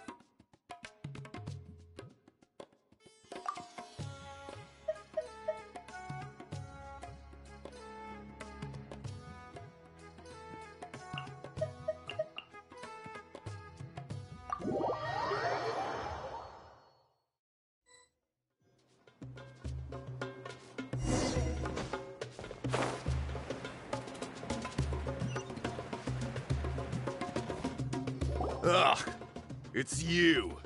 The uncultured swine of the Nilut Pala Cup. Hey, you potty mouth! What's your problem? The way you dote on your fungi. It's pathetic. What a joke. You make a mockery of the philosophy of the greatest beast tamer of all, the mighty Hania. Greatest beast tamer of all? Ha! That's debatable. You keep telling yourself that. You were never gonna come close to facing Hania. Time for you to go home.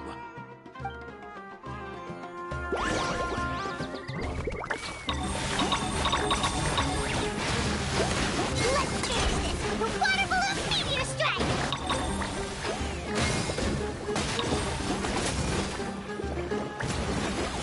Storm their front line and take them down!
be happening? I trained my fungi non-stop! Maybe I should have been harder on them. Well, we beat him, but somehow Paimon isn't really in the mood to celebrate.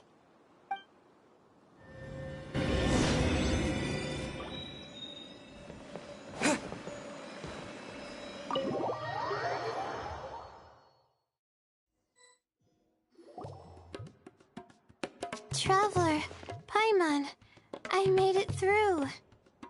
That's amazing, Layla! You reached your goal!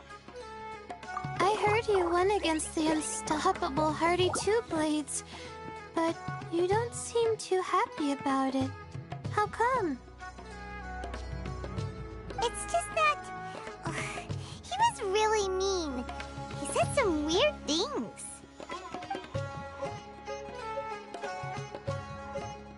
I see what you mean. Yeah, somehow beast tamers like him make me feel a little... sad. Yeah, he clearly doesn't... just making assumptions about what she's like based on a vague impression and even trying to copy her. I'm sure Hania would feel uneasy about it too if she knew. Also, he's so cruel to his shroom buddies when they could have been friends. It's not just his loss either.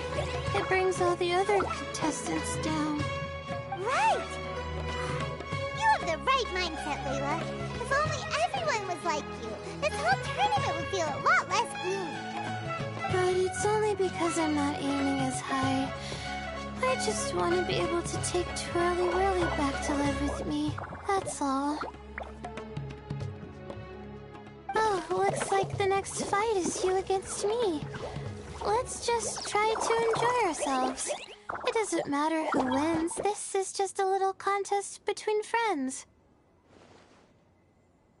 All right, time to see who's the strongest fungi.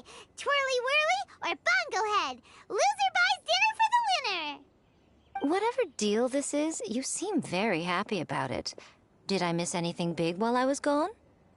Miko, you're back! Finally! You snuck off without saying anything last time, so we didn't get to tell you about the evidence evidently, we have some things to discuss with you. Yes, well, it's been quite the ordeal for me, too. I only entered this tournament for a bit of fun, but now I've ended up in the semi-finals. I've barely had any time at all to spend with Soka and the others gathering source material for the novel. I'm sure you two will have a wonderful time in your fun and friendly match. I, on the other hand, have to take mine a little more seriously. I'm up against that stubborn young lady, after all. Yeah, who knew it'd get to this point?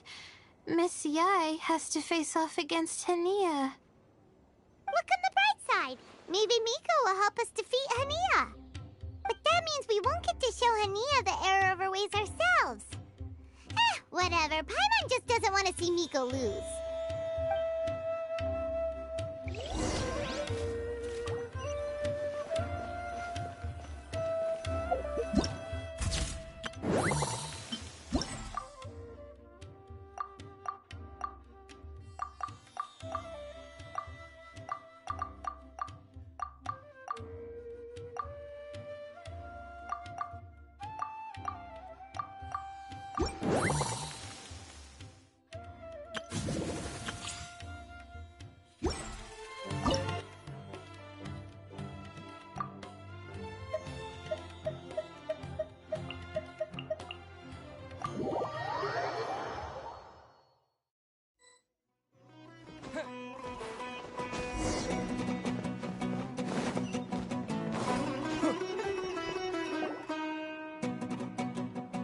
Feeling nervous, but excited at the same time. You don't have to go easy on me. Twirly Whirly and team have weathered plenty of tough challenges already, and they know how to put up a good fight. So you and your shroom buddies can give it your all. Well then, prepare for battle, Layla and Twirly!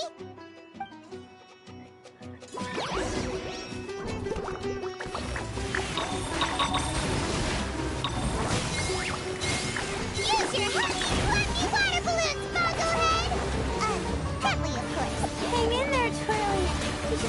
to the bits.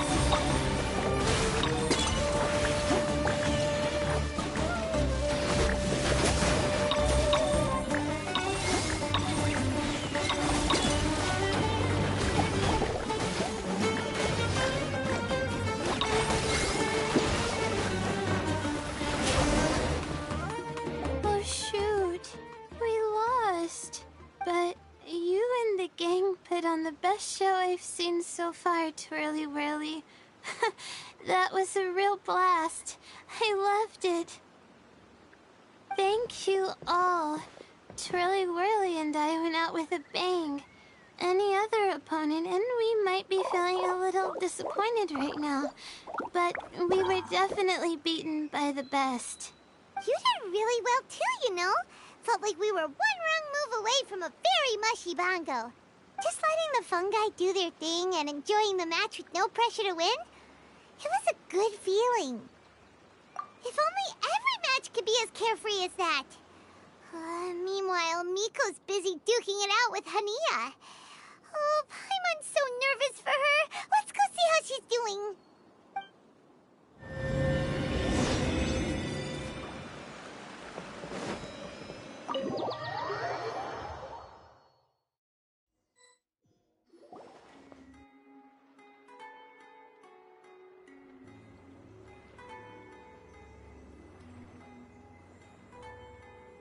Huh?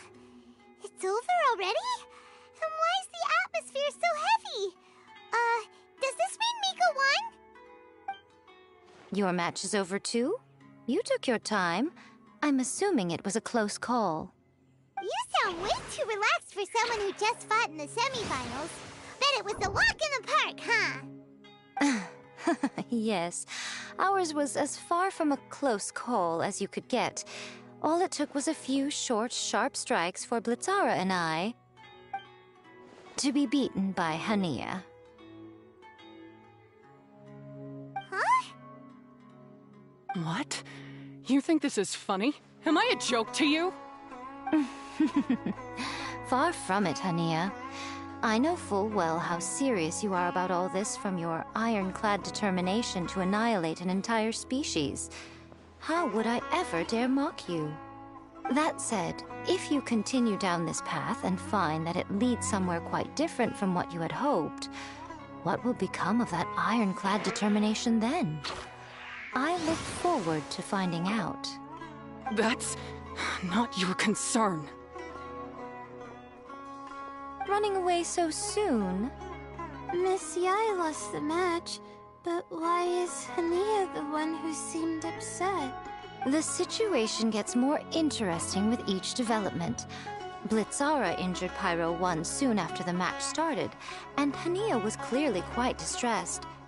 I simply pointed out that she's still deceiving herself, and her defenses began breaking down.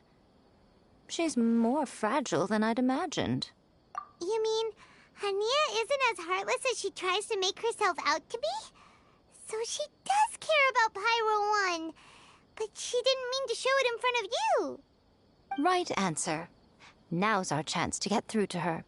You, my little friends, are the only ones who can get her back onto the right path. But Hania's long gone now. Where should we look for her?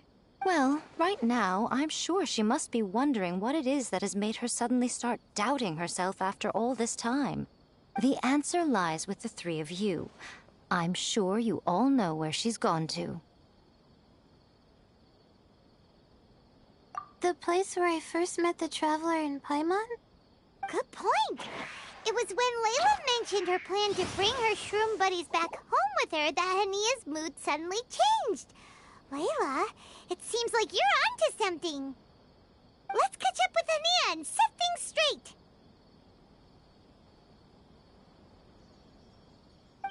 You should stay here, little Layla.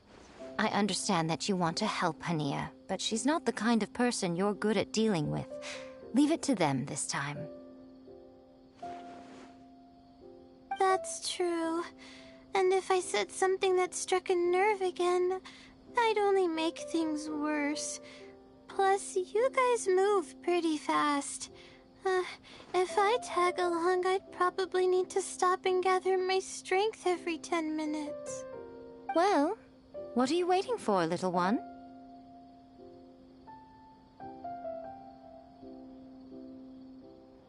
Oh, my, you've been busier than I thought. In return, I give you a blessing from me. Good luck. I'll share my thoughts the next time we meet.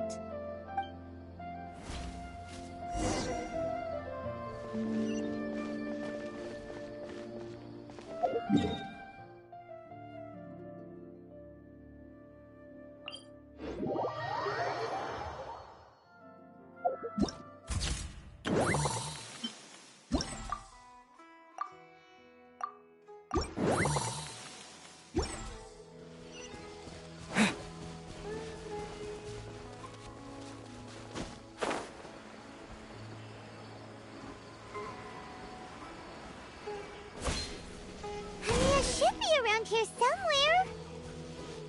Pyra 1 follows her everywhere. We should be able to track her down through its elemental traces. Search the area with elemental sight.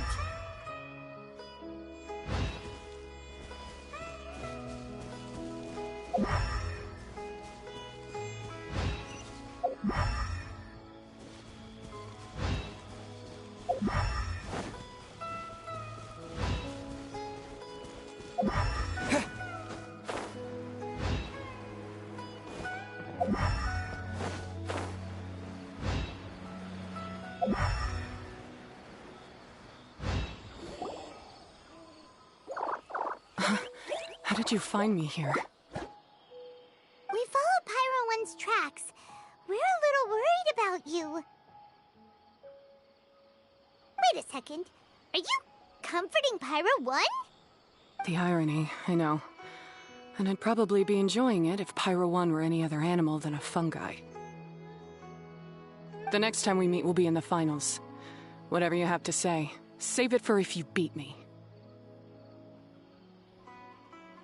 The Fox Lady said you might say that. You're pure of heart, kind, and believe the best in things. You wouldn't understand if I tried to explain. So here, read this. What is it?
These are my ancestors' records. They were attacked by a horde of fungi in the rainforest. Many people were seriously injured. There was nothing exceptional about this incident at the time, and it certainly never made it into any official records. But my family have been reading it to me since I was a child, constantly warning me of the grave threat that fungi pose to us. So, that's what happened. Oh, no wonder you're so hostile towards fungi. Yeah, and anyway, doesn't your family's experience make this tournament all the more meaningful? The Wisdom Orb finally means that humans and fungi can live in peace together. It's not as simple as turning bad fungi into nice fungi with the Wisdom Orb. Plenty of scholars have experimented with similar things in my village in the past. But every one of them failed. gave up and moved on. Even this new wisdom orb can only suppress the fungi's aggressive nature temporarily. Without this device, they're still extremely dangerous creatures. On top of that, the orb's intellectual boost makes the fungi unnaturally strong. Too much elemental energy in one place is not a good idea, especially for people in poor shape already. If you've got a sensitive constitution and you start using a wisdom orb, you're gonna start experiencing symptoms pretty quickly. Wait, Layla's been coughing a lot lately. Could that be because of the wisdom orb? As you'll be well aware by now, all Caltilia cares about is his precious research. He just wants to expand his influence and increase the profile of the Beast Tamer event. Meanwhile, Alhingen's taking advantage of the situation. Impressed by Cautilia's research, he invested a huge sum into promoting the tournament, consequently lowering everyone's guard against the fungi. I don't trust either of them, period. I don't believe highly aggressive creatures like the fungi can coexist with humans. But I'm just another retired mercenary, so who's gonna listen to me? All I can do is play by their rules until victory is mine. Then I'll fight for the outcome I'm hoping for, and keep them from getting their way. I initially had a sliver of hope that you might help me in my endeavors. Guess that was pretty naive of me. But it doesn't matter what you think about all this, or what you think of me. I'm going to beat you, and then there will be nothing you can do to stop me. This notebook is just a relic from my past now. Do whatever you want with it, because come the day of the final, I'm going to declare the execution of all fungi, including Pyro 1.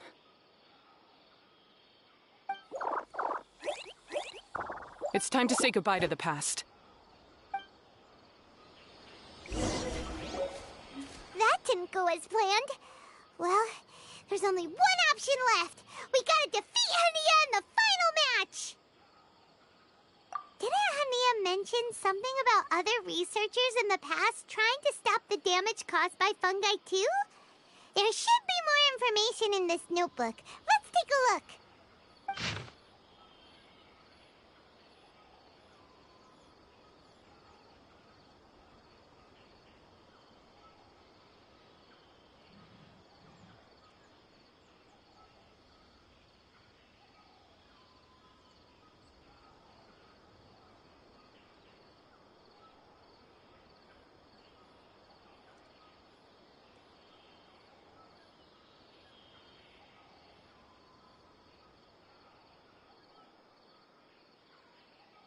These look like research notes.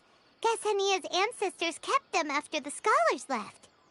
Whew. This section looks super complicated.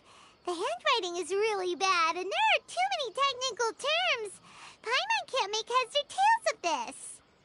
Wait, some of these look familiar, though. Oh, that's right. We saw them on the documents Dory gave us. All right, let's put them side by side. Go through carefully and try to figure out what's written in these notes.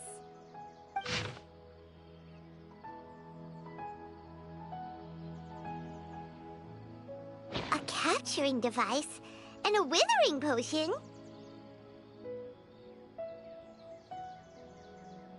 So that's how it went down. The fungi only attacked Hania's ancestors because of what that potion did to them.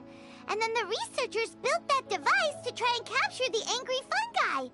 Also, if floral jelly is just an improved version of the withering potion, and the wisdom orb isn't Cautilia's invention either, he's basically giving someone else's invention a new name and passing them off as his own. He's a big fat liar!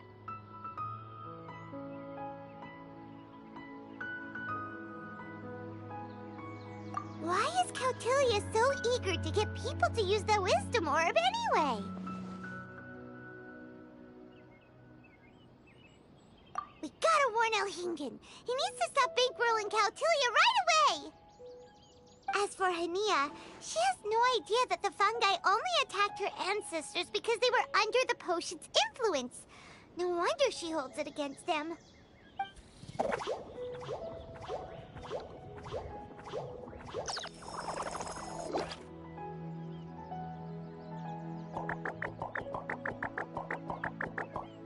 Oh, don't worry, Bongo Head. Paimon knows you're not gonna turn evil because of some floral jelly. You stayed a very good fungus even after we turned off the wisdom orb. Whoa! You can understand what Paimon's saying? Oh, wow! You're getting smarter! Huh? Since when? Oh, Paimon didn't even notice. Does that mean Bongo Head is hanging out with us by choice right now? See? Hania was wrong after all. The fungi aren't gonna lose control this time. Some fungi understand people and just want to get along, like Bongo Head here. Oh, Hania did make one good point, though. The wisdom orb has its limits. As long as that's the case, fungi won't be able to live with humans forever. Paimon was really hoping Bongo Head could join us for the rest of our journey. Isn't there a way?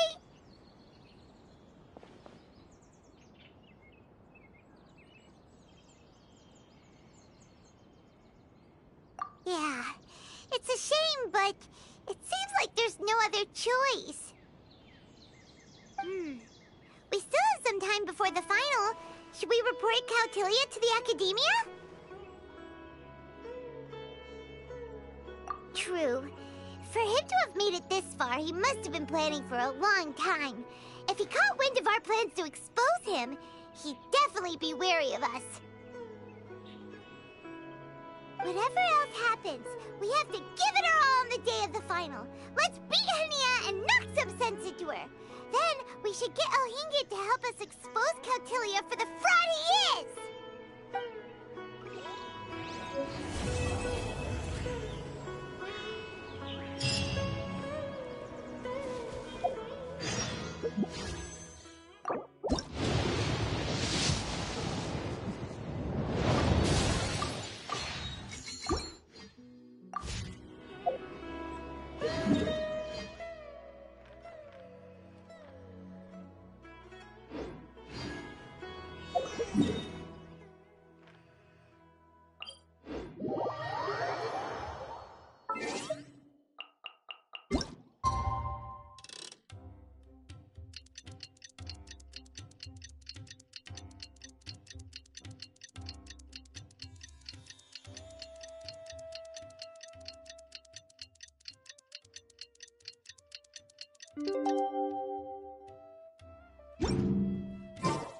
Ladies and gentlemen, after some fierce competition in the round so far, we arrive at long last at the final of the Nilut Pala Cup. It's time to find out who is the very best beast tamer of all, Hania or the Traveler. If the winner of the final round makes it through the ultimate trial, they will acquire my entire fortune. It will then be their responsibility to continue hosting this tournament into the future and to promote the philosophy of peaceful coexistence throughout all of Tivat. Huh. Cautilia isn't here today. Oh, this is our chance. After the final match and the ultimate trial, we'll go tip off Elhingid and confront Cautilia head-on! Nico? Layla? You're here! Much as I expected. The insufferable research maniac has exposed his true colors to our two protagonists. You seem to be edging ever closer to the truth. Holding off on reporting Cautilia to the Academia seems like a sensibly cautious decision at this stage. Who's to say if Cautilia, or indeed anyone else for that matter, is really who they appear to be? Yeah, we can't afford to let our guards down now. We gotta fight Hania first, the strongest beast tamer out there. And we still have no idea what we're in for with Elhingid's ultimate trial. Oh, how are we gonna get through to Hania, though? The answer should be quite obvious by now, surely. Take all of our fungi and defeat her fair and square. Force her to let go of her stubborn attitude and listen to the truth. I believe in you guys. I know you'll be able to get her to come around. Ah, yeah! Bongo Head, Twirly Whirly, and Blitzar!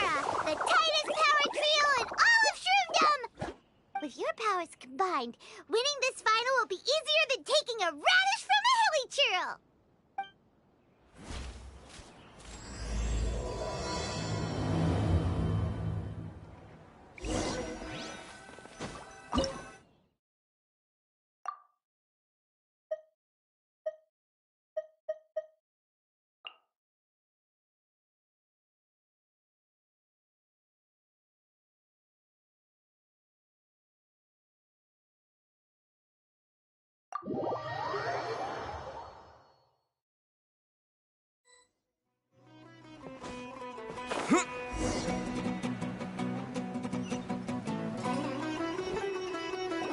The day has finally arrived, Traveler and Paimon.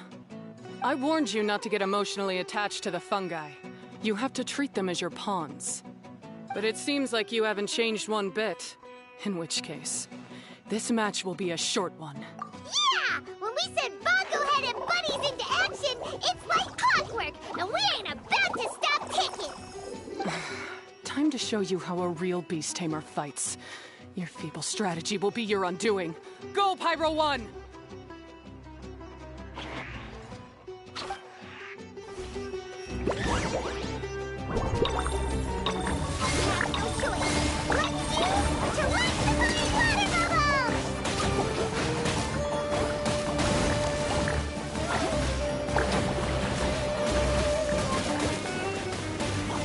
It's time. Torch them all!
Pyro 1, why did you hold back? Don't blame Pyro 1, Hania. And don't force yourself to do something you don't want to. You started having second thoughts when Pyro 1 got injured during the semifinals, didn't you? You never met a well-matched opponent until you fought Miko, and now us, had you? So you never had to put Pyro 1 or any of your other fungi in danger before. When you saw one of your fungi get injured for the first time, you realized you felt compassion for it. Compassion? You really think I feel anything for these fungi? Hania, you grew up listening to terrible tales about the horrors of fungi. Paimon completely understands how they made you feel.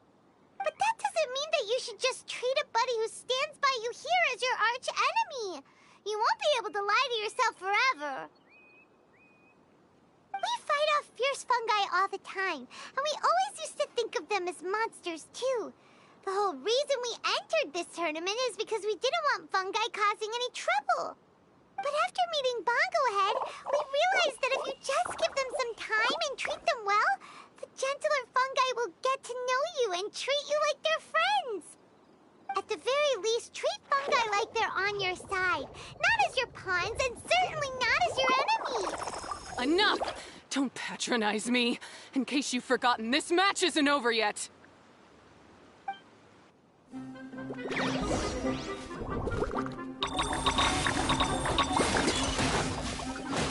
Alright, you still bring flesh to the face and defeat Hania once and for all! Pyro 1, Release the explosion!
Pyro 1, show them what you're truly made of.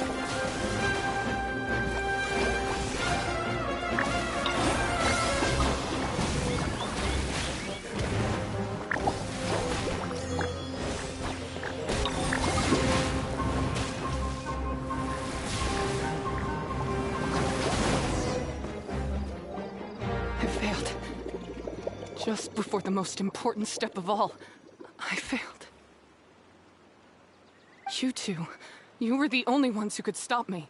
But how when your mindset is so childish? Hania, as we agreed, you have to hear us out now that we've won. But let's put that aside for now. Can we bring Pyro 1 along for the ultimate trial? Pyro 1? You want to take it with you? Yep. We want to pass the ultimate trial with everyone's fungi side by side. Bongo Head, Twirly Whirly, Blitzara, and Pyro 1.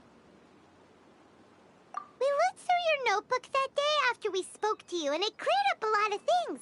You're right to be concerned about the dangers of fungi, up to a point. Wisdom orbs come with health risks to some people. This tournament shouldn't have been promoted so widely, and there are limits to how closely fungi and humans can coexist in general. However, by making constant improvements to the Wisdom Orb and using it for friendly communication with the fungi, we can figure out which are the nice ones and gradually learn more about them. Fine, if that's what you want. I lost, so I don't get to call the shots. And I guess Pyro 1 would rather be with someone who actually cares about it. Cheer up, Hania. I'm sure you mean a lot to Pyro 1. We have more important stuff we gotta tell you after the ultimate trial.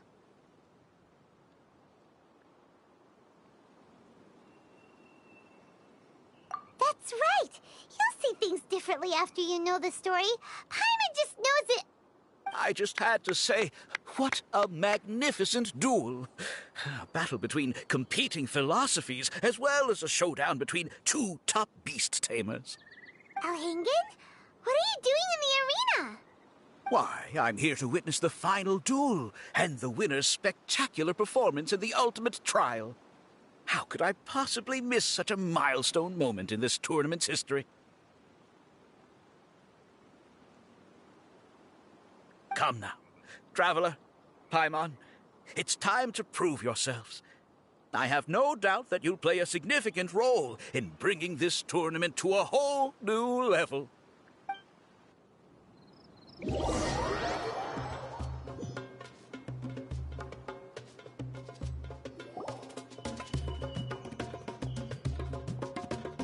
What's going on here? Why are the Fatui everywhere? Elhingen, the arena's been taken over by bad guys. We'll deal with them. Get yourself to safety. Wait a second. Where is the exit?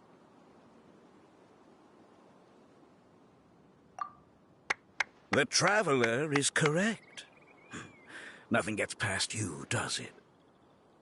In which case, I presume you planned for this eventuality, no? Wait, this is all wrong. Isn't this the ultimate trial? Cautilia's supposed to be the villain. He was just using this tournament for his own agenda, and he tricked you into sponsoring him. Not far off. You're right about Cautilia's motivations. This started when he discovered a promising use for a forgotten technology. So I bought his loyalty and organized this tournament to expand the reach of his technology. Though I must say, I never expected a prize catch like yourself to take the bait so eagerly. So, you weren't being fooled by Cautilia. It was you using him! This whole time you were just another lousy Fatui! Oh, now Paimon's mad! So much for warning you about Cautilia! Boglehead, get him! Oh, look at you! I've got chills down my spine. But I'm afraid that's not happening. Whirly whirly, Blitzara, Pyro 1! What's going on?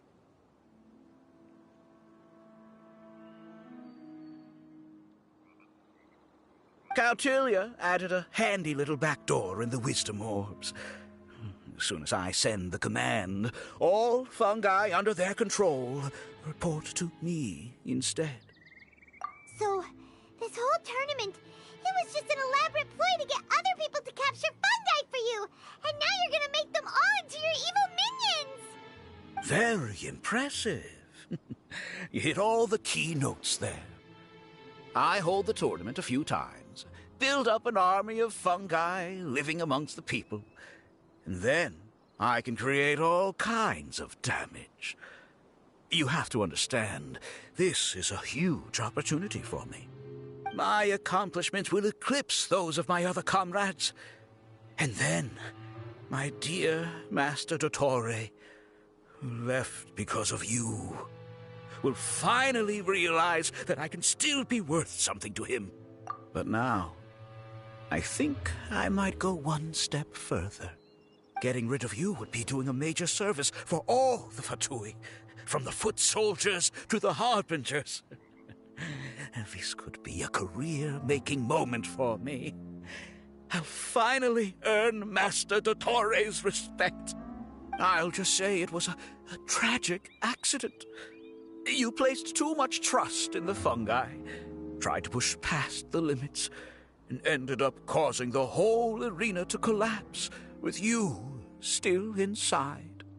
Once this domain's sealed off, no one will ever find you. I'll have Cautilia assume all liability and criminal charges, then inform the Academia. After that, I'll invest even more into this tournament, in the name of honoring your memory. I'll promote it harder. The competitions will be bigger and more frequent. You selfish, double-crashing monster! How could you? Paimons are just about enough from you, mister! You'll never get away with this. But what are we gonna do? You don't have any weapons on you, and our shroom buddies won't respond to us anymore. Take your time. Pit fungi against fungi, and warriors against warriors. I want the Traveler to see his buddy being destroyed. Then, once his faith is utterly shattered, put him out of his misery, quickly and painlessly. I accept that our actions thus far have not been beyond reproach. But at least we can give the Traveler the ceremonious final farewell that they deserve.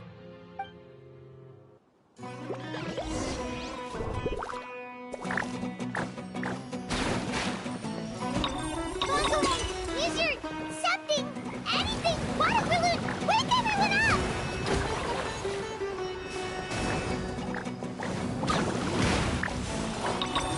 No! Leave Bongohan alone! Bongohan, are you okay? This isn't right. I've activated the backdoor command 3 times now on the floating hydrofungus. Why is it still obeying the Traveler? Is Caltilia's device malfunctioning? Oh dear, the poor thing still hasn't realized.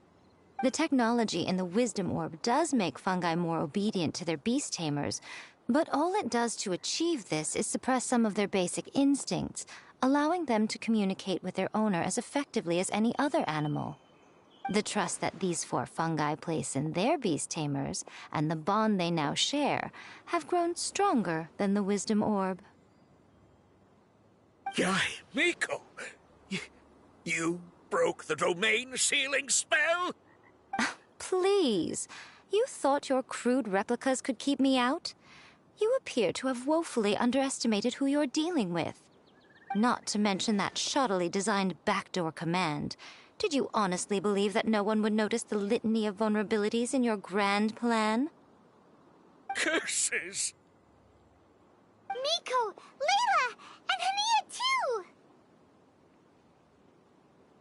Elhingen, so this was all you're doing! Whatever threat are the true menace here. Come on, Miss Yai.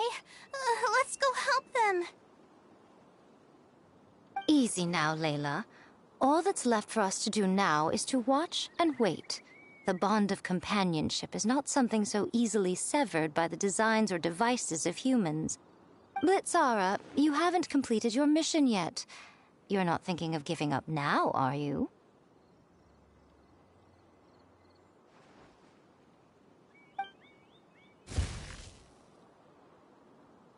Huh? Look! Blitzara's back to normal! Is this the moment Miss Yai said we were waiting for? Twirly Whirly, I believe in you! Take this crook down.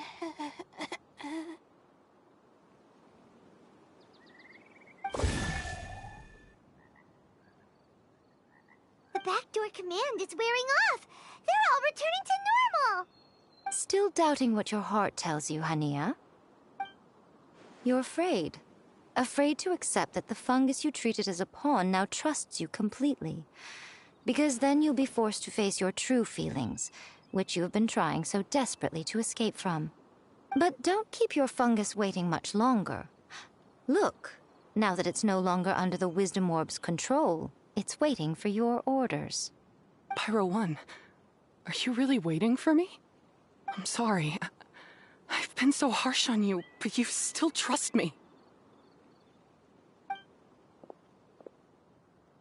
Go. Do what you have to do. Well, one way or another, it looks like all the fungi have returned to their senses. Great! Shame on you, Elhingen! You're about to pay for what you've done! Hold the line! And keep your heads! They're just a handful of fungi. We still have the upper hand.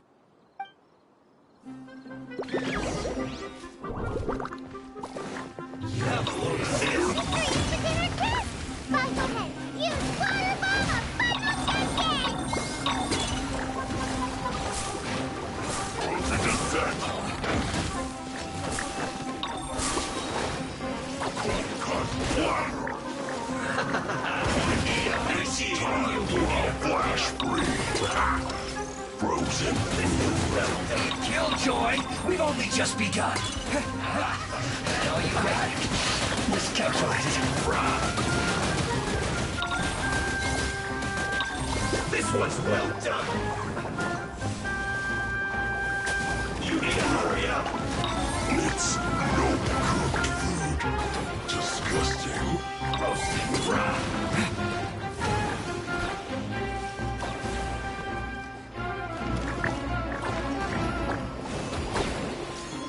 This one's well considered. Frozen. Unfortunate fault. Crisp. Use this. Flash frost. Let's move on. I see through you. You can't run. All you got. Looks like I had just begun. Fresh fire preserved. Chill to the bone. Intensifying heat. Roasted frog.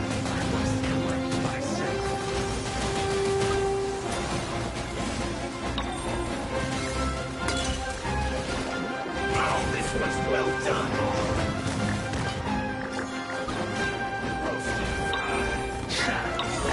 You need to hurry up.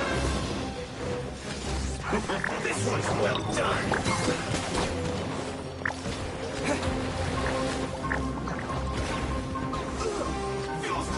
It is set. Use this first.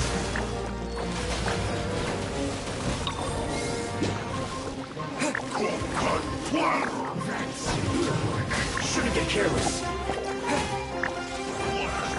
Let's move. Disgusting. Cover.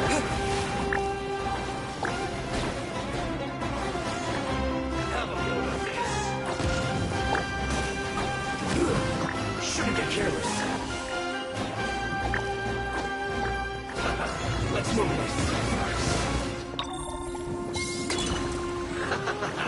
Yes, Ika. That seemed to work. You need to hurry up.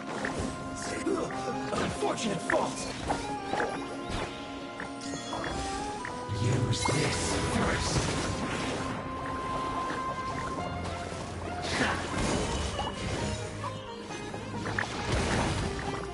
That seemed to work.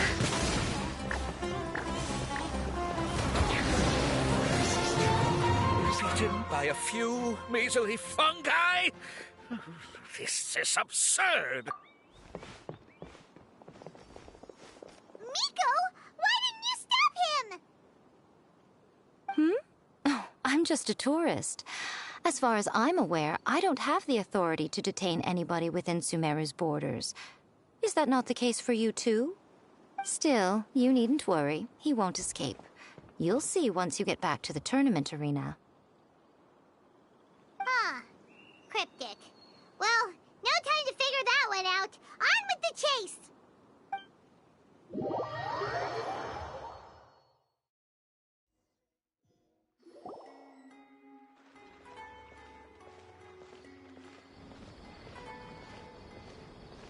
You're from the Core of 30!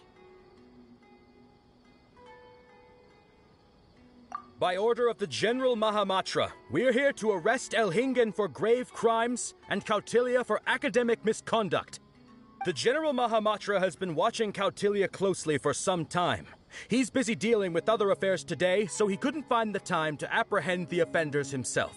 Thankfully, with all the evidence you gathered, we were able to swiftly bring this case to a conclusion. The General Mahamatra wrote a letter for the two of you. Please, take a look.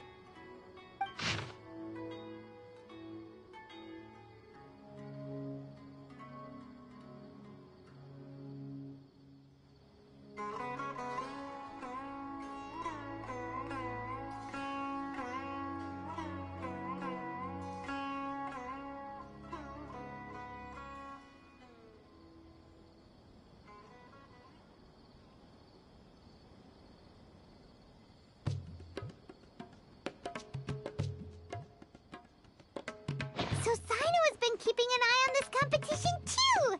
He and his people must have been secretly investigating at the same time we were!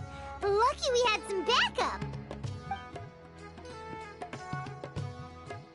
All right, we'll take the suspects away now.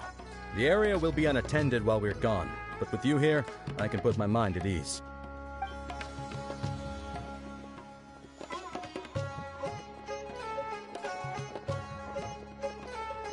You might think this is over, but mark my words. You haven't seen the last of me. Or Master Dottore! Oh, quit while you're behind, loser! Have fun in prison, you fatui lowlife! Wait, Sino mentioned that he used our evidence, so is that where Miko was going after the last 16?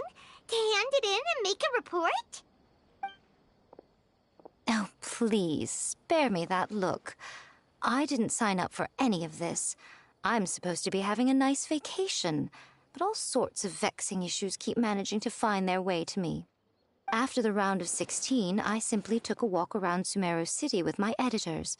I did have a very brief conversation with the General Mahamatra, but only because he happened to be passing by at the time.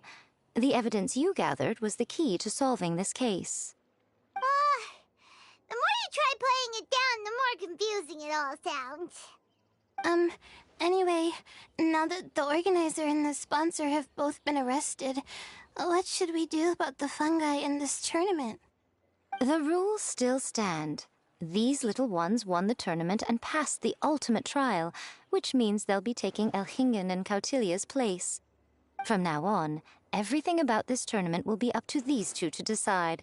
And after all the experience they've gained, I'm sure they are more than up to the task.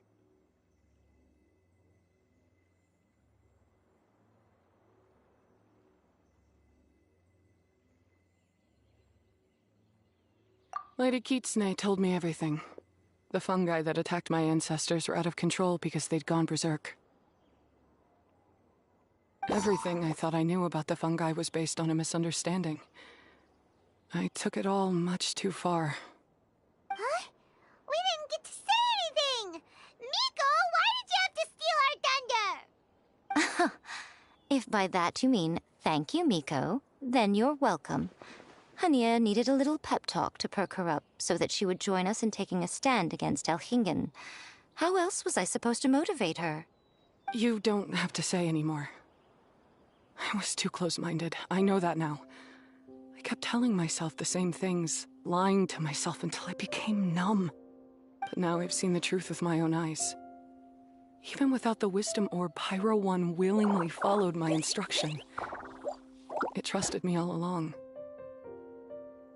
I hold my hands up. I was wrong. You're well within your rights to criticize me, and I accept whatever punishment you deem appropriate. Punishment? What do you take us for? Sure, you said some pretty scary things, and you were way too strict with Pyro 1, but clearly you've already learned your lesson. Wait, actually, having said that, Paimon has an idea!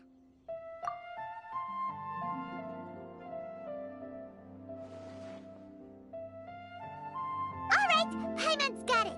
Let's go tell everyone else what we came up with.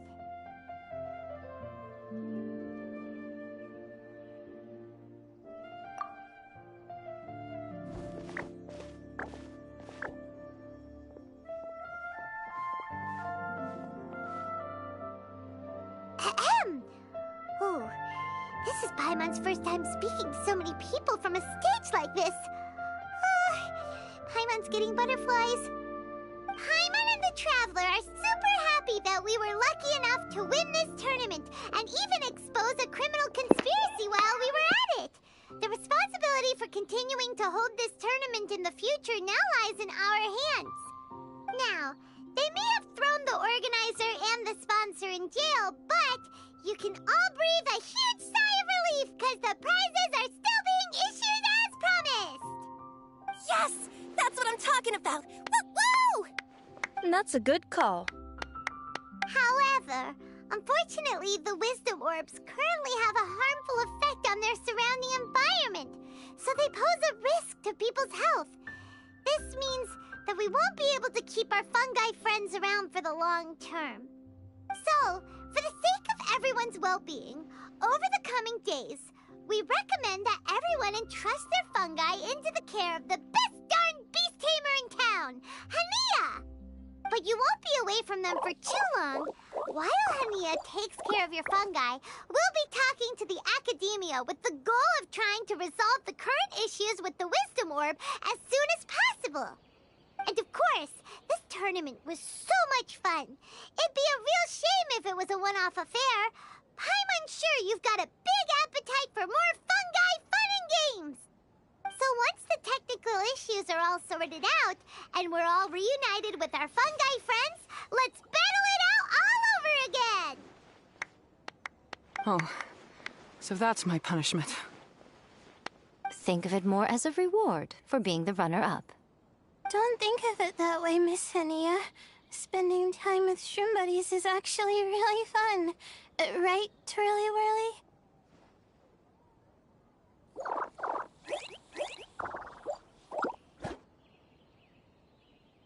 I'm gonna miss you, Twirly Whirly. Take good care of my best shroom buddy. Oh.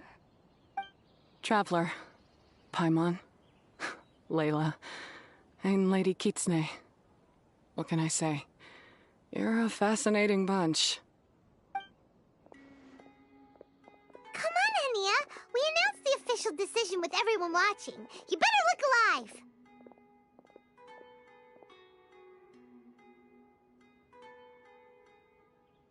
Yeah, don't worry. I get it. As a beast tamer, I accept your proposal. I will do my utmost to care for these fungi and treat them like the treasured companions that they are to their masters. Now those sound like the words of an awesome person called Hania that Paimon wants to be friends with. Just wish she'd shown us this Hania sooner. Anyway, let's spend some final quality time with our shroom buddies. Then we'll all meet up in Port Ormos.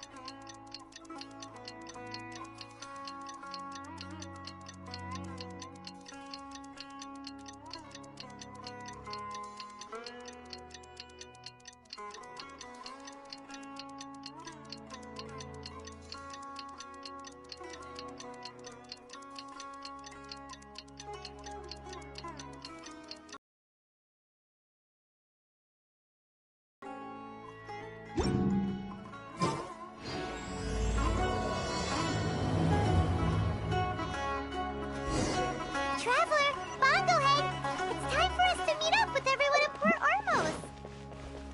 Let's go see Layla first, then Miko, and finally, go give our fungi over to Hania.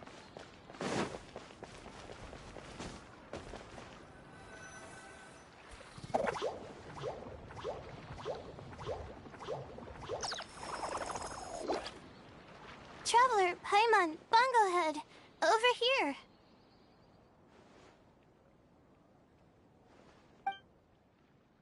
Hey, Layla! Have you and Twirly Whirly been having fun these past few days?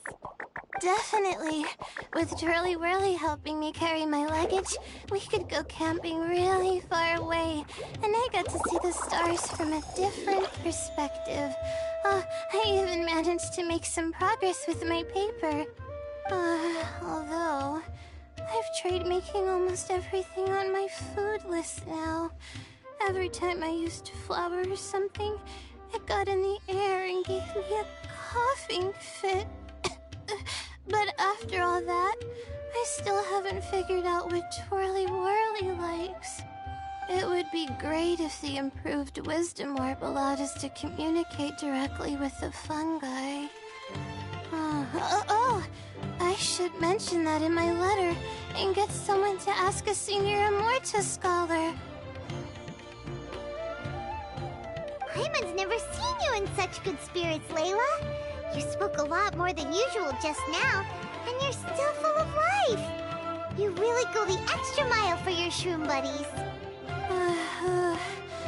I think I might have overexerted myself, though. I'm flagging hard. Let's go see Miss Yai before I crash.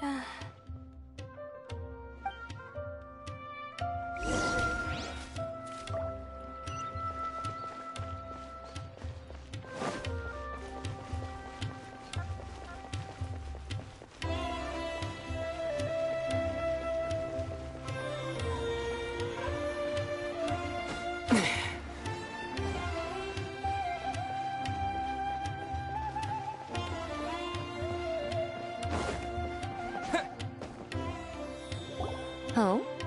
You're earlier than I expected. Miko, you're not leaving, are you? It feels like you never got to properly enjoy your vacation here. Oh, my needs for amusement have been more than met. Thanks to your help, our little inspiration hunt went perfectly.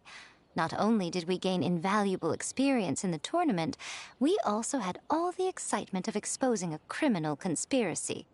Yes, I think I might ask Soka to ditch her original characters and just make you the protagonists in her next novel.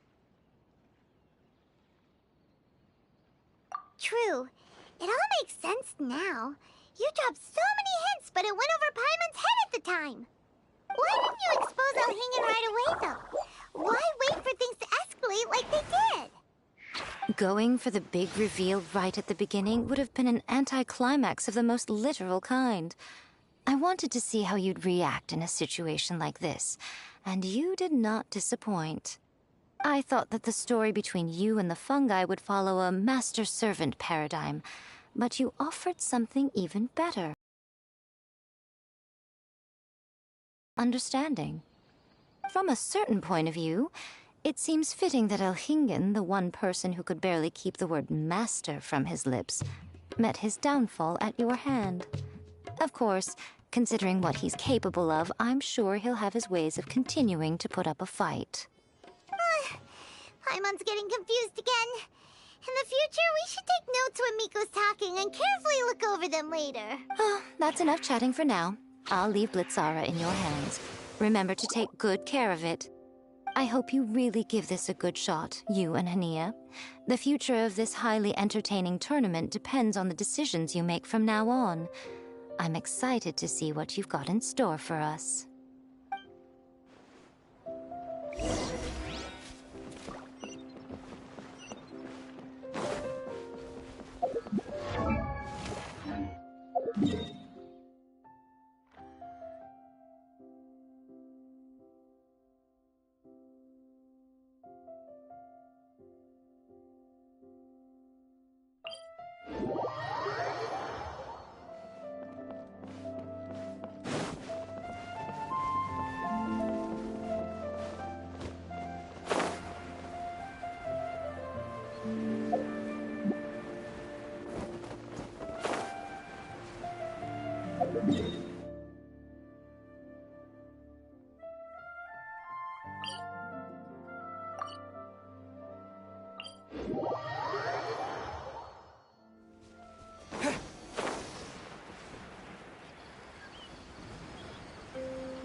Propagate!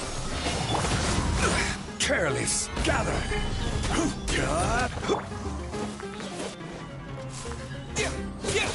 Scatter!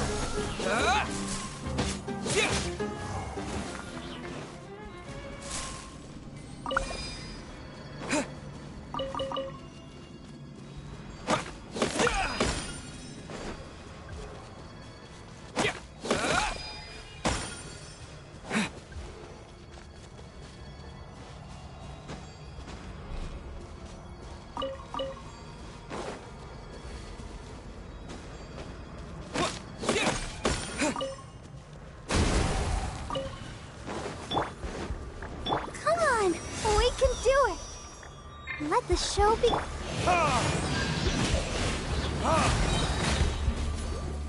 Burn!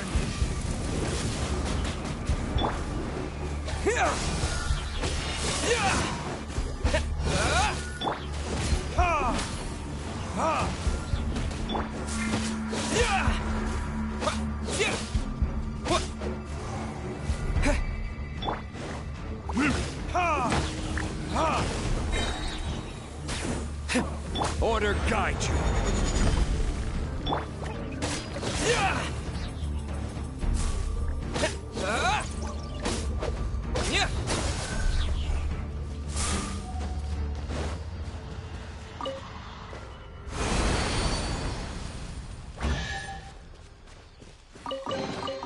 Is this an answer from this world?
Hello, all. Right on time.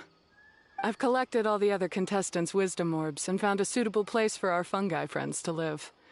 I'll make absolutely sure the surrounding environment is not affected. Say hello to everyone, Kindlejoy. That's Pyro 1's new name. When I saw how well-behaved it was when we first met, a sense of joy welled up inside me.